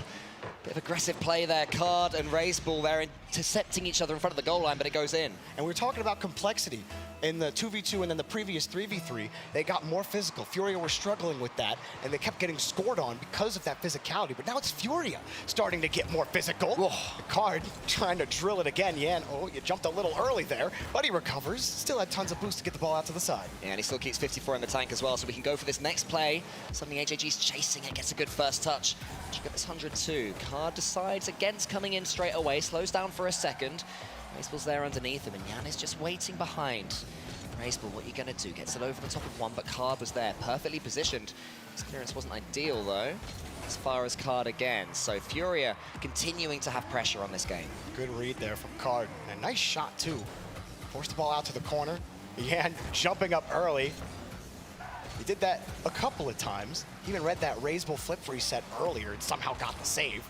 And man, Card, can't say enough about his performance in this series so far. Getting another 50 out, trying to prevent Raceball from moving forward. AJG gets the clear in. Huge clear as well, all the way to the backboard. Card is having to deal with some interference here from AJG. Raceball right there, so things have slowed down just for a second. Complexity want to get hold of this ball. Maybe a demo will be the way to do it. Raceball tips it forward towards AJG. AJG's coming forward now, wants to flick it over the top, but Card, a huge read. Back as far as Raceball. Complexity have definitely steadied the ship here, though. Card backing up Yan, who got demoed on the play. And now he's got full possession. Flip reset. AJG's there. Yan on the rebound. Card tried to get the redirect in front, or at least block Raceball's approach. Didn't work. Another demo. Card, he's got a 1v1 in front. Takes his time. On the air dribble. Just wants the 50, knowing Raceball had it defended. I think the air dribble there was maybe the worst decision. Not sure he had the angle to go for it with that style of approach, but it was something that took some boost away from Complexity, made them think for a split second, and now they can come forward though. Raceball, he has the finish. It's pinpoint, it's in. Nice shot there from Raceball. AJG saucing that one up. They needed to win that 50. Yan nowhere close to the play. Complexity getting a freebie there. Close stuff in the 2v2. Tense as ever throughout this series. Things getting very, very exciting here. This is crazy. It's absolutely crazy. And it's a goal as well from the kickoff, surely. Almost wide, but AJG squeezed it in. Oh, we've seen some interesting strats on the kickoff in 2v2, but this one is just a simple win, and oops, cheated up, and you picked your spot, and you lost it. AJG takes advantage. Complexity turning this one on its head. Furia started the 2v2 so well. Now Complexity via one goal, then a quick kickoff one. Have their own way, but there was actually a Spanish kickoff, I think. A demo coming in from Yan. Can he get round in time? No, the other demo took that play out the way. The demo in response to a demo. Ball flipped up, Complexity starting to take control. They've won the last few touches. Yan doesn't have any more boost left. Card also sitting low. With about 47, not a lot as Raceball pushes it across. Furia managing now on defense, starting to stabilize. The boost starting to tick upwards for them. Demo on the backside, Raceball tries to chip Yan off the ball. Might have a breakaway in front. Card pushes it back to the corner. The Complexity going to keep on coming forwards here. Yan, though, will get this next touch. Raceball thought he was in, but not to be. Yan finds Card. Good teamwork from those guys. Going to the top right now. Furia Esports focusing on these aerial plays. I think they can break through the Complexity defense, just like they did eventually in that last game in the threes. Lovely fake there from Yan. Raceball, though, he was aware to the danger. Managed to get the next touch. Yan knew it as well. Oh, that one just off the post. Complexity squeaking by on defense. Raceball beat on the play. Card slowing it down. But HAG too good on the backboard. And Yan aggressive with no boost. He had to be. No way he was going to get to that shot fast enough from Raceball. A big demo leaves the net open, and Furia tie it up. What a play that was. Not just getting the pass, he wanted to get so much power on this bulleted Card, got as much power as he could, then landed on the defender, and that's what really opened things up. Brilliant play there for the equalizer. Absolutely. Furia, again, getting a little more physical than we're used to seeing. And I might have to stop saying that, because I think they've really started to fix that area of their gameplay. They've been able to match Complexity's physicality and really are starting to outbox them. But Yan does get demoed. Card wins the 50. Quick shot denied. HAG gets in front. Suddenly Furia realized they could win this one right here on the cusp of victory in this best of 7. If they can just get this next goal, if they can see it away, but AJG and Complexity are coming forward. Card gets an all-important half touch. Will it be enough? Raceball's there. He puts it away, but Card Card. He managed to recover, and he gets a huge save. What a recovery from Card, and then the Stones just sit on the goal line and wait for that pass to come out. A perfect reaction, and now Furia put it back on the other half. Razebull cutting out, letting HAG take control. Card will grab both those boosts. Only 29 here for HAG. Razebull come in, buy him some time. The end of regulation. Razebull, nice catch. Try to get underneath on the 50. Didn't work out. HAG a little slow back. Has to play defense. And over a Furia defender. He's got to get up in time, and he makes the touch. Brilliant recovery there from Card. Looks like he'd messed it up, but managed to get back there. And now Yan comes forward. Razebull in his own goal. Complexity want to see this one away. There beats the ball though. Yan, he's done a backflip though. That could have been half a chance, but we are going to go to overtime. Next goal will either keep this series alive or win Furia $105 extra $1,000. Overtime starts. Card's got the ball, avoids the ball, and he's got the goal! Card delivers the victory on the semifinals! The double fake, what a way to end it for Furia. Past both of the despairing dives of the defenders. Huge win, Furia Esports, whether you call it the Sand Bowl, the South American Derby, even the South American Derby, whatever you want to call it, a massive victory for Furia to send them to the semi-finals. The South American scrapyard is what that was. Kaio, Yan, and Card survive Complexity, and GG's indeed to Complexity. They played one heck of a series. I mean, the HAG looked the best that I've seen him in a while. Shad, Razebull coming in. I mean, they looked just as good as they have all tournament long. But Furia, just, it's too much. This team is top 6 at 2 straight majors. This team has been rolling through this tournament, and now the South American Brazilian darlings have made it to the top 4 in Gamers8, Cole. In bringing back Card as well, they also showed that they are able to adapt on the fly. You know, they brought in Kaio for whatever reason. Maybe Card wasn't feeling it. Maybe that, it must be that, you know, that's the only explanation I've got. But it didn't work. Should have been feeling it. Yeah, right, exactly. So that didn't work. So then when it came back to it for the 2v2, they made the right decision tactically, and you have to be able to adapt in a format like this. Whew. That was every bit as tense. We didn't get a game 7 3v3, which I really would have loved. But we did get a double fake at the end to end a 2v2 overtime. And in overtime. So, you know, take what you get. Take what you can get. We had several overtimes in that match. I feel like we didn't hype that match up enough beforehand, because that was one of the tightest series we've had so far this whole week. I feel like we couldn't possibly have hyped that match up enough. It was everything we wanted. I especially love the fact that Furia, they did what they've been doing in tournaments recently, which is starting a little bit slowly, even looking poor at the beginning of a series, at the beginning of a tournament, and then reminding everybody just how devastating they can be. Well, I am excited to see who they end up playing. I think a lot of people are feeling like they know who they're going to play in the semifinals, but that match coming up next. Heat versus Falcons. Don't go anywhere. We'll be right back.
Once again, everybody, Gregan's prediction seems to be wrong because you I said mentioned 4-2. Gregan had mentioned that it would be 5 games.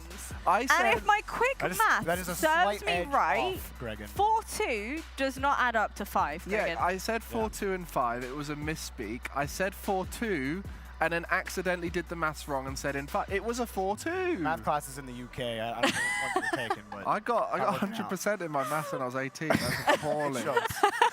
Well, that was obviously a very, very long time ago. Furia winning out. I'll get out the Furia winning out that matchup. We did indeed go the distance in that 4-2 to Furia. For the side of Complexity, though, they did manage to successfully win out the 3v3s in the very first game. But I feel like it was very much like a back-and-forth affair after that very first game. It really was. I mean, Furia, they had a speedy defense in game 1, but they were just a tad slower than Complexity. And I was especially impressed with HAG in this match. He looked better than I've seen him in months. He was demoing, he was setting stuff up, he was getting mechanical, and Complexity's defense was unreal for the first half of this series. I think Complexity played better Rocket League, but when it came down to individual brilliance, that's where Furia just got better as the series went on. I think after Yan dominated in that 1v1 game, we started to see him putting out those solo plays. You saw this one here to take that overtime. And it's these little flare moments that keep getting Furia these amazing series wins. Because if you can have those highlight moments every game, you're going to outplay teams. And then, I mean, in the first 2v2, they put Kaio in when I felt like Card was playing extremely well. He was getting almost just as many goals. Look at the energy, man. I love that energy. Absolutely. I identify with that energy so hard. You see why I love this Furia team. I need someone to hype me up like that in life. I feel like if Rocket League players have taught me anything, it's that boy, oh boy, do you guys do it right, you know? I'm seeing all the energy, I'm seeing all the passion, I see all the screaming and hype as well. And honestly, it just makes you want to play Rocket League, to be quite honest with you. But talk to me a little bit more about that 1v1. We had the Yan versus Raiseball face-off, you know? Throughout the duration of the tournament thus far, we have certainly been hyping up Raiseball to no end. And finally, you know, he's basically been put to an end. I think that was more of a Yan every time he had the ball would do something dangerous with it. Raiseball every time he had the ball was scared that Yan would then be able to get a counter-attack off it. So there just was the lack of confidence from Raiseball. Yeah, I mean, and even when he did try different things, like he was trying to demo Yan off the ball, Yan did an excellent job dodging them. And it did feel like a mix of a lack of confidence from Raiseball, but also just class from Yan. And I think it really solidifies in my mind that Yan is that good. He is that 1v1 player. He is built different. He is built different. Who would have expected a Brazilian to come out here and be one of the best 1v1 players in the world? Or to be one of the best players in the world? He's been building up to this all season.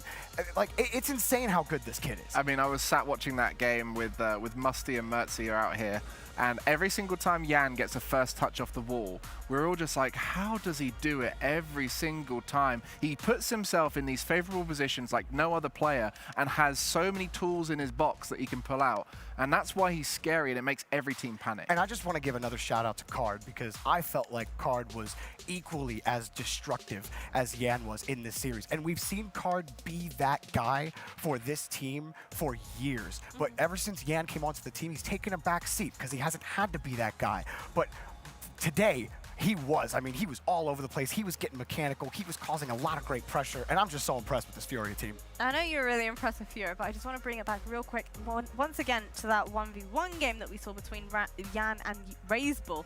I'm mixing up all my words left, right, and center here.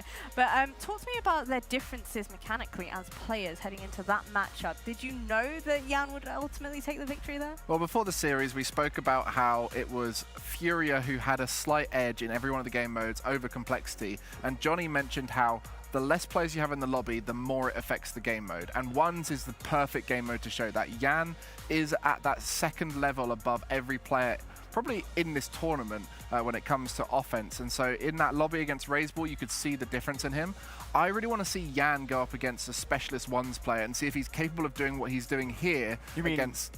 You mean TRK? Against TRK, yeah. It's most likely going to be Falcons going through, but even Raziers, you know, any of these top ones players, we want to see Yan get challenged in the 1v1 department. Now, Jorby, I want to come back to you really quick, because once we went into the second 3v3 matchup, we basically saw Complexity crumble at the seams, despite the fact that they managed to win the very first 3v3 4-2. Where do you think they ultimately ended up going wrong? So I think that what worked for Complexity early on and what has worked against Furia for most of the season is the physical game.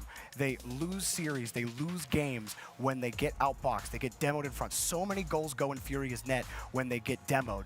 This time, though, Furia, they responded to the demos. Complexity had the physical play early on, and then Furia took it back. That second 3v3 was an excellent defensive performance from Complexity, but they never left defense. They couldn't get transitions. Anytime they tried to get back on defense, it was immediately sent back to their half. They're constantly having to make heroic saves, and that's just due to the well-oiled machine of offense from Furia. And do you think that might be like where experience kind of comes into play, or do you think it's purely the difference in playstyle between these two teams? I think Complexity have plenty of experience, but I think that this Furia team, they have the X factor that is Yan, and they had Card, who hit a level that I really haven't seen Card hit in a little while.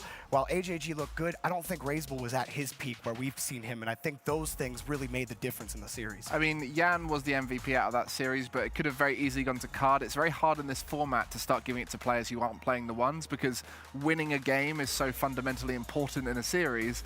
But Card popped off in the threes, and I think that's so key to the victory here, because we knew every game mode was going to be close, and if you win those 3v3s in the best of 7, that's when you start gaining the advantage, as there are 4 of them across the series. I can't help but feel like it was a little bit of a downward spiral for the side of Complexity. They started off looking okay. I'm not going to say they started off looking incredibly strong, but they started off okay, and then Furia bounced back, and then Complexity bounced back, and then it was just downhill from there. As soon as Furia ended up winning that 2v2 8-2, I feel like Complexity might have just given up just a little bit, but ultimately Furia come out on top. So let's go ahead and take a look at our bracket and see how everything has ended up faring off over here in our playoffs. Our very next matchup is certainly going to be one to keep an eye on, but a little update for the people that might have missed it earlier on. Guild Esports versus Faze Clan is how everything has basically ended up faring up.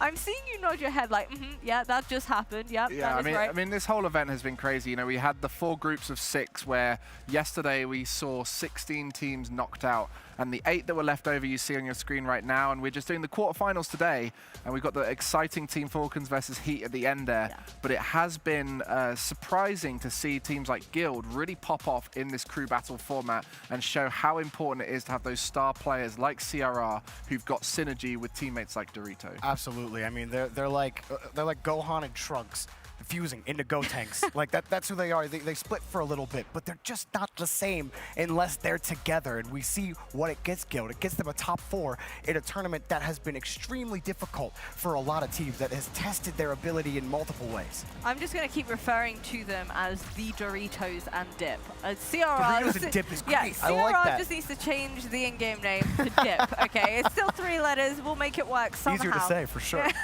So we got Team Falcons versus Heat for our very next matchup. What are you hoping to kind of see come out of the side of Team Falcons? I mean, they are the team that is built for this format. We said about how it was great for players like Sierra and Dorito. They struggle in the 3v3 department in traditional RLCS matches, and not quite as capable of what we've seen of Falcons, who recently came 2nd in the world at the London Major, and they have probably the best ones player in this tournament, and probably have the 2nd best ones player in the tournament, and have one of the best 2v2 teams. And if, you know, they're not feeling it on the day, they've got a great backup player for 2v2. They are just built for this format, and built for Rocket League. Yeah, and I think this is going to be an uphill battle for Heat. They do have a 1v1 specialist in Raziers, and Raziers has had an excellent tournament so far. But sometimes, you know, you go so far in the roguelike, but then you run into the Goliath, you didn't get the drops you needed, and these analogies today. Johnny's just got them, he's sprinkling them out. I got the endorphins running after that last series, okay?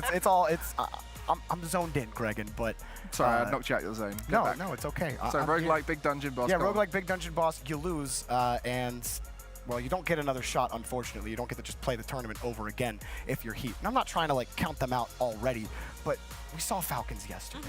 We saw how good TRK was. And it is really hard for me to think that Heat have the firepower, have the defense to be able to withstand what Falcons bring to the table. They are a complete team in every sense of the word. So obviously Falcons coming in from that Group D over there. We saw them win their previous matchup versus the Gaming Gladiators, and I know, spoiler alert, they were not wearing Gladiator outfits. I was just as disappointed as you guys, but they managed to win that series 3-0. Do you feel like that was kind of like a worthy opponent for them to face off against? Do you think it could have been a team that they would have struggled against, or do you think it was relatively no chance. There's not many teams they've struggled against. The likes of Dignitas, we were hoping for a more competitive series there. It's 3v3 that let down Dignitas, and as we mentioned, to get through to this stage of the tournament, you really have to be good in 1s, 2s, and 3s. And in particular, that 3v3 is so vital because it is slightly more favored in this crew battle format. Okay, so you feel like Gaming Gladiators certainly wasn't a team that would put them through their paces. On the side of Dignitas, do you feel like that was a worthy opponent for them? I know we had kind of guesstimated that maybe Dignitas would have put up a little bit more of a fight, but ultimately that's not what we ended up seeing. I felt like Dignitas did okay in the 2v2, but then, I mean, TRK outclassed Joreas in 1v1, and it wasn't even close. And then 3v3, I just felt like Dignitas, they didn't have that, they didn't have the complete energy. I thought apparently Jack played well overall, but Falcons, the problem is that they're never playing badly. Kind of like what you were saying about Yan before the last match, how he never seems to have a bad performance. Since we've seen Falcons on the international stage, I have not seen them have a bad performance, and I don't think they will. It's really hard to look at them and go, there's a weakness somewhere. You know, every team we look at, we go, they're lacking in that part of their gameplay.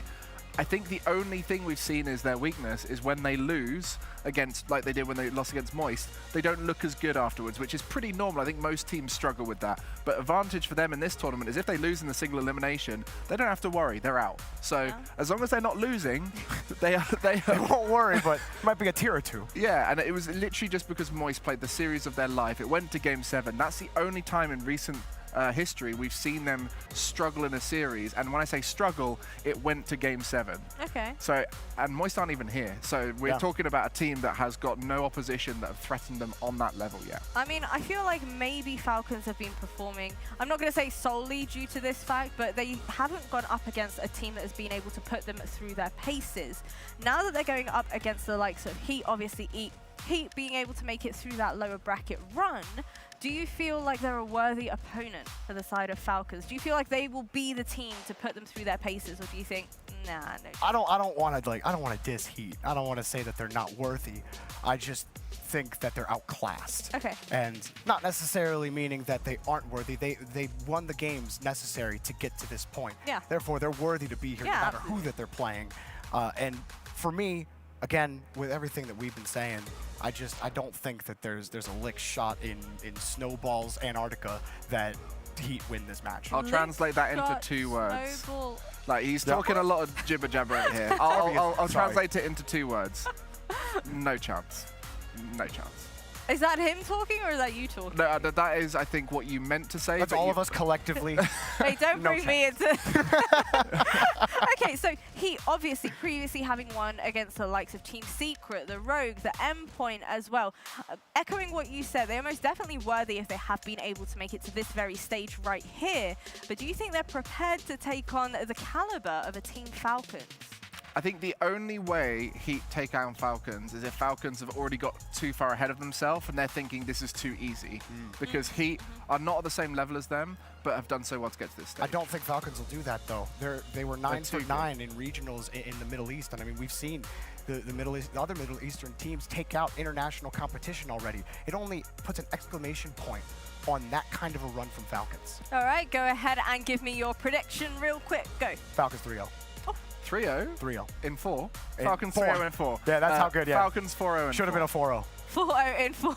Yeah. I love how you're specifying it this time around when it is almost time to dive into, unfortunately, our final matchup of today. It is indeed going to be Falcons taking on Heat, the winner of which will progress on through right here at Gamers8 to take on the likes of Furia. I hope the crowd are ready to make some noise.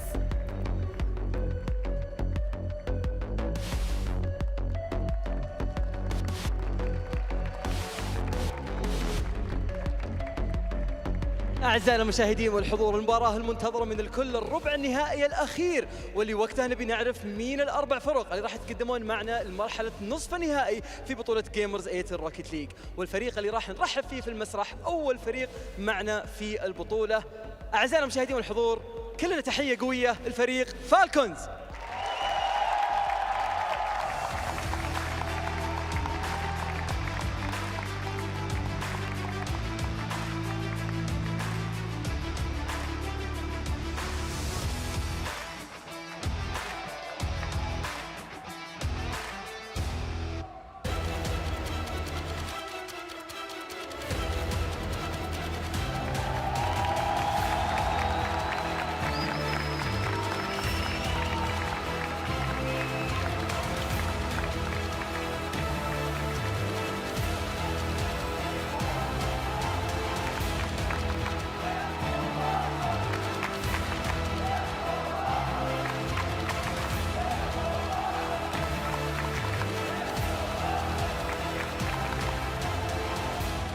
Welcome to the stage. Their opponents coming off the back of 3 consecutive wins against Team Secret, Rogue, and Endpoint. You would think that momentum is definitely in their favor. However, this could be their toughest match of the tournament so far. Please welcome to the stage, Heat.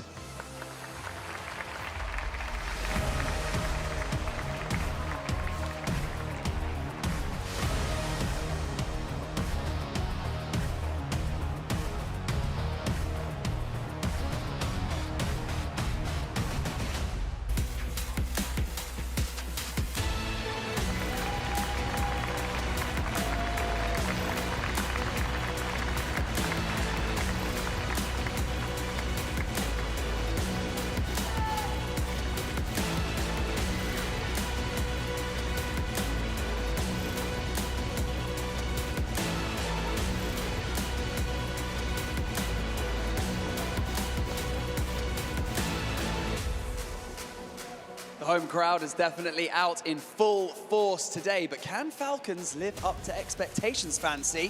I wonder if it's going to happen. I'm going to hand it over to the analyst desk before we dive into this match. طبعا زي ما احنا عارفين فريق فالكونز جاهزين للمباراة هذه، هيت ايضا جاهزين، جايين من 3 فوزات وما خسروا الا راوندين من بداية البطولة. بنفس الوقت فالكونز ما خسروا الا راوند واحد فقط، لكن الشيء هذا راح يتغير الليله لانه ما نتوقع انه بيكون في سويب. اكيد انها مباراه بتكون حماسيه، ممكن يصير سويب يكون غلطان ما ندري، بس خلونا نروح على طول مع المعلقين والمحللين نخلص التحليل ونبدا المباراه اللي منتظرينها كلنا.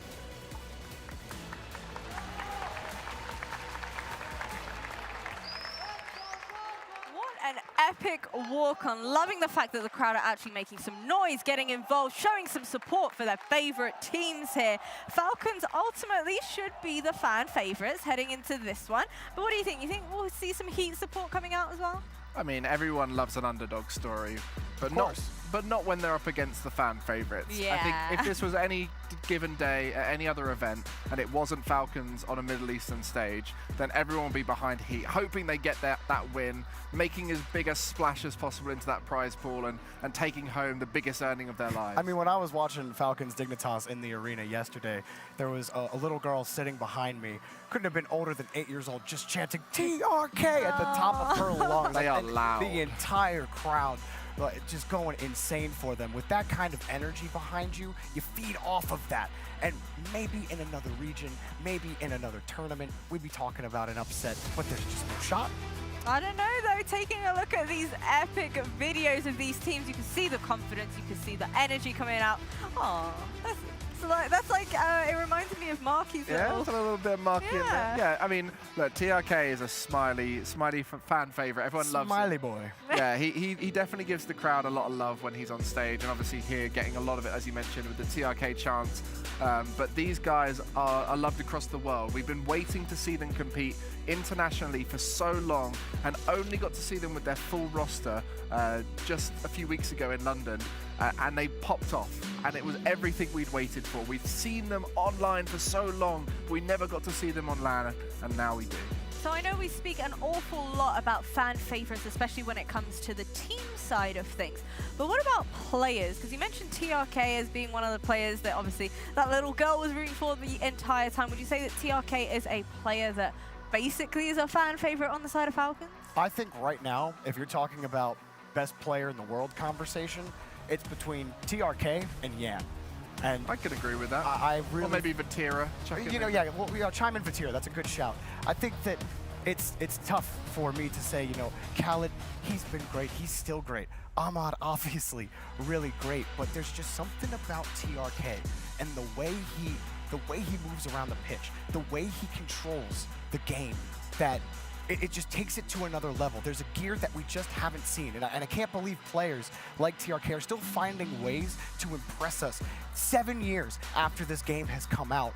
And he's absolutely cracked. I've been so impressed by him. Every single time he's behind the ball, it's like, how are you this good, man? Look, we could fawn over Falcons all day, but of course they are up against a sort of Cinderella story. I don't know, at what point did this start being unrealistic for them? Through the online qualifiers, Juicers, which are now called Heat, were doing so well. We didn't expect them to get this far.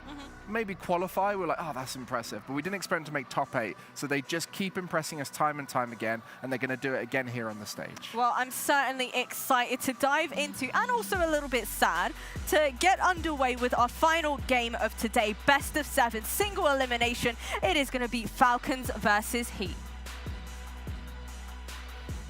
Falcons versus Heat in one of the hottest matches we're going to be seeing today, and who better to join me than Johnny Boy. I am Stumpy, and it is an honor to be here, to have so many home fans supporting Falcons over in the arena. We're here for the moment. Johnny, it has been so fun seeing everybody pile in there to get ready for this series to kick off. Well, yesterday I had to miss out on a couple of Falcons casts. I wanted to watch in the arena, get the full experience. The crowd's going wild for these guys. It's going to be difficult for Heat against that. I've talked to a couple of the players who have been playing against the Middle Eastern teams. The crowd's like only cheering for the Middle Eastern teams here. They're fully biased, as expected, first event in their region. And respectful claps, giving claps to Heat as they were walking out. Oh yeah. Nice if there's a good goal, they're showing appreciation. These guys are fans of the game. They want to see good Rocket League. But if we're going to see a 1v1 in this series, it's going to be so tough for Raziers, because I've heard from multiple players it's really hard. First killer told me so hard playing 1v1 when the crowd is cheering big time for your opponent and making no noise or even a little bit of booing when he scores a goal. Faze got a couple of boos, bless him, when they were playing, being a little bit of that pantomime villain. But now it's Falcons. They are the home team. We've spoken about it the entire time, but the Cinderella story from Heat, going through their own upper bracket, doing their absolute best job to go up against Space Station, weren't able to manage that. Then they took down huge teams. Secret fell to them, and then Rogue, finally Endpoint. They reached the top 8 in, as far as I'm aware, their inaugural LAN as an org. They've secured themselves $95,000. Whoever wins here gets another $105,000, taking it to 200. But first, we're going to have to take it to game number 1, kicking off Falcons versus Heat with a 3v3. Don't write off Heat already. Raziers currently undefeated in 1v1. And as a team, they've gone on the longest run possible up until this stage, winning 4 series, only losing once, the Space Station Gaming. They're on a 3-series win streak against Team Secret from South America, Rogue from NA, Endpoint from Europe. Now they're looking to take down a MENA team, just keep collecting the regions one after another. And what a story that would be. For every team that we've got here, which team is going to try and take down all the regions first, taking the regional Infinity Stones?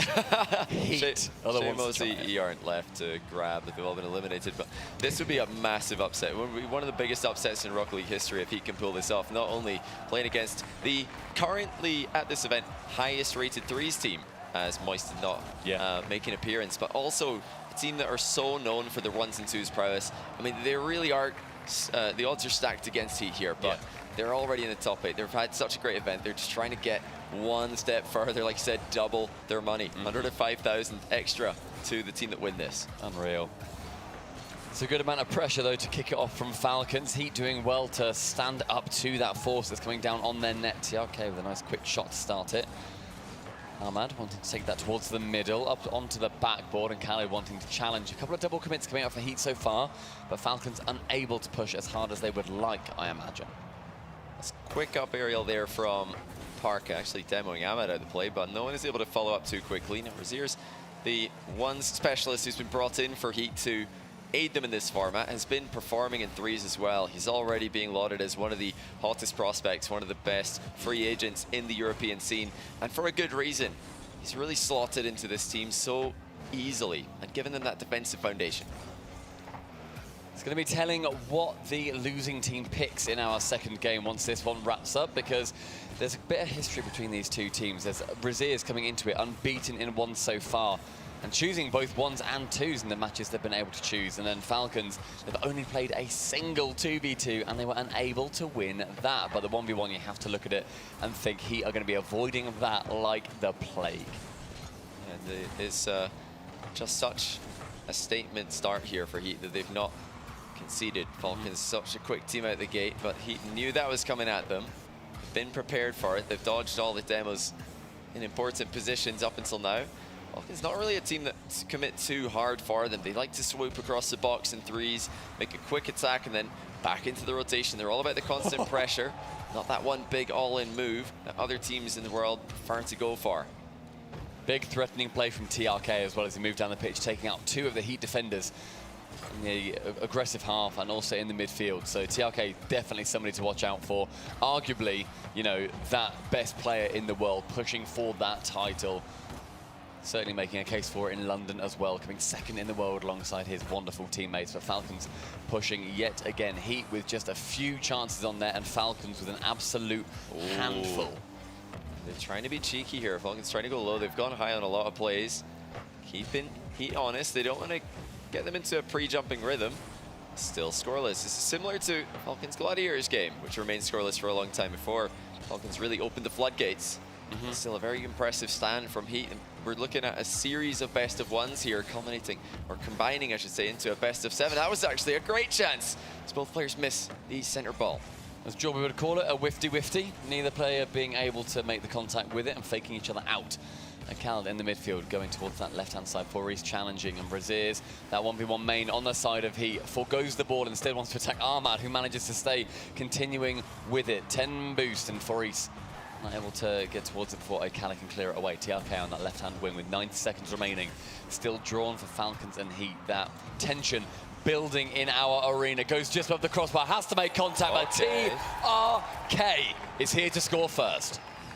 Lovely sets up by Khaled. He just 50-50s it into the backboard. Of course he does. It would be a controlled 50 from the man himself. TRK knew it was coming. He was more ready to attack the ball, and he had been quick to challenge the aerial plays for most of this game, but not that one. And Ahmad's seen the slow kickoff strat. He, I think, have tried to do something cheeky here.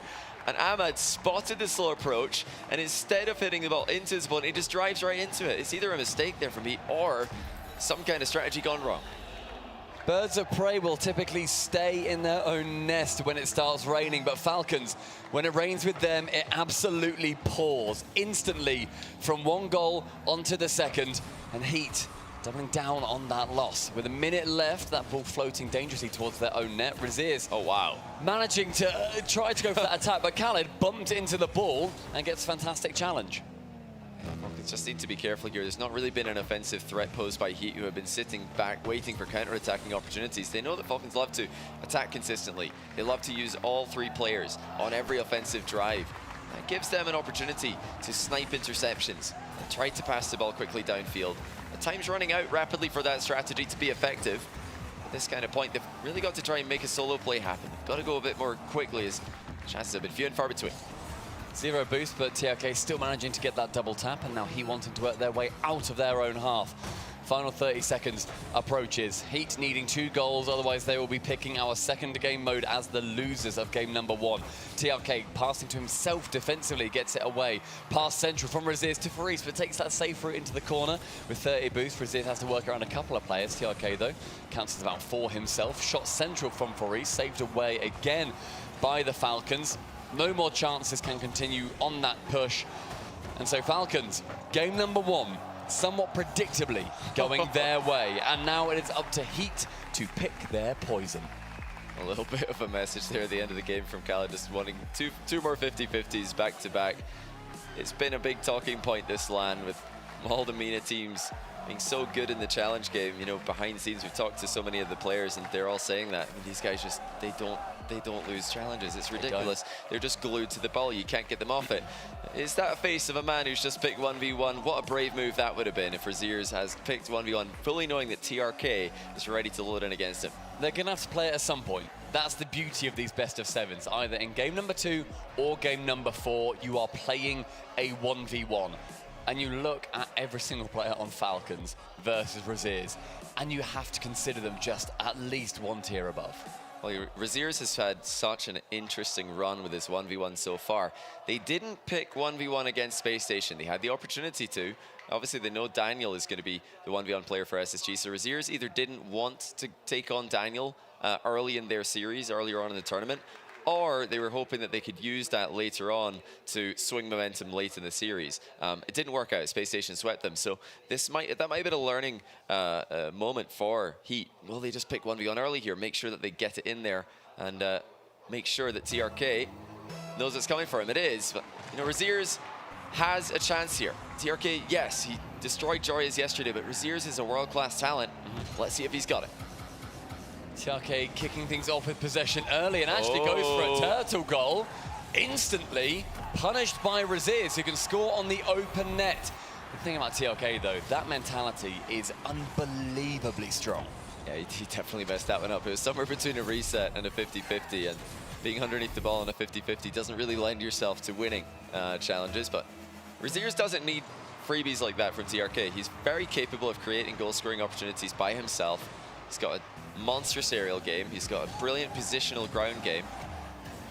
And his defense is solid as well. This is a guy who has taken it to some of the best in the world. TRK with the boost starve will put in the equalizer. There is really nothing left. He's even taking the small pads here on the drive across the box. Literally 0 for Raziers. Had to go and get a 12 outside the box. That left the net open. Purely down to speed there. Once TRK manages to steal that mid boost and then the back right boost, it comes down to keep playing fast, steal the others, and you will wear Raziers down. So that continued attack is going to be gifting TRK his first goal of this 1v1 on Aquadome. Raziers, though, with that possession, wants to flick it over the top, but quite a weak flick, just trying to challenge TRK with that completely lateral momentum. Yeah, he's setting up the boost steal there. Raziers knew that he could force TRK to jump, get his boost from the back corner, and then make a bigger play on the net. Double tap against the pre-jumping TRK. If you look at his boost steal in the top corner there, was completely stranded. That's why Raziers just went for what looked like a bit of a helpless flick. He wasn't really expecting to score. He's just taking the boost away. Both players really showing great boost management on consecutive goals. Yeah, sending that ball towards him because TRK has to save it, leaves that boost completely vulnerable to a steal. Nice play from Raziers and a brilliant double tap as well. Chance to go for another one onto the backboard. TRK has to send that away from the net. Raziers backflipping 30 boost. TRK on absolutely 0. Picks up the 12. Will be pathing via those boosts. And despite having so little, those tiny pads get him a goal. Well, that's interesting. It looked like TRK kind of panicked into a 50-50 here, but he made it work. So the initial flip there, TRK didn't think Raziers was so far away from the ball, but he managed to lean away from the ball after somewhat passing it into Raziers. So after Raziers tried to force a challenge, it just didn't happen. He only got one touch on the ball, then it was past him. So TRK really able to make something out of an initial blunder there, a bit of a panic, still gets a goal off it. Raziers now going for another flick, has to force TRK onto it. And because he was so straight on with that ball, his momentum is going straight towards the goal, is unable to flick it high. Raziers flicking early here. He anticipated a reverse challenge from TRK. TRK fake challenge extremely close to the ball. That's often followed up by a backflip into the ball, but it wouldn't have worked. Raziers flicked immediately, and TRK couldn't get a save on from a shadowing position. Raziers showing why it's such a safe strategy to flick early, in once. TRK now on his own attack. Raziers not being baited in by that fake attempt. A shot again going towards the net. Raziers has had so much pressure early on in this game. TRK unable to really work out that blue half, but still only one goal behind. Raziers, though, falling prey to that challenge. Can get back with about a third to boost, and the mid-boost position will also be his. But the back left has spawned just in time for him. Raziers with the flick. TRK challenging wonderfully again. Do Falcons lose challenges?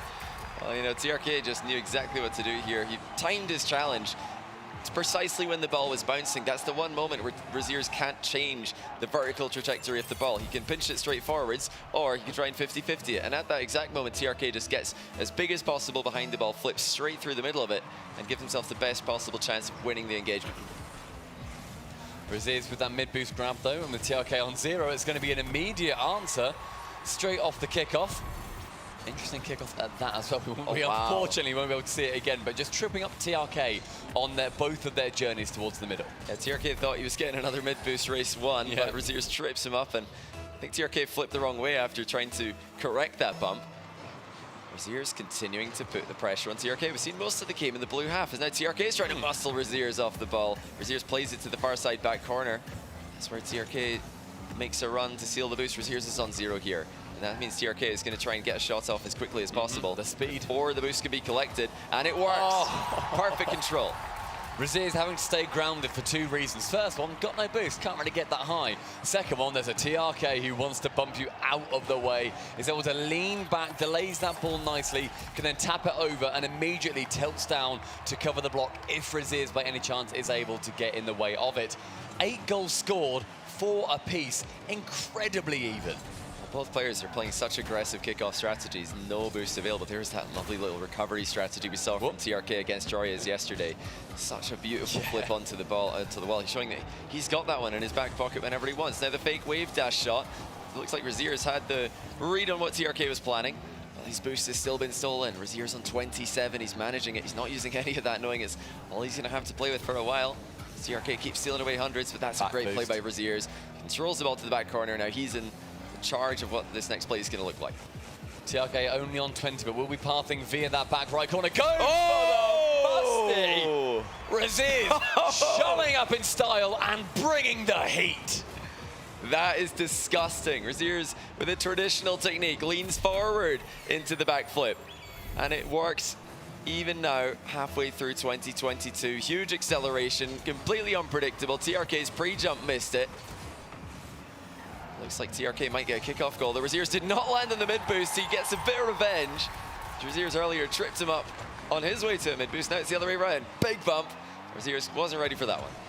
I know for a fact that Musty is in the crowd today, and he must have seen that. I remember yesterday seeing a goal go in. I looked at him and said, that was a you flick. So I'm sure that he's happy that I'm not there to shout that at him today, but TRK able to get one, as I say, straight off the counter. Razier's unable to grab that mid-boost instead after being bumped. Good chance there for TRK to be pushing on him. Razier's with a flick over the top and a little bump. So, and a little bump avoidance, rather. But mid-back corner boost grabbed by TRK. Has to have that in front of his net. Well, that was not what I expected there. Razier's initially didn't go for the demo, then he did go for it very late. He's escaped from conceding, but now he's conceded possession. TRK bangs it on target. Razier's actually got a lot of boost here, so that's not that's the best off. Yeah, not the best shot selection there, but he's passed it straight away to TRK. Razier's 2 times in a row now conceding possession on nothing. A couple of big mistakes. Can he recover now? He's got 30 boosts against TRK's flip reset. It's a mind game, and it's in. The crowd erupting as TRK fakes to go high, gets the flip reset, sends Razier's just underneath the ball as it bounces. Then it's fully open for him to just tap in and launch the ballistic missiles towards that back net. TRK, though, only up by 1. 11 goals in this game with 70 seconds remaining. Razier's choosing to go in field here. TRK's all over him. Big predicted the first touch there perfectly. Diving in to immediately intercept. He's trying to get his back corner boost as it spawns here. There it is, perfect timing by TRK. Razier's has a flip to work with. Decides to pop late. TRK this time does time his pre-jump effectively. These saves garnering a lot of attention from the crowd as well. TRK, though, now on low boost, but a brilliant catch. The positioning, pixel perfect. Flicks past the ball, though, and now advantage towards Razier's. TRK, these quick challenges, giving Razier's 0 time, as that has been what has been giving Razier's these goals thus far. A fake touch around one side, and so rolls over the shoulder. Final 30 seconds. TRK wanting that possession, wanting that speed. Chance for Razier's now to attack. A flick potentially. Yes, it is! Into the top right corner with the crossbar assist. That's unreal. Razier's did not have a lot of boost here. He's down to 20, but he just goes for it. You realize that TRK is controlling the ball right now. If I don't shoot this opportunity, it might be the best one I've got. 6-6. Razier's showing up huge against TRK. An incredibly close matchup between two awesome competitors. TRK not going for that mid boost, fancied himself that he was going to potentially lose out on a goal there right at the death of the game. Raziz challenging with TRK in his own corner. Final 15 seconds. Will TRK be able to end this in regulation? A flick opportunity. Tries to go for a strong 50 low. He does not lose challenges.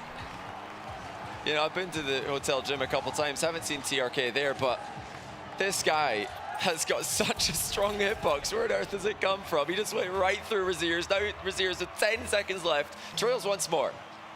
And these kickoffs going the way of TRK so far, and another one potentially will be doing the same thing. But a miss. Raziers though flipping into his own net. TRK is going to grab the boost, take it away into the skies. When this drops, it will be 2-0 to Falcons. Unable to keep that ball up. The save came in, but the game lost. 7-6. But my God, Raziers. What a performance. He really showed up huge. Good. I mean, so he got the best clips that game.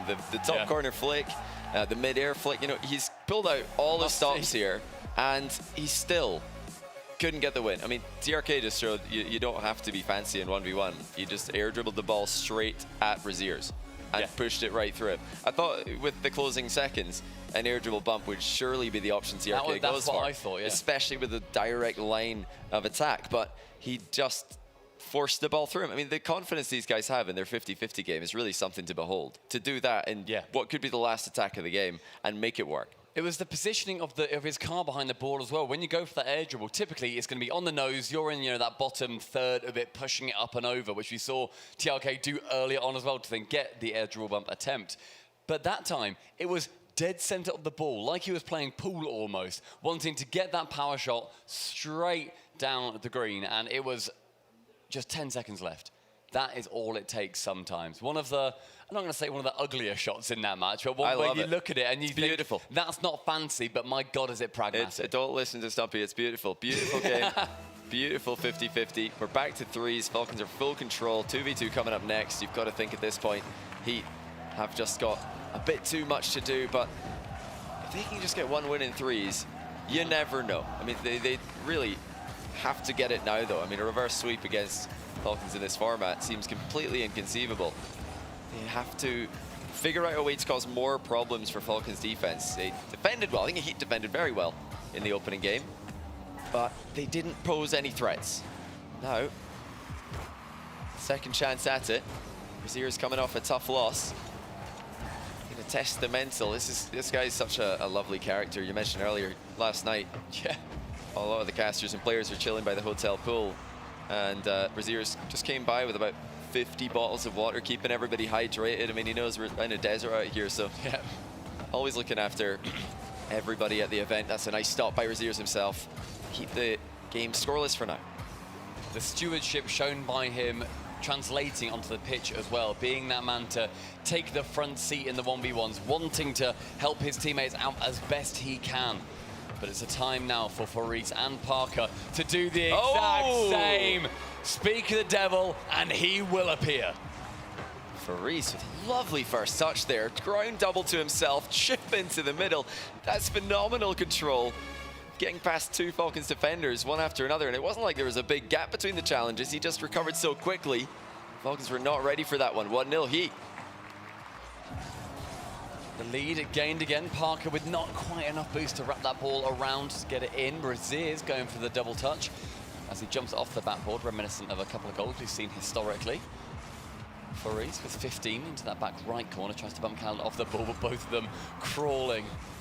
Just trying to approach it. Khaled again saving it from that side. Well, Parker reading it wonderfully actually, but nobody to support him. Faze again outplaying Ahmad. Can he get it around another? No, Khaled has learned this time. Chip was coming in. This time does not manage to work out for the Heat player. That ball drops central. Attempted to be sent long. And Parker then able to do exactly that. A great dunk. Heat with pressure building, but TRK wanting to burst that bubble. Heat getting a bit excited. TRK punishes the overextension. Raziers thought he was out of the 1v1. It turns out there's still more to come. TRK air dribbling over the top of him this time. No doubt Raziers thinking, oh no, here comes another 50-50 off the back of an air dribble, but TRK's got levels, he's got options, and he picks a good one there. It's 2 minutes gone, 1 apiece. These teams, much more even than I anticipated. Absolutely amazing push so far from Heat. As you say, a game win here would be huge for them. They'll then be going into a 2v2 with a chance of a 3v3 later on, and with the confidence knowing that they've beaten them in this, but there's still a long way to go before we even get to that point. TRK in the skies again, wanting to dogfight with a couple of members from Heat. Khaled, though, takes to the ground as infantry. Yeah, TRK caused a bit of chaos. Ahmad knew exactly where Khaled would be, just bangs the ball into the middle. Khaled slaps it straight into the center of the net. No nonsense, as usual, from Khaled. Halfway through, Falcons with another goal to their name. The Heat knowing that they can score, and they can score a couple in the games as well. Razier's trying to chip over the top of TRK, but a pre-jump save and got quite onto that second tap, low on boost. Ends up falling to Khaled in that back corner, who then tries to assail the orange half on the left-hand wall. Sent along by Ahmad. Khaled being intercepted though by Razier's. Ahmad so far been a little bit quiet in this series, I feel. TRK just going above that shot, but yeah, not too much I've seen from Ahmad thus far in the series. Khaled though dropping it. Faze and Razier's both committing. We want them to be less excited, and both of them going to the skies is not going to achieve that whatsoever. TRK getting challenged alongside with Parker. A demo on Ahmad, a flick from Parker, but Khaled moving sideways across that net is able to save the shot away. And suddenly a precarious position just turns into pre-jump clear, not just pre-jump save. Khaled always the rock at the back for this team. That's a big pinch. It might be close to the goal. It is, but it's well saved by Falcons. I think TRK scored a similar goal at the London Major to win in the grand final. Yeah, this time he was the one denying it. Flip reset chance from Ahmad. Wanting to be the diamond in the rough. Parker can't drill it past Ahmad, who is in his blind spot. The missed double touch again off that sidewall does not lead to too much. TRK manages to just about miss that shot, as Ahmad does manage to get a bump on the keeper. Khaled takes to the air in the midfield. That's Faze just having a shot saved away. Parker to shoot. Faze attempting to get a few more bumps and demos, knocking as many Falcons players out the way. Physicality so far not been a big part of this series, but the final minute we're seeing a few punch-ups start to emerge. From the backboard, Parker to the ceiling. Can he pinch it towards Faze? No, goes central instead, as Ahmad does shut down that passing lane. Razier's now onto that right-hand wall. TRK sends it high. Faze beating out Ahmad, a rare sight for sure. Parker dropping to Razier's, shoots high. Will the double touch come in? No, Khaled to touch it away. But look at Razier's, just wants to get those nuisance touches. Does so, goes wide! And Khaled clearing it, potentially giving Falcons that dub. Oh, nice time taken, but Ahmad's able to get it. It looked like such a marvelous setup there, but it just didn't sit well for Heat to the end. They've done what we asked. They've really created more problems for the Falcons defense, but it's still not been enough. Bumps on their own offense will be making it more awkward. Faze tries to get that one shot off, sent long. Khaled to save. Khaled to miss. Faze to take the opportunity. And finally, Khaled makes a mistake. His defense has been completely unshakable here. But after just dodging a demo, he did not reposition quickly enough to get the overhead clear. We've still got a second to play with here. I wonder if either team is going to try and get this ball up in the air. We will see, as Razier's and TRK both challenge for it. TRK can get the touch on it as well. Does send it. Oh no, he just didn't long. want And Faze is like, no, I'm good. We can do that again. Round 2. Let's do it, boys. I think after seeing the demo, TRK thought, no, I'm just going to put that one down. I'm just going to put it in the ground. Let's go overtime. Heat going 2 goals better than their game 1 performance.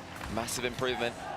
Great adaptation in the 3v3. A much needed win against the run of the series.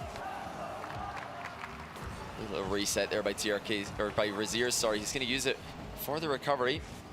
Now here comes Khaled the other way, trying to muscle through one. He does. Trying to go around 2. He does as well, but Razier is able to intercept before any danger occurred in the center of the box. Parker staying on that ball a little bit longer, so the double commit means he aren't quite able to push down as far as they would like. Low on boost as Falcons team tries to attack, but he again trying to do it on near identical boost by the looks of things. A bump coming in, Parker to miss. Back boost is going to fall to Faze. Parker has to retreat a little bit further than I think he would have liked to stand back on that play. Ahmad to shoot on that sidewall. Parker messes up the recovery though. Instrumental to keeping this overtime alive. Yeah, he almost blundered, but cleaned up his own mess there, Parker. Keeps his team in the game. Falcons just poised now sitting at the halfway line, waiting for a soft clear to come towards him. Absolutely paramount at the moment that Heat do not give away the ball without at least forcing one player out of the game. That's what they've done here. Actually taking a couple out. Khaled's got to be careful in this situation. It has got center. TRK's there. Out of nowhere, Parker appears from the ceiling. And a chance to shoot for Faze, but 3 men in the Falcons net aren't scared of a double commit. Raziz keeping it central. Parker just waiting, lurking, shooting. And the ball being saved away. The crowd again loving seeing their Falcons home team do well. Faze though, teaming up with Parker. And who else to take a game from the Falcons? How has Faze managed to pull this one off? That's some kind of mid-air pinch. He had to be careful not to save that one. But that touch was fully necessary. Parker and Faze, the French combination, working out well, not once but twice this game. And all it took was a little bit more pressure in the final third. You can see Falcons were not as comfortable in this game. They weren't able to establish dominance in the midfield. Faze, Parker, Raziers really fighting for it. I think the mechanics shone through as well. They're hanging in with the Falcons in key moments, and they're even getting beat. So remember that first goal. What a brilliant chain of outplays that was to set up the opener for Heat. Yes, Faze just working around that defense, and the speed has been at the level of the Falcons, which is something that you very, very rarely see the top teams being able to do. They are, I believe, still the fastest team in the world statistically, or at least up there in that conversation. It always depends what kind of statistic you want to go for. You know, is it average speed, or is it the correct one? How many times do players who try to go for the ball actually get to the ball before their opponent? The one that's right. Well, when it comes to beating your opponents to the ball, I think Falcons are up there, and that's why they're known as such a fast team. When they decide to go, they know that they're winning the race, and it's always going to be difficult when you go up against them. Heat have done well though. This 2v2 coming up next is a game mode they've picked before. They picked it into Space Station. They didn't win, but they've had success in twos throughout this tournament. Look at this. We've got Ahmad and Khaled. It's no TRK Khaled that we had yesterday. Ahmad stepping in for the 2v2. The reason why potentially is because they lost that 2v2 versus Dignitas. They were beaten by Jack and Jorias, who obviously one of the best 2v2 teams in the world, rather. But Ahmad and Khaled, they're not too bad themselves. Just look at Khaled walking through players if they're not even there. Just, okay, one, and then a second one. Ahmad trips up, receives recovery, and air dribbles in the open net. It really is quite ridiculous how consistently Falcons get to just roll through their opponents. Look at that, TRK relaxing, something we've not seen in any series they've played up until now. And we always see, you know, those players who aren't playing in the 2v2 or the 1v1 going for free play, trying to keep themselves warm. Even yesterday, when TRK was having his 1v1 versus Jorias, Ahmad and Khaled were just leaning over watching that game. They didn't need to keep warm. They already knew that they were here to win. And TRK is showing an absolute abundance of confidence. Great pass in the center. Rocketed from Raziz, and Parker again strike the heart of the Falcons. Ahmad was trying to get a bump on Raziers there. Raziers expertly dodges it before rifling a center ball towards Parker, who just as fast rifles it into the bottom corner. That was fantastic from Heat. The synergy is so clear to see for a team who are brand new teammates. They just continue to impress more and more every time you see them play. 2v2, a very interesting game mode. Sits somewhere between the intricacies and the chess grandmaster brain needed in a 1v1, and then the trust of the teammate and being aware of where the other players are on the pitch that you see in 3v3. Every single one of these players incredibly competent at every single game mode, but 2v2 certainly encompassing everything that you would like to see in Rocket League. Great touch over the top from Raziers. Ahmad wanting to retreat with that ball and picking up the boosts along the way, trying to starve out Heat so they cannot continue that push. Yeah, just taking both boosts there, knowing that Khaled's going to rotate the other way, and he didn't want somebody following in behind him to take it away from him, so hoovering up every single pad that he can, even the small ones. It's great to see the original Saudi Arabia duo, the original Middle East duo, Ahmad and Khaled, in front of the home crowd. Now Ahmad, 1v1 with Raziers. Is he going to give him a headache as well? You bet he is. Long-range air dribble demo connects. The speed gathered by Ahmad in the air, that of a fighter jet. Removing Raziers from his own net, and Dragons emerging. TRK's delighted. He must be thinking, this is really nice. I can see why they kept putting me in for the 1v1s. I'm loving this. Gets to have a snack, gets to have some water. exactly what he wants. How is Khaled threatening with no boost and a 50-50? Oh, Ahmad with a brilliant reset as well. I mean, you're seeing the absolute difference in playstyle between these two. Khaled prefers to just roll the ball into his opponent. Ahmad flipping and spinning and rotating and spiraling around every single way that he could possibly think of. They are the absolute opposites, but they work together so well. Like pairing a ballet dancer with a boxer. Oh, this Middle Eastern duo. And wanting a knockout in this 4th match on Utopia. Lovely drive demo there. Sets up an aerial play from Parka. Ahmad up early, but Parka's still going. Oh. Khaled had to be strong in the goal line there. Key dodge into the ball to make sure that he's not going to get beaten. Razier's trying to be extremely tricky with that one. Faking the boost steal on the far side, instead turning around and shooting. Hello. That's a bit cheeky by Parker, trying to go to the ceiling to lure any of the Falcons players in. Does manage to get it around 1, but the ball falling to Ahmad in the end, who I really do not think we're showing up that much in the 3v3. I think he's just now getting engaged with the series, and this 2v2 has been a wonderful playground for him to show what he's capable of. Razier's over the top of one, but Ahmad's early challenge should leave Khaled with ball control. That's what's so key, to challenge as a team in 2v2 more than any other game mode. You don't want to challenge when your teammate's not ready to follow up your challenges. If you do get outplayed, there's a small window where the opponent can't have ball control. They've just conceded it to outplay your teammates. So that's when you want to hit the challenge in. Ahmad and Khaled showing how it's done. Under 2 minutes and 2 goals needed by Heat in order to bring it back to level pegging. A miss, though, coming in from one of the Falcons attackers, Ahmad, I believe. Razier's to the ceiling with 40 meters. Can go up for 1. The double tap is masterful. Bar down and in. Razier's the gorgeous first touch there to set up the double. And he needed to be so quick because the window to beat both Falcons players is so small. And he manages to pull it off. I mean, if this guy's not signed by a top EU team in time for the next RLCS season, I don't know what EU's thinking. No doubt another region will snipe him, ship him overseas, because he is a problem in every game mode. The hidden gem shouting his name on the international stage. You love to see it. This. Razier's going again. Who do you think you are, pal? Unbelievable. Razier's goes right over the top of Ahmad, gets his reset, and perfectly reads the downward bounce and times his arrival to deny any save that could have possibly been happening on the goal line. 2 unbelievable solo goals against a solid Falcons defense. Razier's is a monster. Razier's going near level with TRK in his 1v1 and now trying to take it against the 2. Gets a demo. Parker, though, taking that ball high safely over the top of Khaled. Wasn't able to get that shot off, though. As we approach 1 minute left, it is now dead even when 30 seconds ago, Falcons led by 2. Key boost pick up there by Razier's. Ahmad start had to go all the way back. He was trying to steal that win away from Razier's.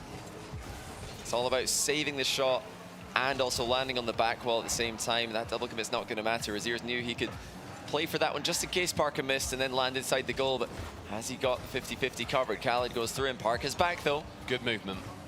Really nice chance movement. Still for Falcons. They're stealing the boost away from one side. Parka's got plenty. Razier's not so much. Great challenge, though. Manages to continue that push of the ball down the pitch. But Khaled finding Ahmad onto the backboard. Can he get some magic himself? Shut down by Parker. The final 30 seconds sees Razier's pushing. 50 boost. The flip reset. But Khaled knowing that he has to shut that one down as early as he can. The ball pinching central. Oh, Khaled is a mighty, mighty thorn in the side of Heat. Big dunk from Ahmad. That was a risky play from Parka. He left the infield open. Tried to get a big win on the challenge when his teammate Razier's was not backing him up. Bit of a disconnect there from Heat. He should have been controlling the situation. Now they've got it all to do again. Here comes Razier's. Oh, Khaled's faked him off. Challenge expertly manipulated by a legendary player from KSA. Now it's just final few seconds. Can Razier's pull out more magic? He goes infield to Parka. I think it's a bit too far. Got to get a 0-second goal. Opportunity for them to do exactly that, but Parker with not enough boost to chase that ball into his own half. Falcons find themselves on series point. Are they going to be able to progress through into that semi-final to face off against Furia? And not only that, but to give us 4 regions in the semi-finals of an international event for the first time in Rocket League history. North America's Faze Clan, Europe's Guild Esports, South America's Furia, all await the winner of this match in the semi-finals. If Falcons can get through, then we have got 4 regions. That is so special. That really it shows the trajectory of Rocket League. It shows the way that we're headed. Regions are getting closer and closer together. Parity is inevitable. It's Falcons and Furia who are pushing the envelope. We are a global esport now, and it's so enjoyable to watch. And a 1-minute timeout being taken by Heat. I like that. An interesting thing that we can do now in these best of 7s is we can have 1 minute extra for these teams to figure out what they need to do. You would have seen this feature in other tournaments that are run, including the RLCS, when we get to these best of 7 stages. It's 3-1. They need 3 more games to take down Falcons. A soft reverse sweep in a way. And this next match will be a 3v3 as we find ourselves in game number 4. 2v2 just concluding. And if Heat win that, are they going to pick 2s? Are they going to pick 1s? We're looking ahead. Man, I don't know. But I mean, if we get 1s again, does Raziers take it? Is that the future of this series? But what hurdle they have to overcome to even get there? It's a really tough one. I mean, they lost by 1 goal in the 1v1. They lost by 1 goal in the 2v2. I think, looking at how both of the games went, if I was Heat, if they can win this 3v3, I'm picking 2v2. Not because I don't think Raziers can beat TRK, but because TRK, once he got going, it was Raziers who had the better start, remember. Once TRK got going in the maybe last 3 minutes of that 1v1, it was Raziers who was trying to keep it level, and TRK in the end clutched it up. I'd be worried about another 1v1 from the get-go. Well, it'll be Falcons picking. If he win this, of course, it's Falcons to choose. Falcons surely queue into a 1v1. I think they would, actually. Yeah, I mean, if Heat are trying to dodge it, surely Falcons are trying to pick it. But TRK, he's already won a series with the 1v1 yesterday against Dignitas. So Falcons quite happy to put all of their faith in him. Not that it was them that picked that one. Yeah, I could see that. I think Falcons would pick if it does go to a game 6. It's a big if. It's a monumentally large if. Falcons in this 3v3, if they win it, they will be going through into the semi-finals to face off against the best team in South America right now. He is just aiming for that to never happen. Parker actually able to get a decent shot off, but does go just a touch too high. Manages to demo out Ahmad from that back line. TRK is back on the pitch. He's able to pass. A pinch high from Faze and Parker combined to the backboard. Raziers really fancied the pre-jump on that one. It just leads to more continued pressure though. Save. Parker on that goal line. And the miss from the skies by Ahmad. Yeah, Boost is completely at zeros there. Parker picked up 100 as the counter-attack commences, but Falcons showing just a barrage of shots there. Luckily for Heat, they were able to survive it. I think that last shot, if it was on target, it would have been difficult to save. They were gifted a 0-0 in that moment, I feel. Uh-oh. Oh, good stop again by Faze. The defense has really been tested. That was an air dribble combined with a flying demo attempt from a player out of the play. Falcons just throwing everything at them here, and I think that's a good idea. Just really put the pressure on them. They're the team who are facing triple elimination point. So just get in there, test the defense. Right now, Heat are passing that test. Until Ahmad gets his shooting boots on, that is. Just going a little bit too far away from that goal. Wanted to set up a teammate potentially with the pass instead of the shot to lure out a goalkeeper. Raziers challenging with Ahmad in the midfield. Minute and a half or so gone as Parker into the skies. Did so well in that 2v2, but Khaled diving in front of that net to save it away. Pretty routine chance for him. Raziers up for that double. We saw the magic he can do. TRK instantly responding by going for the in and out save. Not needed this time though. Yeah, every single Raziers aerial play. He's just stealing the show today. I mean, he's against the crowd favorites, 3 mechanical monsters, and Raziers has actually stolen the show with the clips, somehow. Just keeps on putting them together in every single game mode. Lofty ball, sees Raziers catch it again in that midfield. A lot of midfield play at the moment in this game. It's Ahmad pinching towards that backboard alongside Parker. Khaled sending it lofting, floating again, not too much pressure. Direct on that net of Heat. Ahmad meeting with TRK, a fake out, Khaled to shoot, but a block coming in from Raziers. A quick turnaround would grant a goal to them. The mid boost unavailable for Parker. It's a great read. Raziers again, difficult to get past. All of Heat have been in this game. Faze keeping control of the ball. They're inviting Falcons in. You know, Falcons have sent everything forward. Now Faze on the counter-attack. He skips past two, looking for the infield. TRK's all over it. Both teams have done such a great job reading those close-range passes. But that pass somewhere in the middle, not quite a shot, not quite a pass. It sort of dribbles it towards TRK. Razirzo with the flip. Unable to get it, actually. 0 boost. So can't get closer to that ball as he would like. Now, Parker continuing, pinching it into the midfield, even with 0-0. Both teams unable to sink one. On the wasteland until for Reese, taking advantage of that bump in the sky. Yeah, Khaled was trying to get a knock into the corner here. It looked like the contact might have actually sent him into an awkward touch. Definitely he was aware of the incoming player. Probably expected a mid-air 50-50 there, but Heat with a really nice play there. Just leaving the ball. Khaled mistouches it downwards. For once, infield is undefended. Now here come Falcons. Raziers quickly up to block Ahmad. Can they win another 3v3? They've won one already. They'd actually be the team with more 3v3 wins if they can get this one. Parker flicking safely to that left wall. It's a good idea as Khaled finds himself quite awkward at the back. Has 40 boost and pass over towards TRK with an even amount. Ahmad with 100.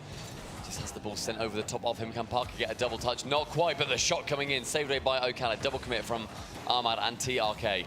Khaled again touching onto the backboard. Falcons have to chase. Yeah, now it's actually Heat who are controlling most of the game. And loving this back corner control. Such composure from Heat.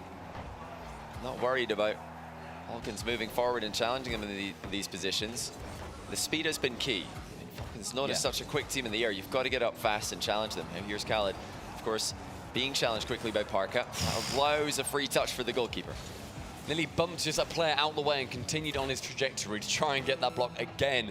Final 30 seconds. Heat leading 1-0. That timeout doing wonders. Something like a 65% win rate for a team that takes a timeout in that next game. TRK going high with that chance, 15, but Razir's learning from his mistakes last time and can go off against the brilliance of TRK's ones game. Khaled, left wall, 40 boost, gets the ball taken away by him by Faze. Challenges time and time again from Heat. 5 seconds ticking down. Razir's to send it long. Suddenly, it falls to Khaled with a single boost to make magic out of it, and he passed it on to a magician in Ahmad. The whiff, the drop, the tactical fake, and Heat take us onto game number 6. And it is Falcons to choose between 2s or 1s. The Cinderella run continues. Heat win their second 3v3 of the series. I mean, we're talking about what teams want to pick up Raziers. Maybe this is the 3's team for next season. They just beat Falcons 2 times in a row in 3v3. 2v2 and 1v1, of course. Talked about a lot going into this tournament as strong game modes for many teams, Falcons included. Surely. Go far. Right, Johnny. Well, Johnny. What would you pick? What would you pick? What would I pick? If I'm in that position, I'd pick anything, mate. I'm TRK. Do you know what I mean? Like, I feel like I'm gonna win it regardless. And I think I'd pick 1s. I think I'd look at the performance that happened in that 2v2 and think, you know what, they did obviously a fantastic job. They still managed to take it, but just TRK, his confidence, having both Ahmad and Khaled either side of him, being those mentors. Razir's, I would also say, should be confident going into this. It was only 1 goal. That was the difference that changed the course of this series. And, you know, he's been popping off. He's scored so many stunning goals in games since that 1v1 loss to TRK. So if it is going to be a 1v1, which it looks like it is, oh no, it's 2v2 actually. This time it's TRK and Ahmad. So interesting. The third combination. We've seen every single combination from Falcons. Looks like Khaled deciding, I'm not feeling it today, boys. Get in there. This is going to be a very different play style. The most aggressive combination Falcons have got. Will it pay off that unbridled aggression? TRK instantly proving, yes, it will. Like, that's just such a convincing air dribble. Look how difficult it is to read that fake. I mean, you can forgive them for thinking that was going to be an air dribble 50 or an air dribble over the top. TRK so deceptive in the setup, waiting till the last second. Really not telegraphing the flip reset at all. And once he's got it, it's just game over. Raziers, though, knowing that they were able to take it incredibly convincingly to the previous 2v2 team, why not able to do it when it's TRK? The bump coming in, it's bumped himself. The recoil of it sends him into that save. Ahmad to the ceiling, 65 boost, still retains his flip.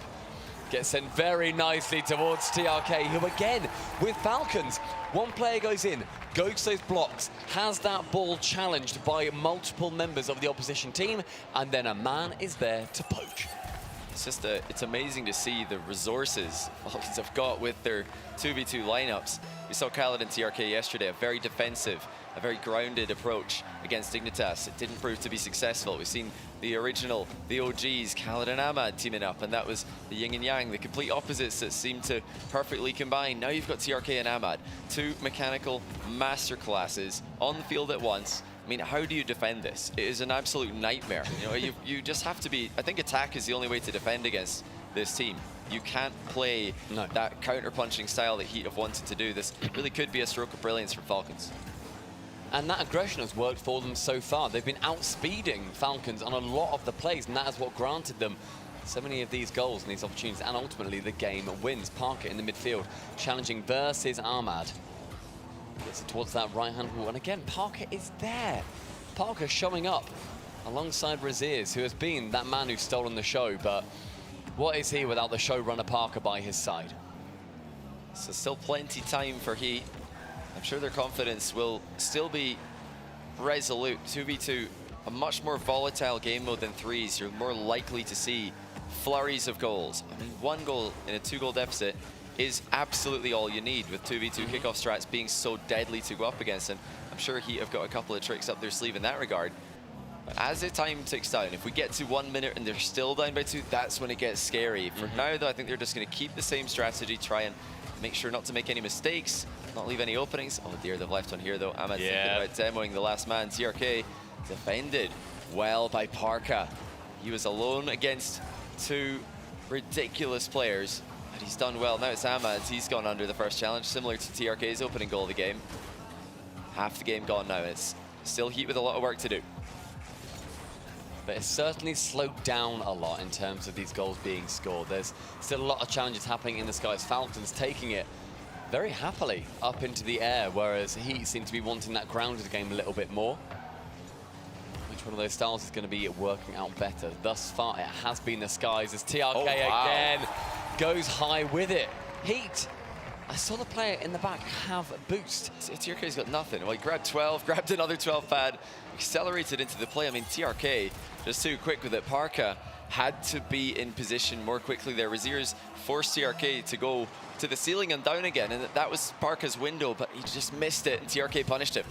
3 goals, Falcons taking that lead on home soil. The bump coming in. Look at that missile flying through onto the blue half of Neo Tokyo. Raziz overtaking, forces TRK high. Yeah, Ahmad not doing enough there, left TRK in a bit of a pickle after missing the demo. I mean, he just went full send, went completely into the demo there instead of maybe just making sure that he's got some ball pressure. So little mistake there by Ahmad.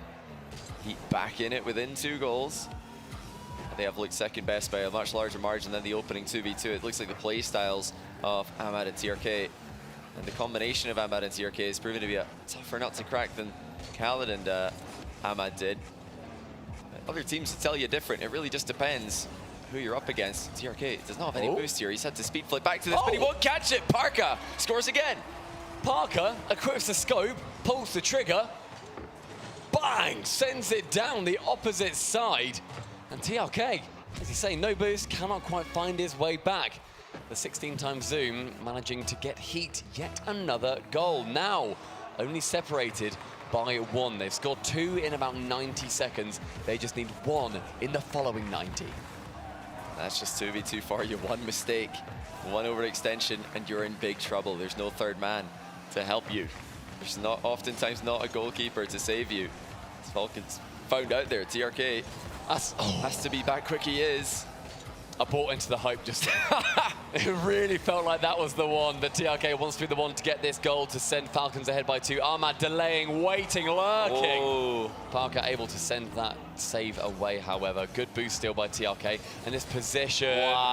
Just grabs the boost, grabs the ball, grabs a 2-goal lead. That touch from TRK to enable him to get back to the ball without jumping. The fact that he's perfectly hit that first touch into a position that he can just drive into after landing makes it impossible for the challenge to land in time. Unreal ball control from TRK. He's just been wowing us all weekend with his aerial control, his ground control, the ways that he's controlling the pitch. Unbelievable to see. He's in another 1v1 situation. It's Parka this time. Ahmad an option on the far side. TRK around one. He's not going all in here. They realize that's the mistake. Doesn't need to. They've got the 2-goal lead. They're going to just look to close out the clock now. Win this game, win the series. 30 seconds remain on Neo Tokyo and potentially for the rest of this game. Maybe the last one we're going to be having on this incredible Saturday at Gamers8. Parker flip resetting, but Ahmad just so patient, waiting. Tries to pinch it down the other end. 15 seconds. Razirs has to get something now, but the ball running away from him. TRK to send it back. Parker the shoot, but TRK falling on that ball. Elation starting to rocket around the stadium until... Hold on. Heat send everything. Parka manages to force Falcons to lose control of the ball. Ahmad is just trying to carry it down to the ground there on 0 seconds. Parka broke it free. Razirs got the snipe underneath TRK. 1 goal, 3 seconds, game 7 potentially. Parker able to challenge with that, but Ahmad having that nice close challenge up, leaves that ball up in the skies. The ground is vulnerable, and Team Falcons take it against Heat. They are your final semi-finalists. 4 regions in the semis of an International Rocket League LAN for the first time. We should have seen it coming. The first time we've come to the Middle East for a LAN, everybody knew they were going to show up. At this point, there's no doubters. I don't need to tweet about this anymore. It's expected. Falcons have done it. They continue to deliver under all the pressure in front of the home crowd. They are the team to beat. That flag flying in the crowd. So much pride, as we've seen the entire time, for the Falcons and for every single Middle Eastern team. Fist pumps raining in, just seeing the players shaking their head like, man, you're good. Where on earth did you all come from? Fantastic play as well by Heat. Go on, give Razirs a fist pump. Oh, don't leave him hanging, no. Khaled, don't you dare. Actually, you know what? Khaled is actually just restraining himself there. He knows that if he 50-50s Razirs in a fist bump, he might break his hand. So he's probably saying, listen, it's best that I just let you hang there. Sorry, but I don't want to win another 50-50 against you outside the game. Yep, that's very fair. And Team Falcons going through into that semi-final. An amazing performance by both teams. But why do we need to break it down when we have the incredible analyst desk to do it for us?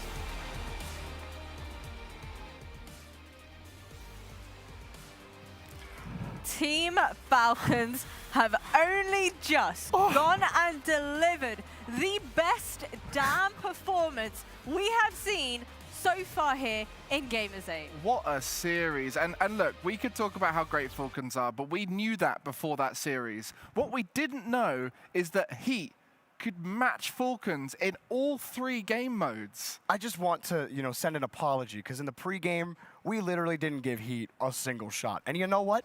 Fair play. Both of us were absolutely wrong, Heat. You were in it. And like Greg and I were watching the game together out in the crowd for a little bit, and it was insane. I mean, Heat, nobody expected that kind of performance. Yeah, they were certainly able to keep up with the pacing of the side of the Falcons, but as you did mention, sitting there in the home crowd, hearing them roar, seeing all the noise that they're making, the support that they're showing. We had TRK chants coming out, we had Ahmad chants coming out, you name it. This crowd, absolutely crazy. Yeah, I just have to say that, the London chants, your Brits, I think we're going to take it down to tier 2.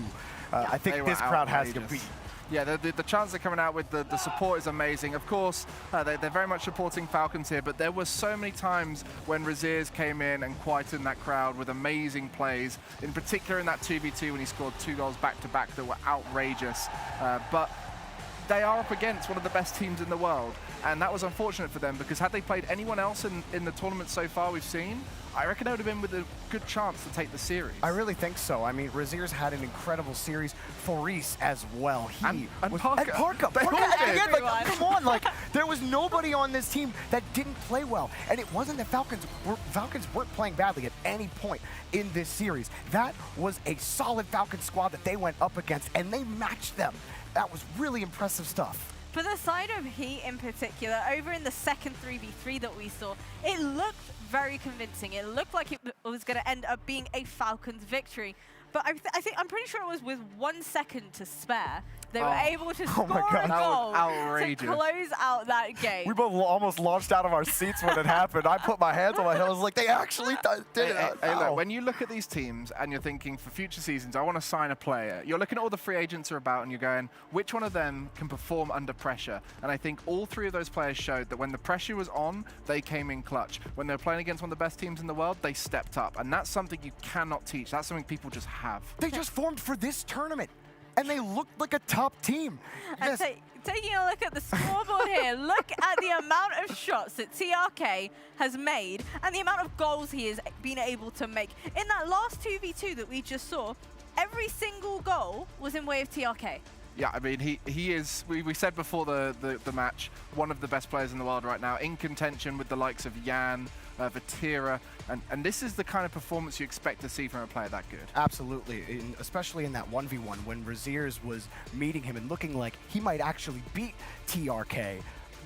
The fact that TRK was so resilient and still matched it. I mean, there were so many mind games going on, the recoveries from both players. TRK didn't blink. He matched every single goal Raziers gave him and got one up on him. Okay, so let's take you back to the 2v2 real quick, okay? Because Yeah. Falcons... Which one?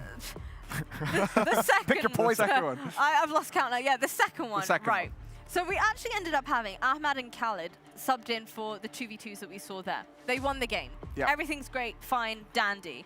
And the next 2v2 we ended up having, TRK was put in. Yeah, Why do you think that might have been? Obviously, he had incredible success when it came to the 1v1. The 2v2s, why do you think he was subbed in? Well, the advantage they've got as a team is they have any of those players can do any of the game modes, and we've seen all three iterations of the 2v2 on the side of Falcons, and I think they just recognized that they need a bit more aggression in the 2v2 to secure the victory, and it did work in their favor because they scored a lot more goals convincingly in that game. And it did take until they scored the second goal for Heat to recognize that the only way that we're going to win this is if we just challenge every single ball. And that's when you saw Parka unlock and put them within range to win that 2v2. I mean, I was really impressed with Parka because Raziers got shut down. He wasn't getting the space. Parka had to get those 50s to win. And I think it obviously goes without saying the fact that TRK is more than deserving of that MVP. The most intense game we have seen throughout the duration of this entire tournament. I'm pretty sure you guys would agree with me. I'm pretty sure the fans of the crowd will agree with me, as well as people on Twitch. And the thing about that is it's unexpected. You look at that schedule at the beginning of the day and you'd say that's the biggest skill discrepancy between any of the teams, but Heat stepped up to a world-class level, showed Falcons what they're made of, and made that the best series of the whole event. Yeah. It absolutely was. And I'm impressed by Heat. I want to see all three of those players be signed. I want to see them on teams because all of them absolutely deserve it. I'm just saying. They're signed by Heat. Oh, Heat. I'm sorry. You want to see them on the biggest and the best I want to see them on the biggest and the best teams. We want to see them in top 8s in RLCS. We want to see them like competing with the likes of the top 5 in Europe. I love how you've bowed. And hopefully we get to see them at a major because clearly LAN is where they belong. Honestly, I'm a little bit mind blown, not only by the performance of the Falcons, they're certainly keeping us on the very edge of our seats, but Heat coming away from a tournament like this, absolutely should not be disappointed whatsoever. I think if anything should certainly be proud of themselves, be proud of the fact that they were able to put Falcons through their paces. I mean, we were certainly out of breath watching that matchup, and I feel like everybody was sat on the very edge of their seats. What about from your perspective, Greg, and any shout-outs you want to give to any of these players that have been playing throughout the game, or is it literally every single player? I want to shout out Parker for being now potentially the best KBM player in the world. Keyboard and mouse, not used by many players in Rocket League, controller normally the favored option, but Parker managed to pull through on keyboard and mouse and look like everyone else in the lobby, if not better at times. How about from your perspective, Jorby? Any players? Yo, Raziers. This is why you say every single player. You're absolutely cracked.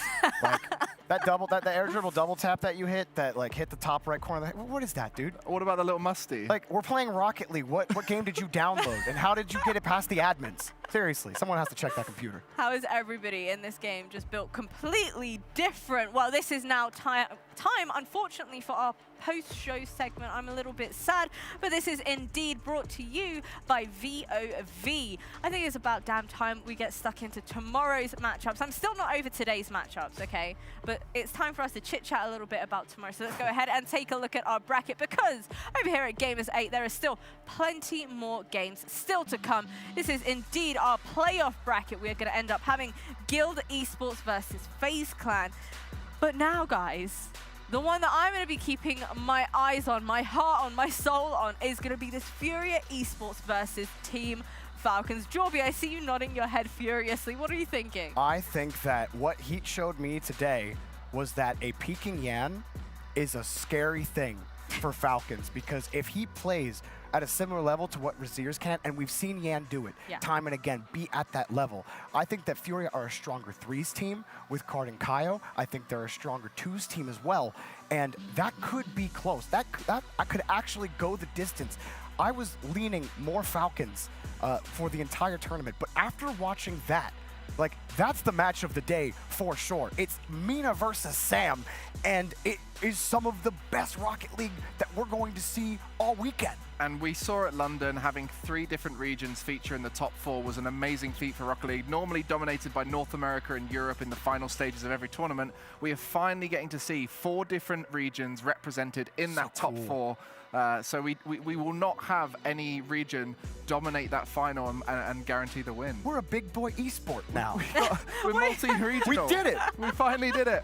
I think you've been a big boy esports for a very long time, especially when we consider the $2 million prize pool on the line. Still blows my mind every single time, but taking a look at the matchup for tomorrow, the schedule that we have on offer here at Gamers8 for tomorrow, we're going to kick things off with Guild Esports versus Faze Clan, and boy, oh boy, are this crowd going to make some damn noise for the matchup of Furia Esports versus Team Falcons.